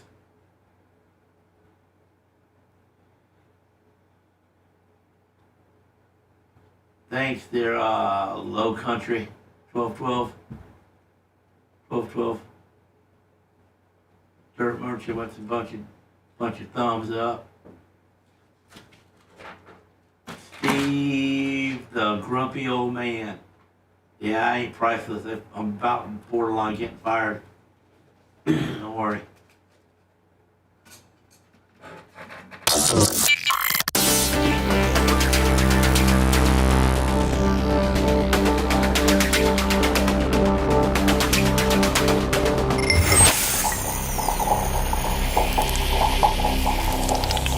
Broadcasting live from the Aquabito Studios. Aquabito.com/Bubba. It's the Bubba the Love Sponge Show. Lasker hit his G-ball on the thumbs up on the YouTube. Thank you. You can always watch us on YouTube daily. Or lots of other great features on YouTube as well. It all starts and stops. That just proves you don't get nothing if you don't ask. With you subscribing to our channel, which is free. Our channel is youtube.com/The Bubba Army. You can join our channel and you can get a notification. Make sure you give thumbs up. You can comment. And then we also have a membership portion of that as well. And that gets you, as we're doing our podcasts, accessibility. That's the only place to be. To watch it as it's happening. And I have the Lasker versus a 4-year-old. So Mr. Bonehead, he gets the whole TV to himself, huh? Well, I'm just looking at Lummy, but he's on the phone with a cop. When we get ready to do this, I can put you on the entire. Oh, don't worry about me. You're bitching about Walker's. I'm not really bitching. I'm just saying. We call him Mr. Bonehead. Yeah, well, he's whipping your ass, sir. You're heavily protected. Lummy said that you're a local guy that I need to get. That you have some information that I must get. Yes. Are you sure that I'm heavily protected, sir? Heavily protected, and heavily protected. And if you'd like to count to like 5 and then turn your radio up to hear how you sound, you can hear how heavily protected. So just go ahead, count to 5. Okay. Can I do it in Spanish? Yeah, go ahead. Okay. 1, 2, 3, 4, 5. All right, now if you turn if you turn your radio up, you'll be able to hear what you sound like and how nobody could determine who you are, where you're calling from, anything. Nobody knows who I am. Okay, no, nobody knows who you are, but I'd like for you to turn your radio up. Turn your radio up so you can hear what you sound like on the air, so you can see how heavily disguised you are. Okay, hold on. Turn your radio up. Ow. Okay, I heard it. You're right. All right. So sir, I don't screw around when it comes to law enforcement. I love law enforcement. I've been a huge supporter for years. My foundation is based around helping law enforcement, so I'm not going to ever jeopardize you or your position for you doing me a favor and giving me some inside intel. So, what do you got for me, bud? Okay. Well, can I first say that I'm a big fan of your OnlyFans page? Okay. All right. Thank you. And the second thing is, I'd like to say that I have taken 17 tests for Hillsborough County cops, and I've aced them all. I've aced 17 lieutenant tests. Now, you're saying that you've taken 17 tests for other people. That's right. I'm blowing the lid off this right here. You broke the Hulk Hogan news, right? Yeah. Well, let's break this. Are you Robert Rauschstein? Tom Bean's on the other line. line. If I'm Jewish? No. See, what I'm saying is the person's name that keeps coming to the forefront that took these tests. What are their names? His name is what? Robert Rausch. Robert Rausch. So, you got. By the way, you guys trying to be a bunch of smart asses. Now he's gone. So, he was just trying to get us in trouble. Yeah, I don't know that he was legitimate or not, but you guys just please don't just. When I got a phone call, let me try to at least get it down the road a little bit before you start throwing in your but at least I was respectful. One thing. At least I was respectful during it. Very much if I just say, just try to help you get away from a problem that might be catastrophic down the road. It's not going to be catastrophic. Can you thank us once in a while for helping? No, I can tell you to shut up. Thanks. Okay. All right.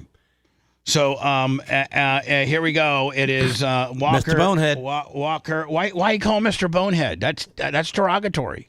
What? He's got a bone on his head, but there's no truth about it. You talking trash to a 4-year-old? I don't know.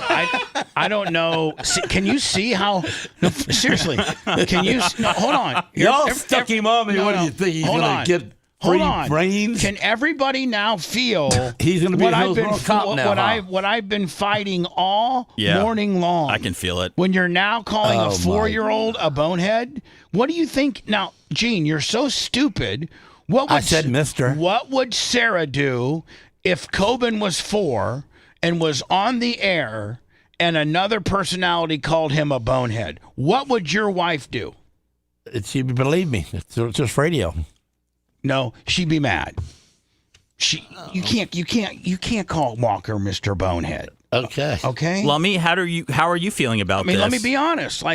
Be honest. I'm very angry, Gene. I expect a full apology. So truthfully, just laying your cards on it. That's your son. Yeah, I know. Okay, You're scared so of a what are you 4-year-old. saying? It's okay, Gene. He's gonna be a president someday? Yeah, Walker's gonna kick your ass. Well, we could definitely get him into a Hillsborough County job. You okay, Sponjo? It's Friday. You just got 22 more minutes of this. I don't know why Bubba hates me so much. He likes me in the beginning, and he hates me at the end. Because you just don't know. I just said Mr. Bonehead. I've called your son Mr. Bonehead. I think you're kind of like. Why don't you help me out? It's a competition thing. Me and him are a competition. Can you help me out?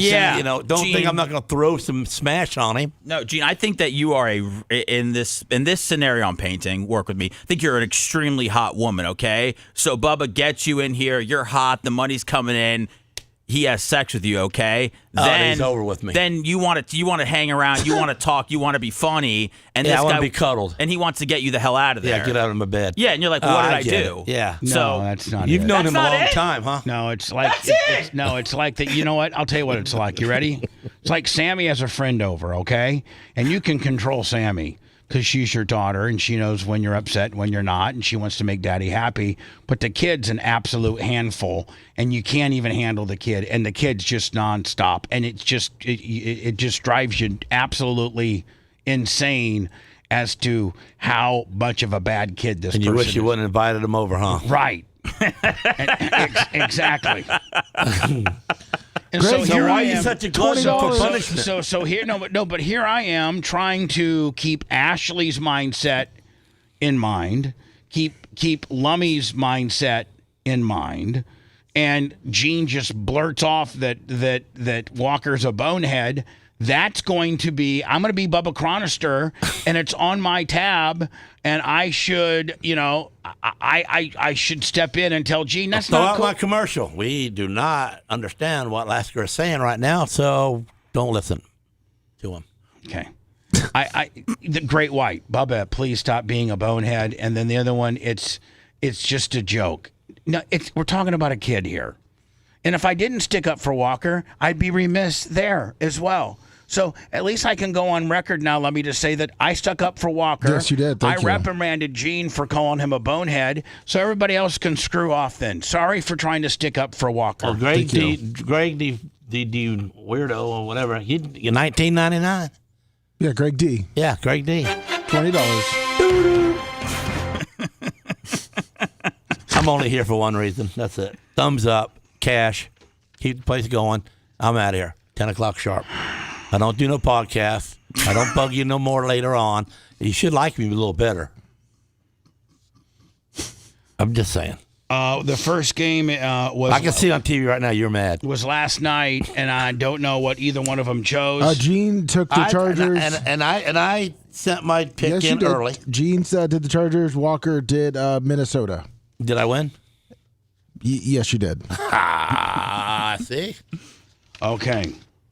I'm catching up. So our next game would be Miami. It's just you guys just don't understand how tough it is to have to be the captain of this ship when you got a deckhand that just wants to just absolutely throw you overboard. Hey, try.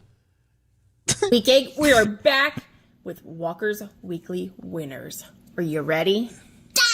See, that's what his mom thinks of him. Walker. I think of him too. I think he's great. I told him he's got the best looking kid in history. Yeah. But now that we're in competition, it's a little different. Who's that? You root for your guy that you're against. All right, Gene, shut up. We're going through this as quickly as we possibly can. Let's go. Exacto. I don't know what that's. The Chargers. The Chargers. Who's going to win? Oh, jeez. So he got that one right. Yeah.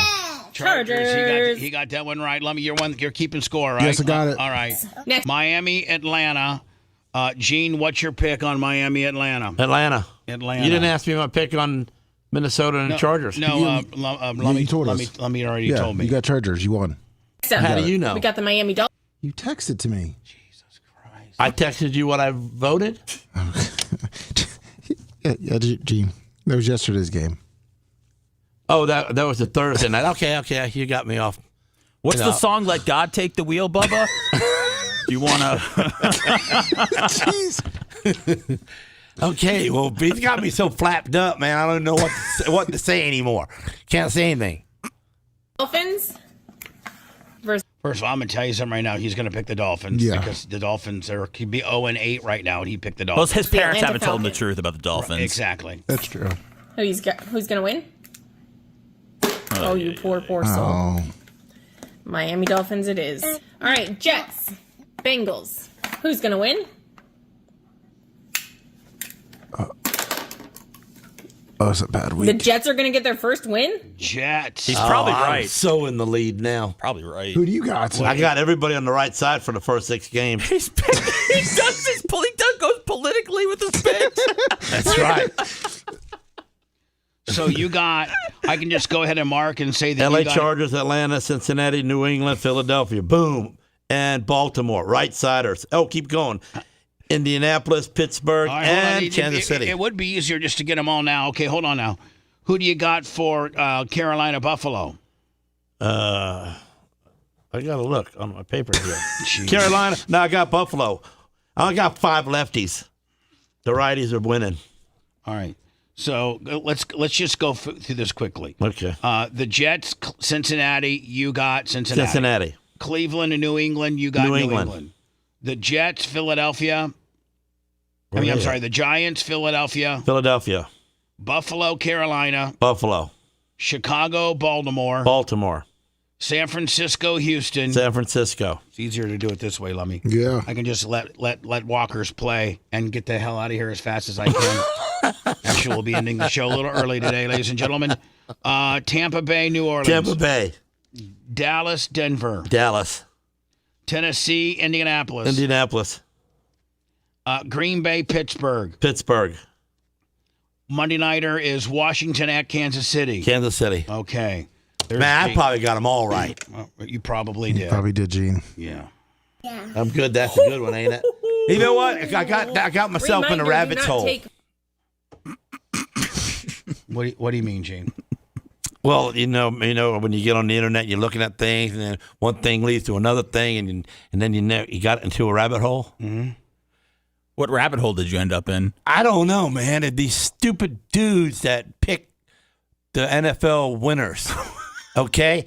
And there's like 80 of them, okay? I started out with Lummy, okay? I went to him because I found out that his show is sports show. Somebody had to ask. So I get in there and I start. Oh, I'm seeing sorry. Thinking I'm gonna try to cheat myself out by picking Lummy's picks while he's on his show, and then I couldn't find him anymore. And then next thing I know, I had some bald-headed black guy that said, "I pick them all right every time." So, and then there was a black lady, man, and she was really screaming out. You know, she knew all the football picks. So I watched her. All right, thank you, Gene, for your report. I got about 5 in. Over to the boneheaded 4-year-old. Stand by. Football betting advice from a 4-year-old. We have the Browns versus the Patriots. Who's gonna win? Okay, Gene won this one. Cleveland. Oh boy. You've got the Browns. We have the Giants at the Eagles. Who's gonna win? He'll smash them together. All right. Eagles. He does have a great technique, Lummy. He does. He takes them, he pairs them up, he looks at them, he looks at the unit, he looks at them, he knows what they are. He smashes their head together, then he throws the loser in the bucket, and he keeps the winner. Exactly. I like his format. Very, very, very, very efficient. Fly. Better than Gene looking at a bald-headed black guy, an African-American woman, and Lummy. I think this is far more efficient. Eagle fly. Now we have the Bills at the Panthers. Oh. Smash them together. Who's gonna win? Smash them together, buddy. Woo. Oh no, that was not a smash together, but that was a throwdown violently. Real worried there for a second. We've got the Bills. Ready. We've got the Bears. The Bears. At the Ravens. Come on, pick the Bears. Who's gonna win? Man. Come on, little man. Smash them 4 in a row. It's 4 in a row. Come on. Lamar's back. Oh no. It's 4 in a row. It's in his left hand. Oh boy. Oh. The Ravens. Oh, with a backup quarterback. 49ers at the Texans. Who's gonna win? Oh, the 49ers. All right. Nope. Last minute. False finish here. There you go. 49ers. Next up. I like how he throws the loser down in the bucket. Versus- That's right. Get rid of him. Oh, it'll be Tampa Bay. Saints. Who's gonna win? Smash together. Bucks. Go Bucks, go. Next, we have the Cowboys at the Broncos. Oh. Who's gonna win? Oh, a double Coming smash. back. Coming back. Yeah, there you go. All right, next up. That was a different technique set. That was a double smash, then workaround. It clicked. He goes, "Oh my God, I picked the Cowboys. What's wrong with me, Bo Nix?" At the Colts. Who's gonna win? Good right. pick. Next, Who was that? we Let me- have Colts. Colts are on fire Yeah, right they now. are. Great. the Packers at the Steelers. You know he's gonna. You better Who's pick, gonna win? Better pick the Steelers. Better- 'Cause I think the Steelers are gonna win the game. Really? Yeah, I do. Aaron Rodgers? Steelers. Yeah. Rounding out the week. The Monday Nighter. Sicilian got our Redneck, Monday night $50. Thank you, The Sicilian Redneck. Washington Commanders. We do not have the Commanders either. Yes. And the Kansas City Chiefs. What a game. Who's gonna win? Smash together. That's right. The Chiefs. What do you got to say? Go, Papa! What did he say? Go Bubba. Go Bubba. Oh, Actually, positive words. with double thumbs down. That is true. How do you say "Go Bubba" then put 2 thumbs down? Well, that's probably mom's with the thumbs down and Lummy's the Go Bubba. So he's making his parents happy. We'll end the show next. If you love that segment, then check out BubbaArmyHQ.com and do a deep dive on past shows. The Bubba the Love Sponge Show will be right back.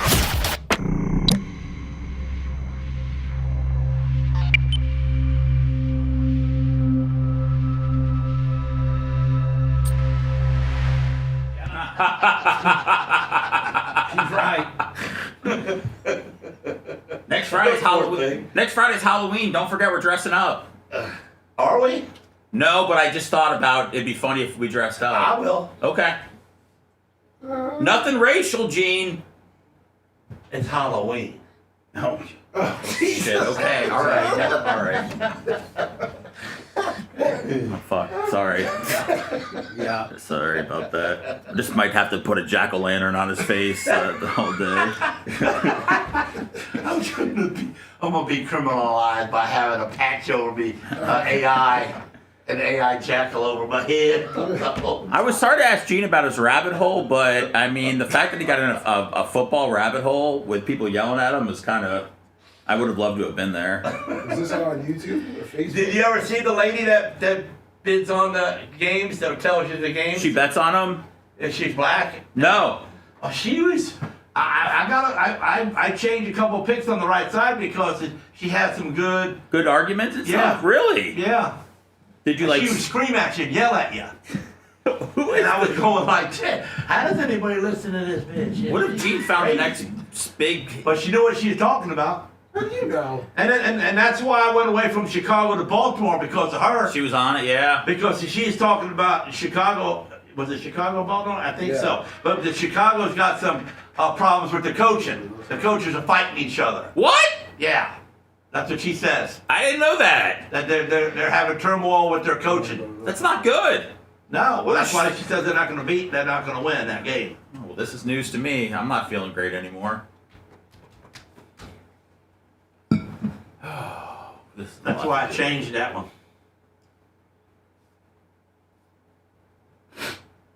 Mark from time, $100. All right. Thank you, buddy. I need about 5 or 6 more, though, so I can keep my job.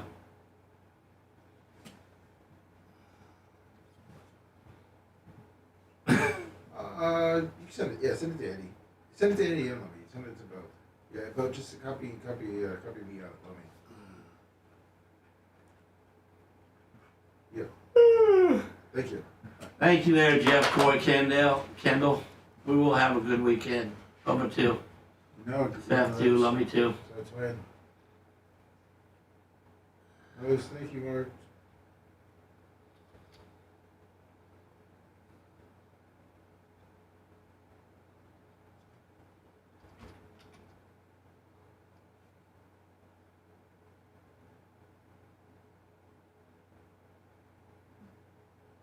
So Jake Thomas says, Bubba, Alaska is cheaper than a therapist for your stress relief.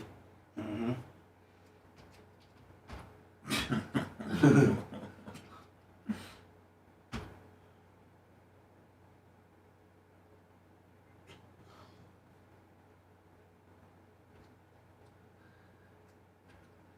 Okay, what made you Bubba fan? I got my SpongeBob costume in the car, but SpongeBob. Yeah, I'm SpongeBob every year, but I'll probably switch it up.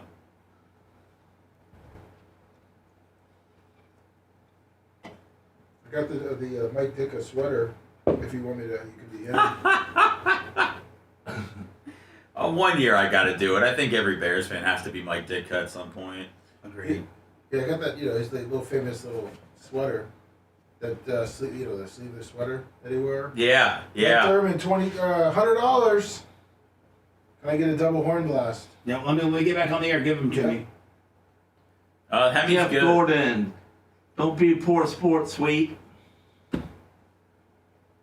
$99. Thanks, man. Ooh. There's your double horn blast. You got one from me. That's good money coming in the last commercial break of the show.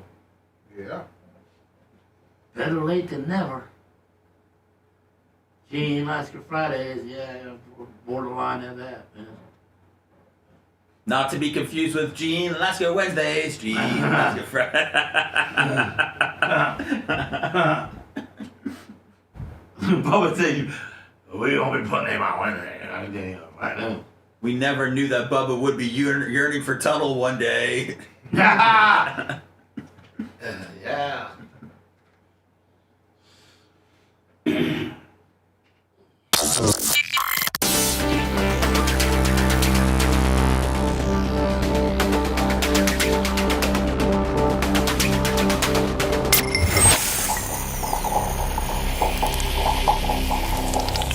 Every homeowner deserves a roofer who puts people first. 4th Gen Roofing provides roof repair, maintenance, and installation services throughout the greater Tampa Bay area of Florida. With a commitment to personal service, expert craftsmanship, and the experience only years in the field can bring. Our team focuses on real solutions, personal service, and strong roofs that last. More information, go to 4thgenroofing.com or check their Facebook page at 4th Gen Roofing.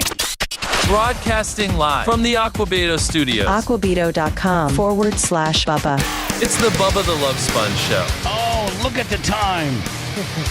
By the way, Johnny K, $50 for Gene Lasker. How about it? Thank you. Lorraine Byrne as well, $25 with a PayPal. Mike Thurman, $100. Mike double Thurman. horn blast.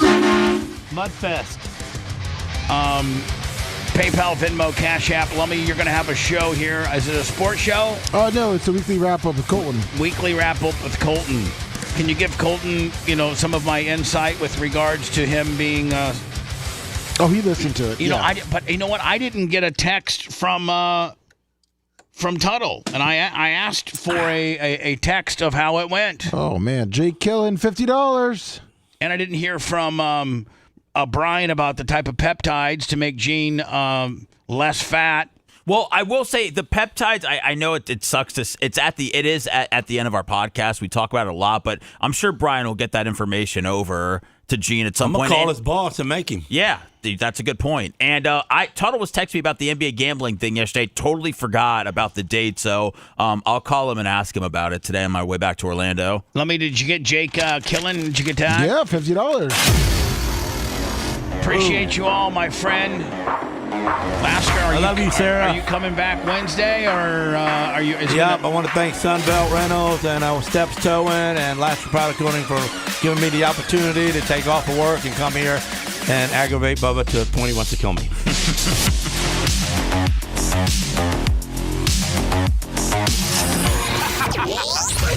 Thanks for letting me finish. You've been listening to the Bubba the Love Sponge Show, starring me, Bubba the Love Sponge, co-host and show historian, Lummit. It's Seth, co-host and president of podcasting. It's Brian Matroni, king of counter programming. Gene Lasker, voice of the people.